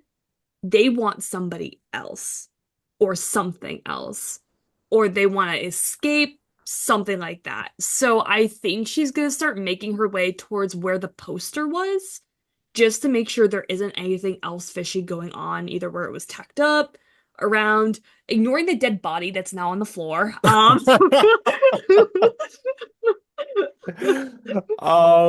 Yeah, you see Ophelia Dimlight is unconscious in the corner. Unconscious or dead? Unconscious. Perfect. Great. Not quite dead yet. Mallory, oh, Daddy, can I do something? What are you gonna do? I think she's gonna go over cure wounds, so she's at like 3 hit points and wants to interrogate her a little bit. Okay, Can we save that? Can we save that for next time? Yeah. Great. Mallory, this sense of purpose, this urgency, this rhythm enters you, and you get up from your desk and you start to walk out. And you stop for a second. You realize you left your cabinet open before when you were pouring drinks with Solstice. Silly me. You go to shut it, and your eyes linger in there for a second. Because you know what's sitting there in front of the drinks. My Shayla. My costume. Nola, can you describe what the costume looks like? Sure. Guys, my major finally comes into use after college. Let's fucking go. It's very much, it's been worn out a little bit. It's been decolored because of the oxidation and everything that's going on in the closet. But at its core, it's this beautiful cream bodysuit that's completely either embroidered or bedazzled or just very fine crafting of gold thread and gold finlets and gold accents around like the edges. It's a little off the shoulder, a little puff sleeve, connects to like ringlets around the fingers. Accompanied by beautiful tights, this beautiful tulle skirt that attaches to the back, little feathers that are probably a little bit worse for wear out of just lack of wear. I think too that especially in the back corner, surrounded by like layers and layers and layers of fabric, just like shoved away, almost camouflaging to the cabinet itself, are the point shoes she was wearing. That are still there separate from the costume, but it is still there. Not worn since the day of. Yeah. Well, well. You linger. Mallory, your hands starting to brush over the fabric. You remember what it felt like to wear this outfit. You remember the feel of the shoes, the bouncing of the ringlets. No, right? If only, I guess. And with that, you close the cabinet and you leave your office. And that is where we are going to conclude Flying Colors, A Ring to Call We Home. never cry. Part numero uno, because I can't run a one shot for my fucking life. Yes! Welcome back, Let's Automino! How did I know? Like, how did I know this is going to happen? It's because it happens every time without fail. Every fucking time. It's like Too much good stuff is happening. Okay? Unfortunately, I feel too strongly about giving characters the opportunity to do things, and it leads to this. So You now gave get us twice the chaos, fun. you said you were going to. My God. How's everyone feeling? Just so Devastated in the most wonderful way possible.